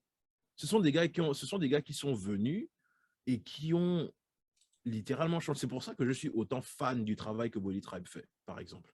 Yeah. Parce que c'est ce qu'on a besoin de faire. Si on ne commence pas à célébrer, ce qui a pu se passer, c'est impossible que les gens viennent de l'extérieur et le fassent pour nous. Tu vois. Donc, tu prends le gars de notre frangin qui vient de revenir, il fait ce qu'il fait, tu vois. L'une des manières dont tu célèbres certaines personnes, certaines entités, c'est en t'assurant qu'ils ont un certain confort, c'est en t'assurant qu'ils ont une certaine, qu'il y a une certaine conversation autour de leur réputation, et c'est en t'assurant que lorsqu'on parle d'eux, on connaît l'importance de leurs actions. Toi et moi, on ne sait pas où Neil Armstrong habite. Bon, on sait qui c'est. Bien sûr. On sait qui c'est. Pourquoi on sait qui c'est? C'est pas seulement à cause de ce qu'il a fait, c'est parce qu'il y avait toutes les caméras du monde dessus quand ça s'est passé. Et c'est parce qu'on nous a rabâché ça après. C'est parce que les États-Unis ne vont pas te laisser mal parler de Neil Armstrong. Jamais, man. Il fait partie du patrimoine national. Patrimoine national et on le porte au plus haut. De la même manière, tu as comment on appelle. En fait, comment on appelle ça? On n'associe aucune valeur au. En fait, on ne respecte pas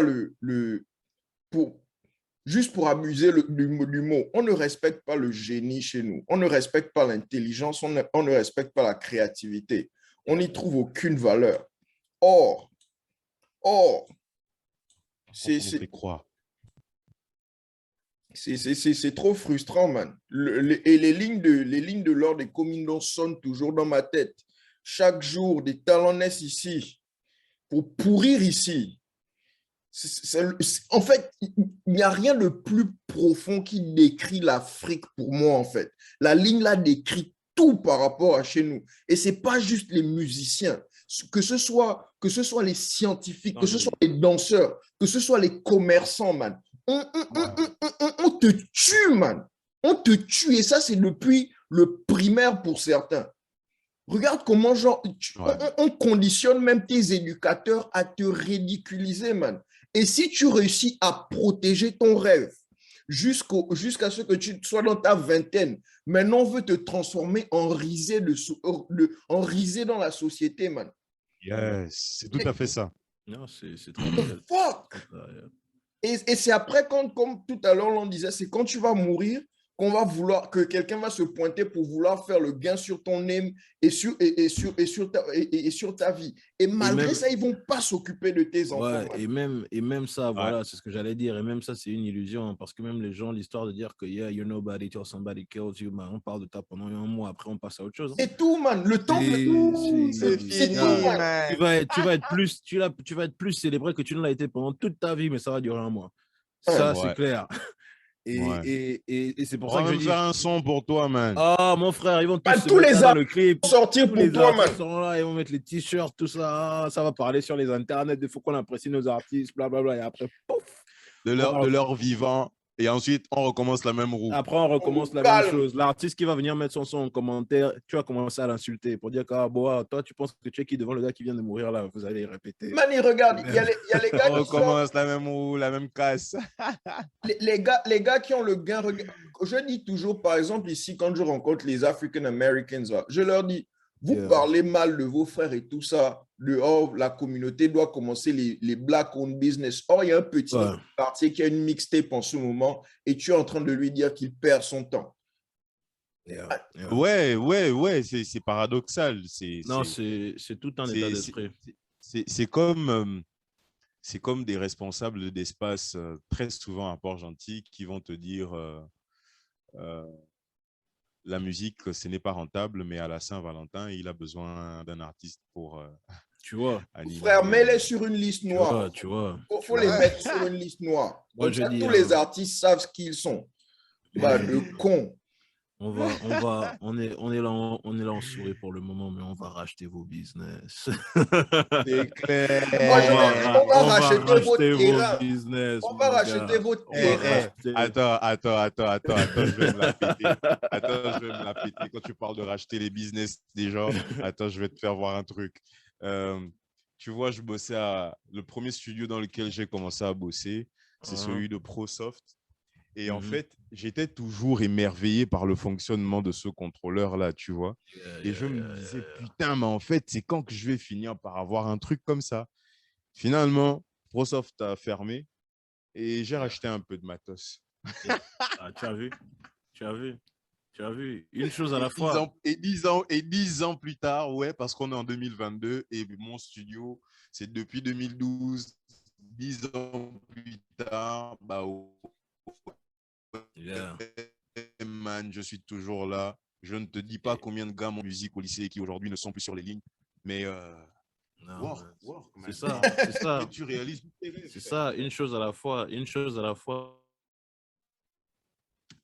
Vraiment, je trouve ça vraiment intéressant que tu aies partagé ça avec nous parce que Kofi, tu vois ce que je te disais tout à l'heure par rapport à la manière dont tu introduis une chose. À partir de maintenant, chaque fois que toi et moi, on va marcher dans le studio de Warren Jazz, on va regarder le contrôleur différemment parce qu'on sait que c'est juste un musicien. Exactement. C'est une. Tu vois, C'est regarde, un statement. man, ça va valoir énormément un jour, C'est un man. statement. On décide de la valeur des Non, choses. regarde, attendez, on est sur un direct où je peux balancer encore d'autres scoops. Vas-y, Attends. man. Vas-y. Non, les gars, c'est un truc sérieux. Alors, les gars, vous voyez cette guitare? Elle n'a pas de corde. Yeah, D'accord? C'est une guitare ibanaise. Elle yeah, n'a pas de corde. Elle est encore toute fraîche, etc. yeah. C'est la guitare ou c'était une des guitares de Bouddha Cardo. Wow. Wow, wow, wow, wow, Et, wow. et, et, et j'ai ça en case, la guitare de Bouddha Incroyable. Cardo. Donc, Incroyable. man, chacun Anaïs, n'a qu'à nourrir ses rêves. Anaïs sait que tu as la guitare. Là. On s'en fout. Hein? Je sais même pas. Anaïs sait que tu as la guitare là. Man, moi, je Tu me suis penses retrouvé dans un truc. C'est un cousin qui me dit que la guitare était avec lui ou avec sa Yeah, sœur, yeah. qui, je ne sais pas qui c'était, etc. Et que la guitare était celle de Bouddha Cardo. Et Bah, donc, tu vois. elle était là en case, mais il n'était pas Yeah, yeah, musicien. yeah. Donc, Yeah, je l'ai yeah, récupéré. Et yeah, yeah. peut-être depuis 2010 que j'ai cette guitare-là avec moi, man. Nice.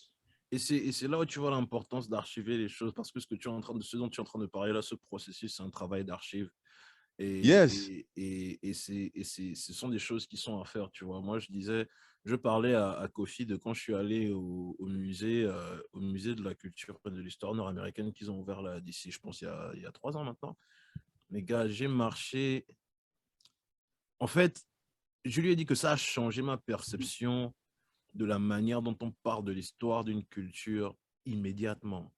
Parce que, gars, tous les trucs qui se sont passés dans les années 60, 70, 80, etc., que j'ai vu, c'était cool, tu vois, mais j'avais déjà vu ça dans des livres d'histoire, j'avais vu ça quelque part sur des chaînes YouTube, et c'est des trucs qui ne se sont pas passés pendant mon lifetime, tu vois. Donc, j'ai du respect, de l'appréciation pour ça, mais c'est un peu figé dans le temps, mon frère. C'est Ouais. quand j'ai commencé à voir les choses qui se sont passées devant moi dans les années 2000, archivées, classifiées, comment ça s'appelle, le langage, les danses, la culture vivante de 2000 jusqu'à maintenant. J'ai dit, mais j'ai vu tout ça avec mes yeux. Ouais, Et regarde, ouais, et que tu comment. appartiens à cette génération-là et tout ça, c'est de l'histoire Exactement. qui est conservée. Exactement. Et j'ai dit, et ça remplit des salles entières d'un musée high-tech au point là où Mon je n'ai même pas gars. tout vu quand je suis parti. Imagine, on fait la même chose. On fait la même chose pour notre culture, man. On commence à donner aux gars leurs fleurs, même si on ne les voit plus comme étant, you know what I'm saying, parce que pour que nous, on nous donne nos fleurs telles qu'on les veut, là, il faut aussi qu'on commence le processus. Il faut archiver le travail des gars, man. Il faut que Tu ce soit sais, archivé. Mm-hmm. tu sais, je dirais vraiment par le canal de cette interview-là que je comprends tout à fait le fait que des gens ne rêvent pas en ce qui concerne la culture, peut-être parce qu'ils auront déjà été déçus par d'autres artistes, que ce soit de la génération avant nous, que ce Yeah. soit de notre génération. Yeah. Et c'est ce qui fait que, contrairement à, disons, quand des jeunes artistes posent la question ou se plaignent sur les réseaux, ce que nous aussi on faisait avant, ce que moi aussi je faisais avant. Et aujourd'hui, je finis par répondre en disant que ces gens-là qui ont des moyens, ce sont quelquefois ou peut-être très souvent se retrouver déçus par des artistes Ouais. sur qui ils auraient investi et avec qui ça n'a pas marché. Artistes, projets, etc. Ouais. Mais nous, notre travail, c'est de les rassurer aujourd'hui et de leur faire savoir qu'en fait, devant eux, ils ont des intellectuels, Et des des gens qui industriels. comprennent tout à fait les aspects sociaux, business, à prendre en compte pour réellement participer à l'amélioration des choses, à l'industrialisation surtout même de notre système. Et ça passe vraiment par l'éducation. D'où ce truc de se dire que les formations, des trucs comme Mentor 2021 où je me dis, j'ai 10 genoux avec qui je discute de tout et de rien, mais pour qui j'ai un programme d'encadrement parce que c'est des gars qui kiffent la zig. Donc, c'est notre petit temps loisir, mais on échange aussi sur des points que je trouve importants. Et après, euh, voilà quoi. Mais Non, c'est important. ça, ça vaut quelque chose. Et aujourd'hui, ce que nous, on investit, c'est juste le temps. Ouais, Sauf qu'on aimerait, voilà. Voilà. on aimerait que ces projets soient pérennisés, que ces projets soient rentables, que ces Mhm. projets donc créent des emplois, parce que chaque intervenant dans le processus, comme on a pu faire le test pour un show, chaque intervenant dans le processus, dans les 200 000 balles que vous allez gagner, bah, celui qui a ses 20%, ses 30% au niveau management, il récupère son pourcentage sur les 200 000. Celui qui a fait l'affiche, il Mhm. récupère son pourcentage, si c'est 5, 10, 15, 20%. Yeah. Celui qui a donné les habits pour que tu sois frais sur scène, il récupère aussi son Ouais. pourcentage. Donc, il y a déjà des gens qui s'investissent comme ça. Moi, en tout cas, Non, c'est petit à comme ça petit. que je fais mes Petit à bails. petit. Yeah. Mais le but est de faire en sorte qu'il y ait de l'investissement qui permette donc à ces ressources humaines-là de se Mhm. sentir quelque part aussi en sécurité parce que ce sont aussi des humains. Non, c'est clair. Et C'est clair. donc, qu'ils ont la possibilité d'avoir un cash qui est fixe aussi, entre guillemets, comme une sorte de salaire peut-être, mais qui serait fixe Mhm. et, qui serait aussi la valeur de leur temps. Yeah. Et donc, qui nous permettrait de rentabiliser et de faire réellement des projets avec des gens impliqués et avec le processus de rentabilisation. Mhm. Mhm. On sait combien ça coûte en termes de charges et on doit savoir comment est-ce qu'on fait pour rentabiliser. On Mhm. rentabilise sur les billets d'entrée. Est-ce qu'on les fait à 5 000? Il y a combien de places pour qu'on puisse atteindre le bénéfice qui nous convient? Et c'est ça que je veux Mhm. vraiment dire que, man, même les expositions photos, tu vois, il y a des photographes, par exemple, à Port-Gentil, des amis, des grands frères, des petits frères avec qui on Mhm. discute très souvent. Il y a qui on dit, mais putain, pourquoi vous ne faites pas des expositions photos? Quoi c'est quoi ta vision de la photo? En fait, moi, c'est comme ça que je fais les conversations avec les gens. La Yeah. première question que je pose, c'est quoi ta vision? En fonction de ça, dans mon cerveau, je sais déjà à quel step, dans quelle case je dois te positionner. Et tu vas Mhm. avoir des Mhm. gens qui vont te dire, quand tu lui demandes c'est quoi ta vision, bah lui il va te dire, ma vision, c'est juste de sortir un son comme ça, quoi. Lui, par exemple, tu fais quoi avec lui? Il n'y a pas possibilité de travailler avec lui. Il n'y a pas possibilité parce qu'il n'est pas encore réellement au step où tu peux te sentir en sécurité et te dire, tu es en train de travailler avec quelqu'un qui comprend que toi, tu es dans le sens de l'industrialisation. Tu n'es pas dans le sens de, je veux juste produire des gars, je veux avoir 10 000 hommes à Yeah. côté de moi, Yeah. etc., quoi. Yeah. Yeah. Yeah. Et c'est des conversations à avoir sur plusieurs niveaux, tu vois, en vérité. Je pense que c'est pour ça que certains d'entre nous, moi, je sais pas comment Vicky et Epsi se sentent par rapport à ce qu'ils sont en train de faire en ce moment. J'ai pas eu de discussion one-on-one avec qui que ce soit. Mais moi, personnellement, c'est pour ça que je pense que je pense toujours au Rwanda, tu vois. Je pense énormément au Rwanda et à comment, après ce qui s'est passé la première fois pendant les années plus 60-70, il y en a beaucoup qui sont sortis et qui étaient à l'extérieur en train de Ouais. survivre et de fonctionner et s'intégrer dans plusieurs sociétés, d'ajouter à ces sociétés-là d'ailleurs, et qui renvoyaient le gain, tu vois. Eux, ils envoyaient le gain, ça nourrissait les rebelles, tout ça, ça nourrissait les idées, tu vois. Et puis les autres étaient enfermés dans la société, dans une société qui les traitait comme des citoyens moindres. Et puis ils attendaient. Et quand le massacre a commencé, malheureusement, d'une certaine manière, par grâce, Et à cause de ces efforts continus-là, les rebelles étaient assez proches pour qu'il y ait un changement de système et une manière de riposter. Je pense que moi, personnellement, ma mission par rapport à ce que nous, on est en train de faire, parce qu'il y a un nous, c'est pour ça que je vais rester dehors pendant longtemps, man, je vais accumuler les fonds. Je vais m'infiltrer. Déjà, c'est ce que je suis en train de faire. Je vais m'infiltrer, je vais accumuler les fonds, on va tout envoyer, tout construire, parce qu'au final, c'est ce qu'il faut. Tu vois, si on parle d'industrie, on a besoin de fonds, on a besoin de thunes. Et le problème avec avec les investisseurs locaux, souvent, c'est qu'ils ont beaucoup plus, non seulement ils ont des choses à perdre, mais ils sont encore plus effrayés que la quantité de choses qu'ils ont à perdre, tu vois, parce que l'investissement ne se traduit pas de la même manière pour eux. Et comme tu as dit, pour certains d'entre eux, il y a eu de mauvaises expériences, tu vois. Et, c'est là où je pense qu'il est vraiment nécessaire que pour, pour, pour nous et pour ceux qui sont dehors, une relation des moyens. Il faut accumuler les moyens. Et Tu vois, c'est ça en stratégie humaine, si je peux appeler ça comme ça, j'appelle ça la politique du bras tendu. C'est vraiment que même si et ça, c'est basé sur l'expérience. En télé, avant, lorsqu'on donnait de l'argent à quelqu'un pour diffuser un clip, les gars vont te dire le clip, c'est 50 000. Mais en fait, déjà, ton frangin à qui tu vas remettre les 50 000, là, il va te becter ça. Un jour, je vais finir par dire c'était qui l'artiste en question. Parce que là, il est bien à l'aise, là, mais le jour où il va jouer au dingue, je vais le dénoncer. Alors, lui, tu lui donnes les 50 balles et il doit aller donner ça au gars qui gère la diffusion.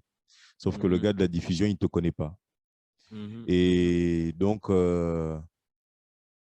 soit tu vas voir ton clip une fois en diffusion parce qu'on va quand même t'appeler pour te dire non, le clip est en diffusion. Et après, tu ne le reverras plus. Et c'est pas que tu fais le méchant, c'est tu es devant les écrans et tu vois combien de fois d'autres gars sont diffusés et que toi, ton truc n'est pas diffusé. C'est là que j'ai commencé à comprendre l'importance de travailler plutôt la ressource humaine que celle financière. La politique du bras tendu, le fait que quelqu'un t'ait déjà tendu la main, le fait que tu aies déjà rencontré une personne avec qui vous avez déjà pu échanger, bah, cet élément-là va vraiment pouvoir ouvrir des portes plutôt que les 50 000 que tu auras donnés par l'intermédiaire de quelqu'un pour Ah non, payer un service. c'est très clair. Et c'est là où je pense que c'est l'importance de rester en contact avec les bonnes personnes, tu vois. C'est l'une des raisons d'ailleurs pour lesquelles je m'intéresse de plus en plus à ce qu'on fait à la maison. Parce qu'à Ouais. un moment, je vais devoir avoir des conversations et je ne vais pas commencer les conversations là à froid. Man. Il faut que je sache à qui je veux parler, tu vois. Ouais, c'est clair. Je sais que Non, si je c'est parle à clair. Warren Jazz et qu'on est en train de parler de distribution et d'établissement de structure, on peut faire ça. S'il y a telle quantité qui est dépensée là, ça va être géré, tu C'est vois. Le rédigé reste, sur Excel. voilà, tu Ce n'est vois, pas un truc, on il y va a se un... donner. Yeah. On a pris le jet, on a pris le sang de Non, quelqu'un. non, Non. non. Non, c'est un breakdown. Parce que je pense que beaucoup de gens ont aussi investi de manière aveugle, tu vois. Moi, je dis ça parfois, et parce que je parle, comme je disais à Kofi, moi, je suis un gars, j'aime l'équilibre, tu vois. Donc, autant je peux blâmer les artistes, je peux trouver des moyens de blâmer certains des artistes qui étaient inconscients et qui ont mal géré les investissements des gens, autant je peux regarder Ouais. les investisseurs là pour leur dire, mais vous pensez que vous avez affaire à qui? C'est ça. Ouais. Tu as vu la personne à qui tu as donné ton argent Pour là? pouvoir équilibrer, ouais. Attends, tu es sérieux? Tu investis ça sur qui? Ils ne comprennent pas les systèmes, ils ne savent pas ce qui est en train de se passer. Tu ne peux pas donner tu peux pas donner 1 million de budget à quelqu'un qui a du mal à concevoir l'argent plus loin que 20 000. Est-ce que tu vois un peu, Allez, man? ça c'est peut-être le clip du podcast là, quoi. Like, à ce niveau-là, c'est plus de sa faute, man. À ce niveau-là, Et maintenant, moi, je te puis, regarde et je te dis que, mais attends. c'est comme ça, un gars comme All Street Jack. C'est comme ça, il ne reçoit pas le reste du cachet. Non, en fait, si Jack regarde ce direct, il saurait de quoi je parle, tu vois. C'est vraiment, en fait, dans le milieu, il y a des gens qui ont réellement de la ressource. Il y a des gens chez qui tu vas. Et quand tu rentres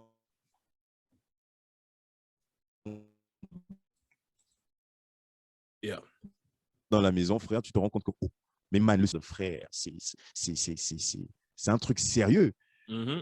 Mais toi, pendant ce temps, tu es avec ta petite machine. Et lui, en fait, ce qui va se passer, c'est qu'il va investir en donnant de l'argent à quelqu'un et lui dire, gère-moi le développement de cette partie.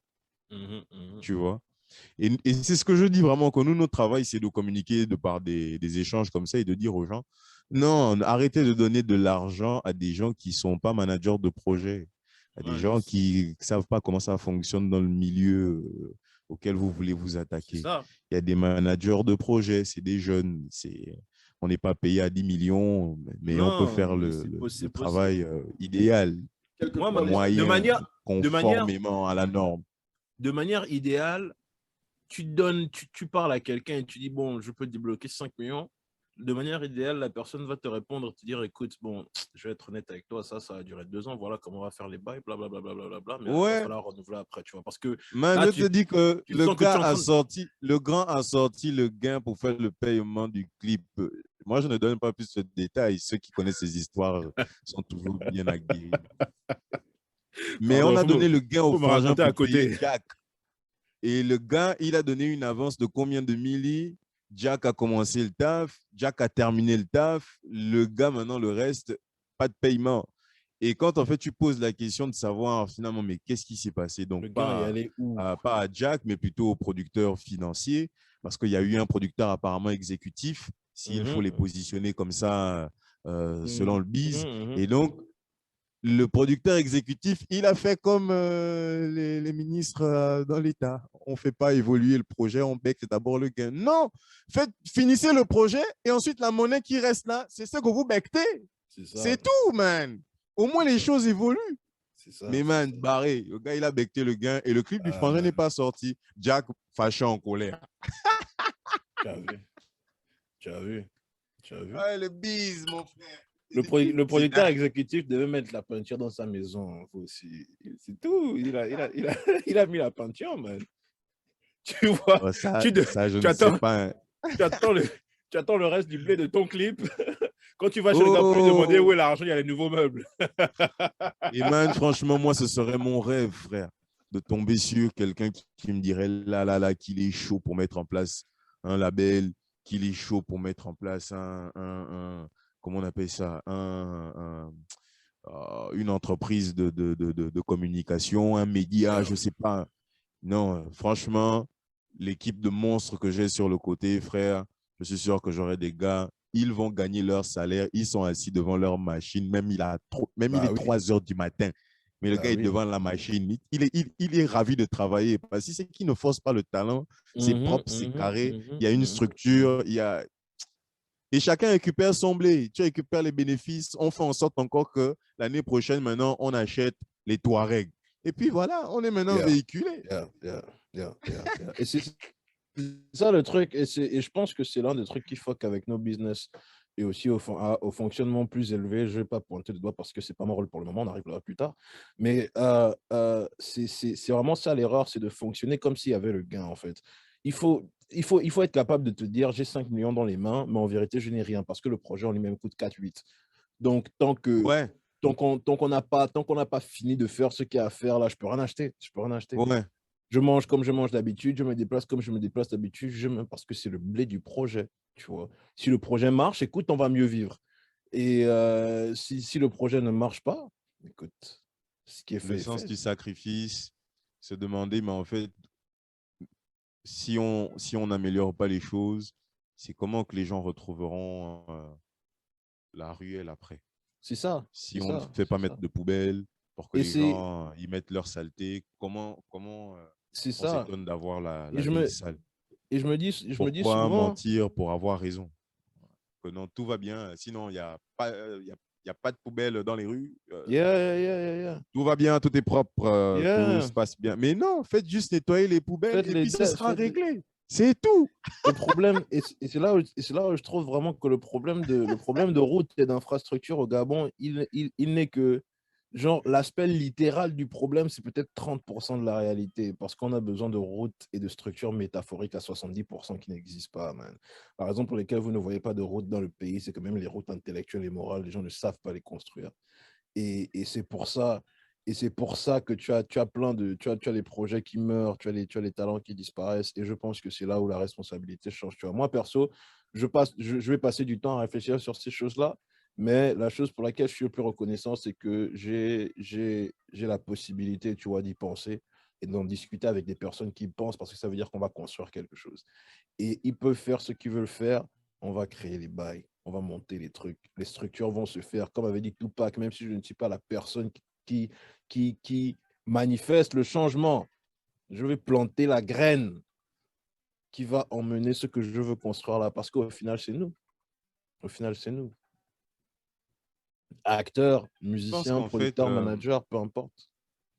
je pense que l'un des problèmes est vraiment au niveau de la transmission de la vision globale, Yeah, d'abord. yeah, yeah. C'est que en tant que leader, on aurait réellement une vision d'un style de gestion. Mhm. Et au-delà au-delà du pouvoir, moi, je pense qu'on peut tout à fait être craint en étant quelqu'un de bien. Yeah, Donc, le pouvoir n'a rien à voir avec être quelqu'un d'influent négativement. Je peux passer un coup de fil pour faire chier la planète entière. yeah, yeah, yeah. Et après, peut-être des complexes souvent d'infériorité migrent beaucoup au sein des humains dans la haute sphère alors qu'ils y sont. Je ne comprends Mhm, pas. C'est un mhm. peu comme le gars qui est en BM, qui me regarde, moi qui suis à pied alors que j'ai mon chignon, j'ai mes babouches, je suis en train d'aller à Léon-Bas aller acheter mes cakes. Mais c'est lui qui me regarde mal. Ça me fait de la peine, en fait, tu vois. Parce que Mhm, je me dis, mais mhm. franchement, c'est moi qui aimerais être à ta place, quoi. Regarde le temps que tu perds à me regarder comme ça, tu vois. Et du coup, je me dis, il faut qu'on leur dise, en fait, ils ont le pouvoir qu'ils ont toujours souhaité et que ça ne se combat pas. La façon de Yeah. gérer le peuple, de gérer le monde ne doit pas se faire comme si les citoyens étaient des adversaires. Ce ne sont pas des adversaires. Les gens doivent arrêter de penser à tout va, qu'ils sont comme des poupées vaudou sur lesquelles on pique et qu'à chaque fois, il y a quelqu'un qui voudra de leur tête, tu vois. Oui, tout le monde voudra de ta tête. C'est quelque chose qui est tout à fait normal. Ils ont eu la tête de Mhm, Jésus. Tu crois que tu es qui? Tu vas finir mhm. par y passer. Mais faut les rassurer, faut les motiver. Et c'est là que tu vas avoir encore une autre partie où, sans être méchant, je dirais, j'ai l'impression que dans les administrations, chaque fois qu'on nomme un ministre, en fait, il vient régler d'abord des problèmes des siens. Et donc, ça fait qu'il y a des dossiers qui s'entassent. Pendant ce temps, il y avait des dossiers de ces éléments qui traînaient. Et là, il les règle. Et dès que c'est Mhm. réglé, bam, il a fait une taf. Sinon, quelque chose s'est mal passé et on l'a affecté ailleurs. Et Yeah, dès qu'il se yeah. retrouve ailleurs, bah, le même processus continue. Et là, les enseignants qui, depuis combien d'années, voudraient percevoir leur salaire, bah, ce n'est toujours pas le cas. Bah, leur dossier continue de rester là sur la table. Et donc, ça fait que les choses n'évoluent pas parce que d'un ministère à un autre, euh, euh, dans le fond, on verrait les choses comme ça. Et là, j'en parle de façon humaine, tu vois. Yeah, Je peux me yeah. tromper, hein. Mais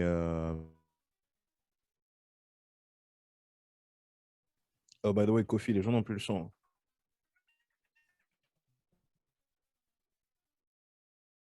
Yep, yep, yep, yep. Ah, tu as vu, j'ai déjà dit ici, là, quand Warren Jazz commence à parler des administrations sur son couple. Kofi aussi, je t'entends pas, hein? J'entends rien du tout.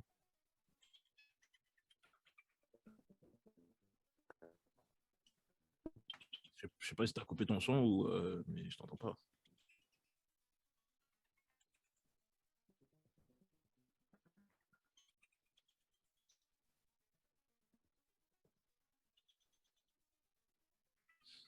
Ah, c'est sûrement parce que toi, ton son ne passe plus que le son ne passe plus sur Facebook aussi.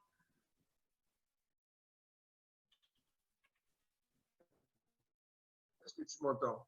Ouais, là, c'est bon, là, je t'entends. Je sais pas ce que tu as fait là tout à l'heure, mais Euh, notre frère va revenir. Tu vas devoir vraiment aller dans l'interview là et couper les meilleures parties. Hein. Mon gars, j'essaie même de ne pas penser à tout le boulot que je dois faire là. Mon frère, tu es en train de faire Drink Champs ici, là, les interviews de 4 heures.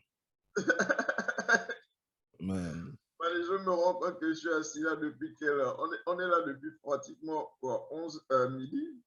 13h, 13h, Et à 13h. 13h de chez toi. Bon, c'est Yeah. vous vivez dans le. Ah, c'est vrai qu'il est, ouais, c'est midi chez toi. Ouais. I am blessed. Non, C'est mais vrai que chez toi, il est 17h. Ouais, ouais. Non, je comprends ce que Warren dit, man. Je comprends Non, très man, bien. le frangin sur le terrain, genre, ça ne s'amuse pas avec lui, man. Non, mais c'est chaud, surtout que, man, par exemple, tu sais ce que je fais pour le taf, man, mais je pourrais jamais de la vie survivre au Gabon avec le même taf. Hein. Man, jamais au week-end. Man, donc quoi? Tu vas être quel bartender? Déjà, si tu dis à quelqu'un au Gabon, je suis au bar, je travaille au bar, on va te dire que, man, Ta mère va venir te dire, viens dormir en case. oh, mon frère, qu'est-ce qui n'a pas marché? Viens dormir. Ne nous salis pas le name de famille comme ça. Man.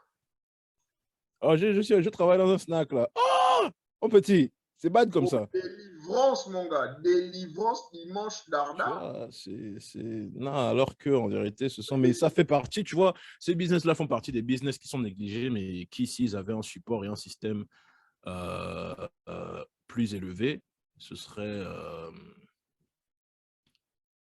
Enfin, si on était dans un système où les gens pouvaient compter plus facilement sur comment ça s'appelle sur la capacité, le pouvoir d'achat, la distribution comment ça s'appelle il y a un terme, je cherche un terme qui va simplifier la phrase que je suis en train de faire. Basically, si on élevait le niveau de vie, on n'aurait pas ces problèmes-là. Et ça c'est maintenant un problème d'ordre politique, c'est une autre... Ça, tu es en train de demander aux gars là de carrément couper sur leur prime non calculée de chaque année, man. Mon frère, vous êtes fous. Vous êtes fous. Donc toi, tu penses que l'argent qu'on nous a donné pour le projet, là, c'est pour le projet? Comment on fait chercher ma part? Donc toi, tu veux que je dépense l'argent du business dans le business, mais tu es malade. Tu réfléchis comme moi, c'est quel genre de logique? Tu vois? Donc moi, je ne dois pas avoir de maison, quoi. Mon fils, tu es bête.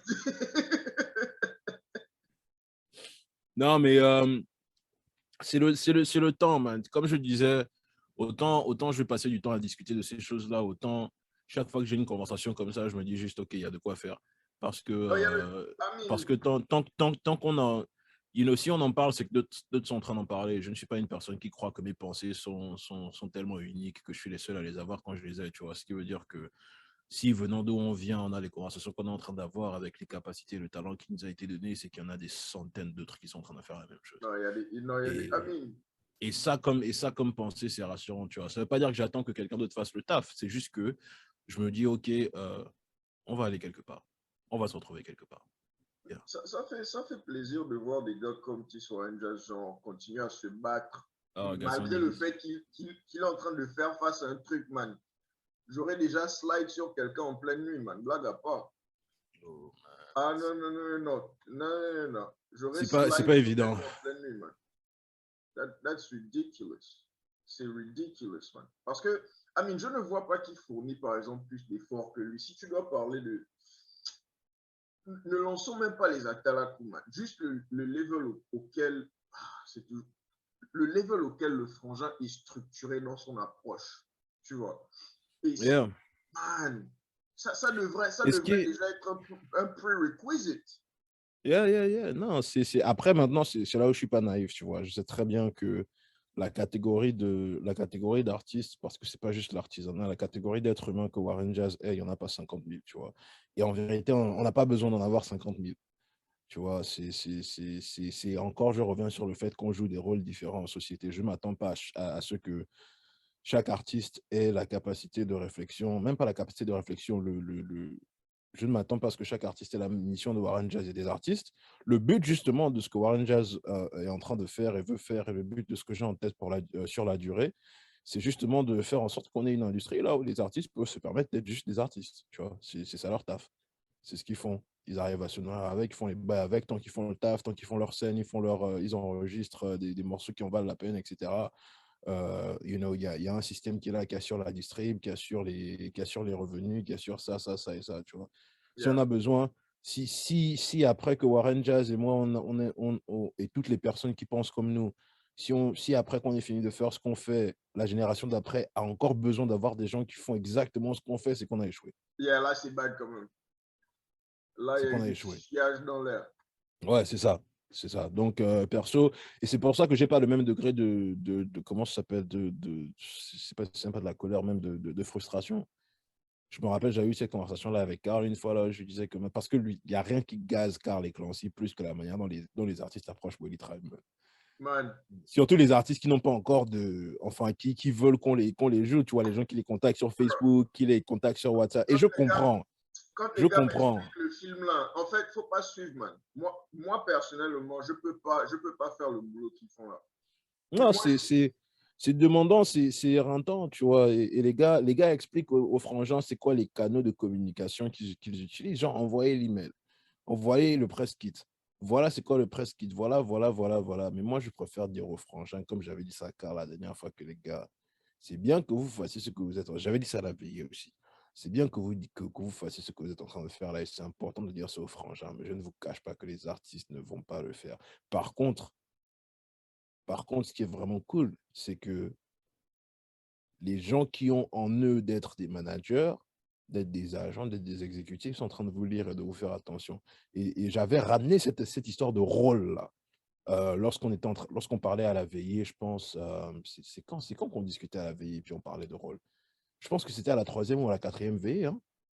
On parlait de rôle et je leur disais, parce que il y avait tout un truc sur, ouais, il faut éduquer les artistes sur ça, ça et ça, ouais, il faut, ouais, il faut, ouais, il faut, ouais, il faut. Et oui, je pense que c'est important. Mais les gars, qu'est-ce qui est plus intéressant pour nous? Qu'on ait 10 artistes qui savent se manager, ce qui est cool, c'est très bien. Ou alors qu'on ait un manager ou alors qu'on ait 10 managers qui peuvent trouver 10, 15 artistes chacun. Joe, les managers sont plus intéressants. Gars, il faut qu'on soit sérieux, man. Si on veut créer une structure, on n'a pas besoin de plus d'artistes. On n'a pas. On a besoin de Pour le moment, on en a besoin parce qu'on est en mode survie, tu vois. Et aussi parce que, honnêtement, dans ton intérêt personnel en tant qu'artiste, si je suis toi, je ferai mes recherches. Mais, dans la réalité de ce qu'on est en train d'essayer de construire et de ce qu'on veut établir, on a besoin de plus de gens qui jouent des rôles différents. On n'a pas besoin que le gars qui mixe et qui produit les sons apprenne à mieux utiliser une caméra. On a besoin de plus de gens qui veulent utiliser une caméra et qui vont se dédier à justement faire ça. Parce que pour développer les choses à l'échelle à laquelle on veut les développer, il faut plus de gens qui ne jouent que le rôle qu'on a besoin qu'ils jouent. C'est bien d'avoir des personnes qui font plusieurs choses, mais ça ne peut pas être ça l'attente. On n'a pas assez de gens capables de faire ça pour que ce soit ça l'attente. On a besoin de spécialistes. I mean, mais le problème, c'est qu'aucun d'entre eux n'a reçu l'éducation nécessaire, que ce soit de manière formelle ou informelle. Bon, ils vont apprendre sur le tas, Non, man. en fait, merci, tu viens de frame ça pour moi parfaitement. On doit trouver, en fait, rassembler des gens qui sont des self-starters, des autodidactes, Voilà. et en vrac. Voilà. Et on a besoin d'eux dans plusieurs, dans tous les domaines. Si tu as des autodidactes vidéo, regarde l'Afrique du Sud, man. Regarde l'industrie sud-africaine. Regarde les bails que les gars font. Ouais, ils sont plus nombreux. Ouais, l'exposition est différente. En Mais fait, mon là, frère, tu es en man. train de comparer des fruits différents, man. Non, c'est clair, mais ils font ça là à la maison, man. Yeah. Ils font ça là à la maison. Ils font ça là dans parfois des conditions là où même toi, tu ne dormirais pas dedans, man. Mais pourtant, dans ce milieu-là, et c'est là où moi, je dis, c'est long, tu vois. Bien sûr, essayer de simplifier la chose au point là où il y a une solution qui va sortir d'un podcast parce que des personnes ont décidé de discuter, c'est vraiment pas l'objectif, tu vois. C'est de bounce des idées et de voir si on peut trouver des trucs intéressants là-dedans. Mais c'est ce qu'il faut faire, selon moi. Et c'est là un truc que j'ai trouvé cool, genre quand je suis arrivé à Libreville, j'ai discuté avec des gars, il y avait beaucoup plus de gars avec qui je discutais, ils n'avaient aucun intérêt dans le fait d'être artiste. mais ils veulent être impliqués dans l'industrie. Et ça, je trouve ça cool. Je trouve ça cool parce qu'on a des managers, on a des agents, on a des directeurs artistiques, on a des directeurs de photographie, il faut qu'il y ait plus de spécialistes. Une culture en bonne santé a besoin de variété dans les choses dans lesquelles les gens se spécialisent, dans les secteurs dans lesquels les gens se spécialisent. Yeah, I mean, yeah, tu peux, si tu regardes juste, si tu prends le template, le template générique de la structure d'une industrie et que tu mets ça au-dessus de n'importe quelle industrie, que ce soit la musique ou, I mean, IT, anything au bled, tu peux voir clairement ce qui est Yes, missing. indeed. Yeah. Et moi, ce qui me gâche, c'est que je sais que je ne suis pas le seul à voir ça. For fuck's Non, sake, pas du tout, pas je ne du suis tout. On pas n'est le jamais seul le à seul. voir ça. Et c'est genre, Amine, comment ça se fait que genre jusqu'au... Moi, j'ai entendu les artistes se faire bouffer dans la musique avant l'âge de 6 ans, man. J'entendais la connerie là à la télé, genre, de temps à autre, tu pouvais les voir se plaindre, man. Et jusqu'à présent, tu veux me dire qu'il n'y a pas assez de frangins qui ont fait droit de l'entertainment? Et on ne te demande même pas de venir, de bosser full-time. Tu peux juste être un advisor. Yeah. Un truc, par exemple, sur lequel je suis en train de bosser en ce moment pour le podcast, c'est l'un de mes objectifs de 2022, là. C'est que je vais, juste pour le podcast spécifiquement, je vais créer genre un board of advisors. Des gens qui ont soit des années d'expérience dans ce que je veux faire, ou bien qui sont retraités dans ce que je veux faire. Simplement, papy, ton souper sera là une fois par an à la fin de l'année. Mais c'est fonction du level de knowledge et de connexion que tu me permets d'établir. Le reste, ne te prends pas la tête sur quoi que ce soit. Laisse-moi gérer le reste là. Parce que si on doit tout apprendre individuellement de manière incrémentale, Il n'y a pas le temps, man. Il n'y a pas le time, man. Il n'y a pas le time. Il n'y a pas le time. Les gens doivent... En fait, les gens doivent commencer à prendre les violents en otage, en fait. Et ça, je suis très sérieux. En otage, tu tombes chez le vieux là, chaque matin, tu t'assieds devant sa cour, mon gars. Il va t'insulter, te verser l'eau 2 ou 3 fois. On va voir s'il est prêt à payer la SEG pour toute l'eau qu'il va devoir verser sur toi. À un moment, tu dois m'enseigner quelque chose, gars. En fait, il faut chercher. Je crois qu'il faut chercher la connaissance avec agressivité maintenant. Genre, tu regardes bien le vieux dans les yeux, je te respecte du fond de mon cœur, mais ça là, c'est pour tes petits-enfants. Et pour ça, je suis prêt à te mettre le choc. Soit tu m'enseignes, soit tu prends le choc. Et ça, je signe bien sur toi, grand. Parce que non, on ne va pas rester là à se poser des questions et vous venez constamment faire la leçon aux gens. Et vous regardez les gens se perdre. Et ça, ce n'est pas juste les classiques, c'est aussi ceux de notre génération qui sont légèrement plus avancés sur nous, qui sont, ou du moins qui sont dans des cercles dans lesquels nous, on n'a pas d'expertise. Mon gars, sors de ta cachette. Tu vas mourir dans le silence comme un chien errant. Ah oui, il ne faut pas croire que c'est parce que genre, tu es celui qu'on a laissé genre voir ce qui est derrière le rideau que tu as quelque chose de supérieur aux autres, man. Non, non, non, non, non. Tu risques d'être même le sacrifice devant là-bas, man. No, au moins, genre, il y a un frangin, au moins à un, ce qui se passe derrière là-bas, pour que si jamais quelque chose se passe, au moins qu'on sache que, bon, le frangin dit, non, ce que je vous ai dit là, c'est lui qui m'a enseigné ça. Bon, allons chercher le frangin, les gars. Mais non, vous voulez, ça veut compliquer la vie de cadeau, man. Non, on a les frangins qui font loi. Aidez les frangins qui doivent signer des contrats, relire des contrats. Touche ton petit 5%, man. Yeah, yeah. It's necessary. Si la base... Bon, pardon. Moi, je suis zen en ce moment. J'essaie d'être zen, man. J'ai déjà trop de mots de tête par rapport à trop de... Zen, t'as déjà quitté, man. Continue dans la colère.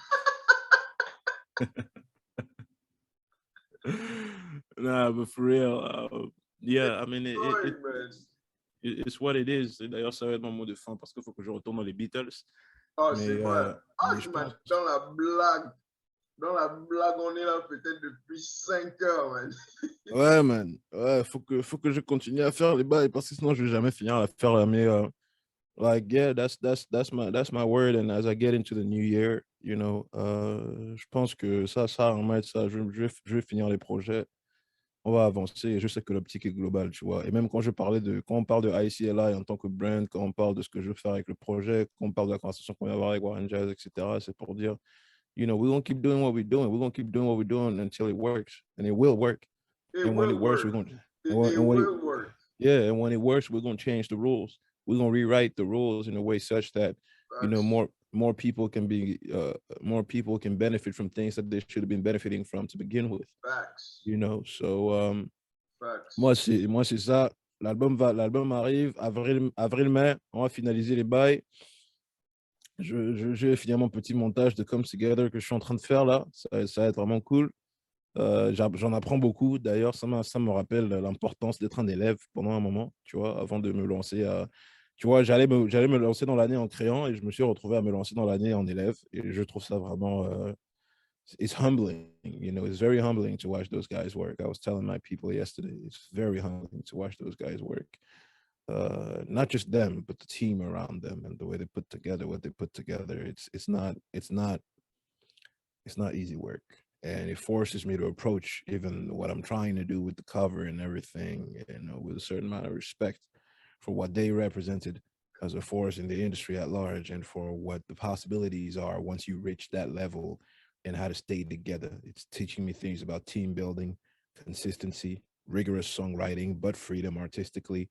It's teaching me so much about elements of this that I really want to make sure I stay aware of, because you know, I think we have it on our hands. You heard you heard the project. You know what the brand is going to be. We have it on our hands. We can do something epic. We can do something epic, not just now, but for the 30, 40, 50 years to come. Something so good it outlives us. The goal is that what we do is so powerful that it outlives us, and it helps better the lives of people who are born after we're dead, you know. And it was the goal. It's been the goal for a long time now, and it's the goal more every day. And you know, comme je ne fais que dire là, que Dieu nous donne la force. Amen, man. Que Dieu nous donne que Dieu nous donne la force, et que Dieu nous donne la force, et que les portes, vraiment que l'univers ouvre toutes les portes. Tu vois, c'est le moment, parce que ce dont Warren Jazz parlait là, c'est ça, hein. C'est pas parce que la force, au final, je pense même que Dieu nous a déjà donné la force, tu vois.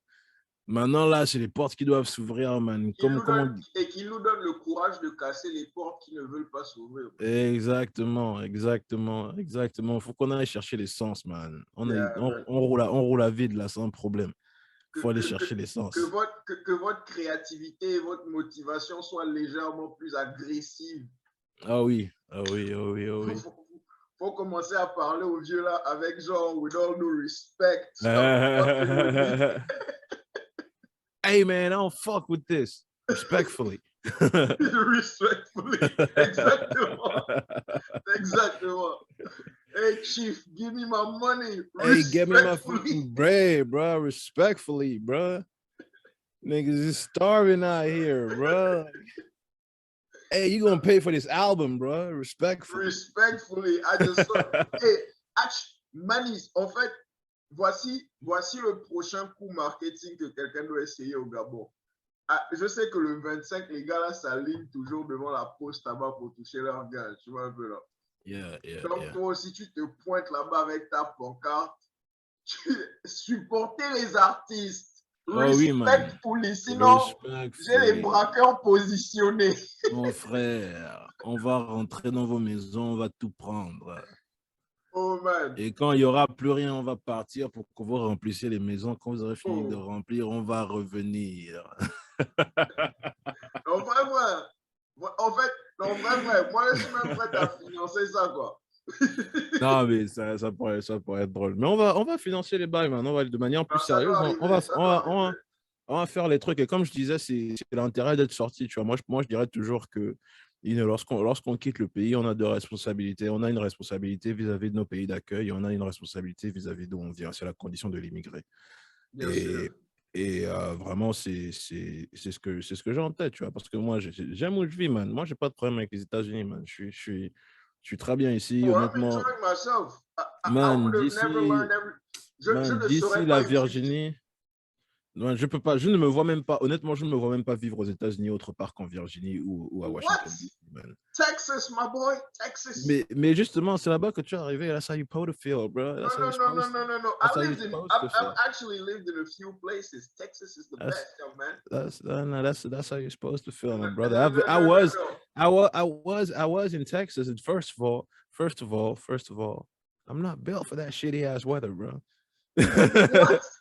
I'm not Is you, built. what's the temperature outside your apartment currently, sir? The temperature outside of my apartment right now. Hold on, let me go ahead and fucking check that. The temperature outside is 27 degrees Fahrenheit, which would be about a -4 in Celsius. Exactly. Which is fine by me. You know why? You know why? Because I get to wear this shit. Y'all gotta have the AC on to wear this shit. Bro. I get to wear all this cool winter clothing. I get to experience fashion differently 4 times a month. Y'all niggas just hot and sweating all day, bro. I already grew up in that environment. I don't need to relive this here. You don't know what you're talking about, bro. You don't know how cool. You don't know how cool it is to wear cowboy boots, basketball shorts, and a tank top. Okay, that's all year long. All year long, bro. All year long. Fashion. I'm not wearing that shit all year long, bro. I'm okay with wearing that shit 4 months in the year. I'm not wearing that shit all year long now. But I did stop by Houston for a few months. And yeah, that motherfucker too hot, bro. Like you gotta take like 3 showers. It gets pretty hot. I mean, motherfucker like, too hot, bro. Here's the problem. Here's the problem that I have. Here's the problem that I have with environments where you're sweating too much. First of all, you're sweating all the time. If you're trying to wipe it, you're sweating all the time. The only way around it is disgusting.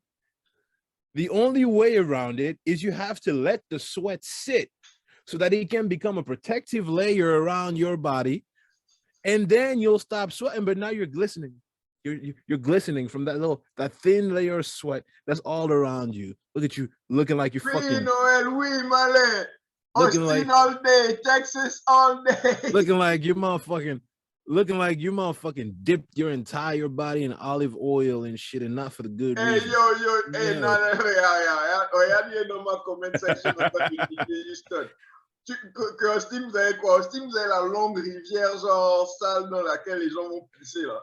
Oh fucking nah, bro. I cannot live in Texas. Oh no.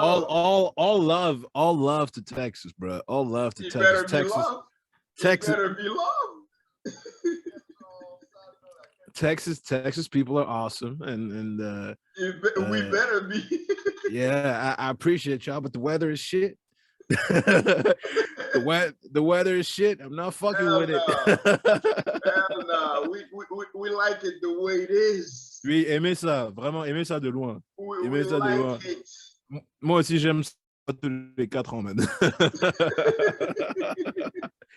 Moi aussi j'aime le climat d'Eastern une fois tous les 4 ans. C'est comme le climat de man, quand je suis sorti de l'aéroport à Libreville, je sors de l'avion, directement, je sors de l'avion. Tu vois, déjà, quand les gars commencent à dépressuriser la cabine et tout, et je sens que l'air de Libreville commence à rentrer, je dis, oh, l'humidité, man.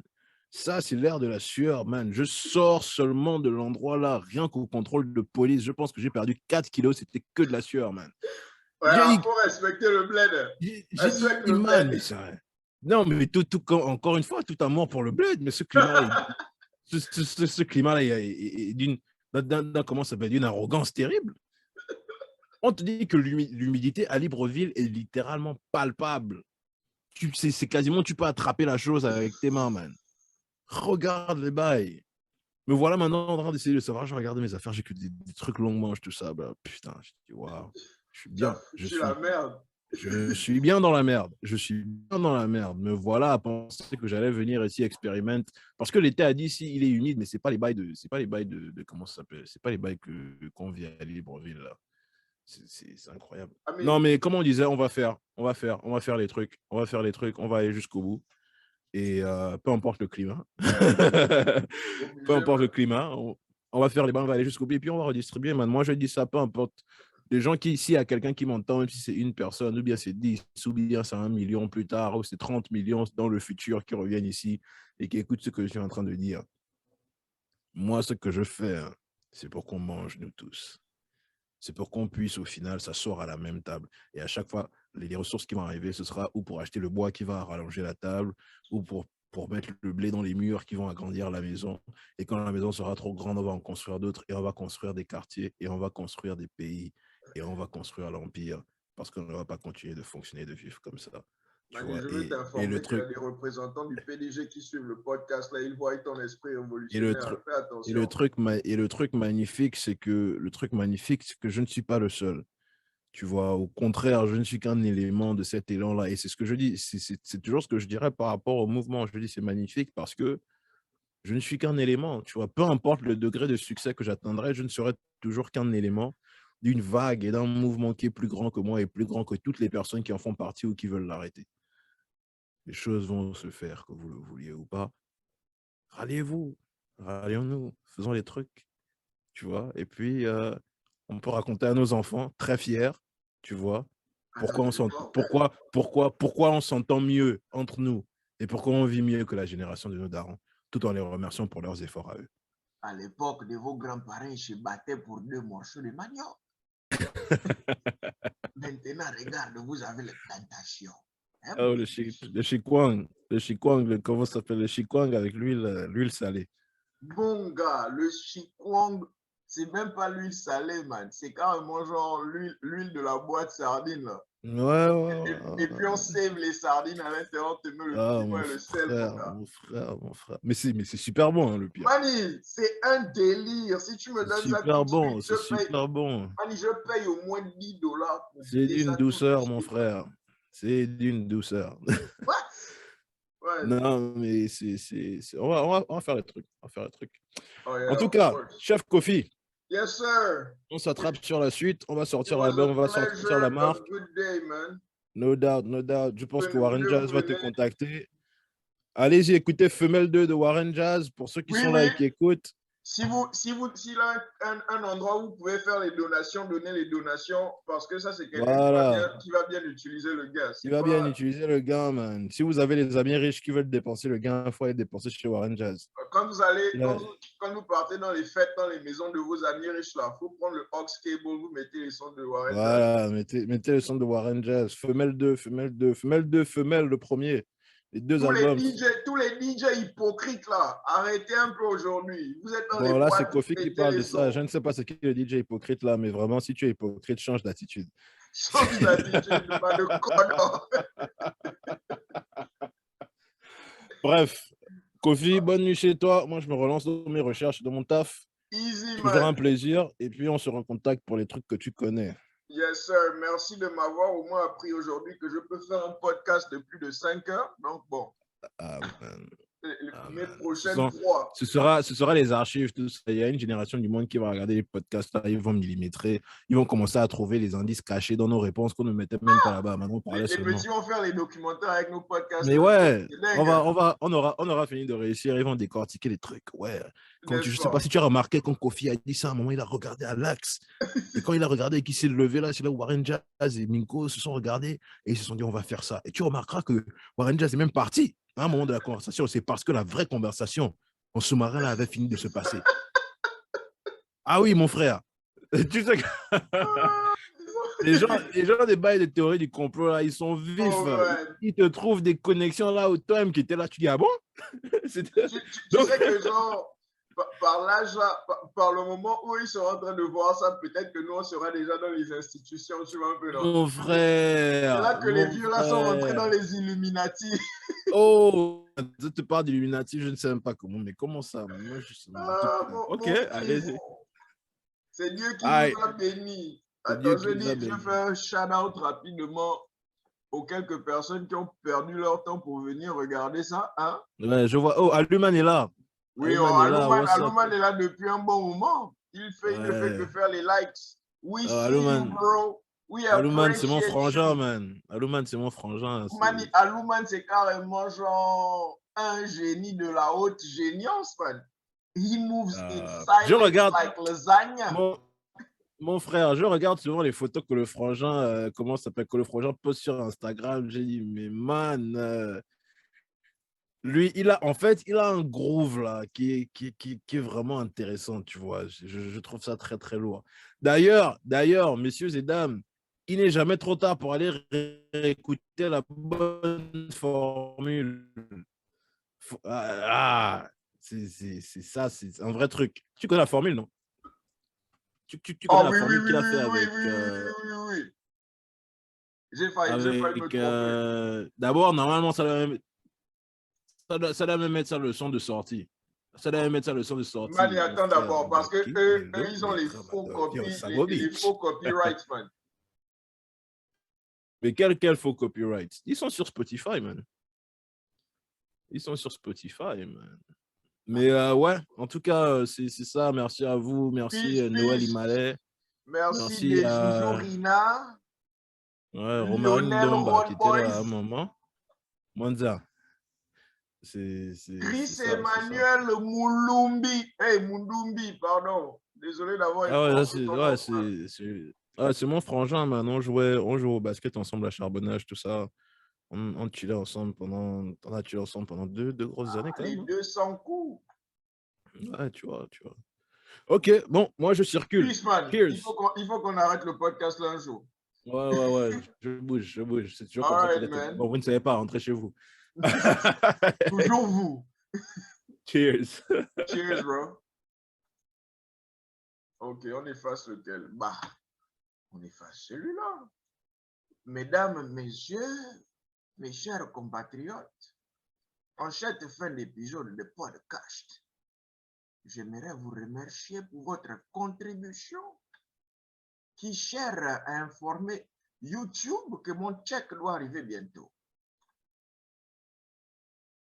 Bon, s'il vous plaît, allez sur YouTube, Facebook, je ne sais pas quelle page mystique. Allez like, subscribe. Je ne fais pas ça cadeau. Hein? J'ai besoin que YouTube m'envoie mon gain dardard. Dardard. Ou bien aller braquer quelqu'un pour m'envoyer ça. Pardon. This message is not approved by myself. All right. En tout cas, on se capte. Ceux qui veulent être sur le podcast, envoyez un message en DM. Arrêtez d'être métis. Hein? On va tous mourir un jour. Parlez un peu avec la liberté dans la life. Alouman, peace. On se retrouve sur WhatsApp de là à là. All right. Stop streaming.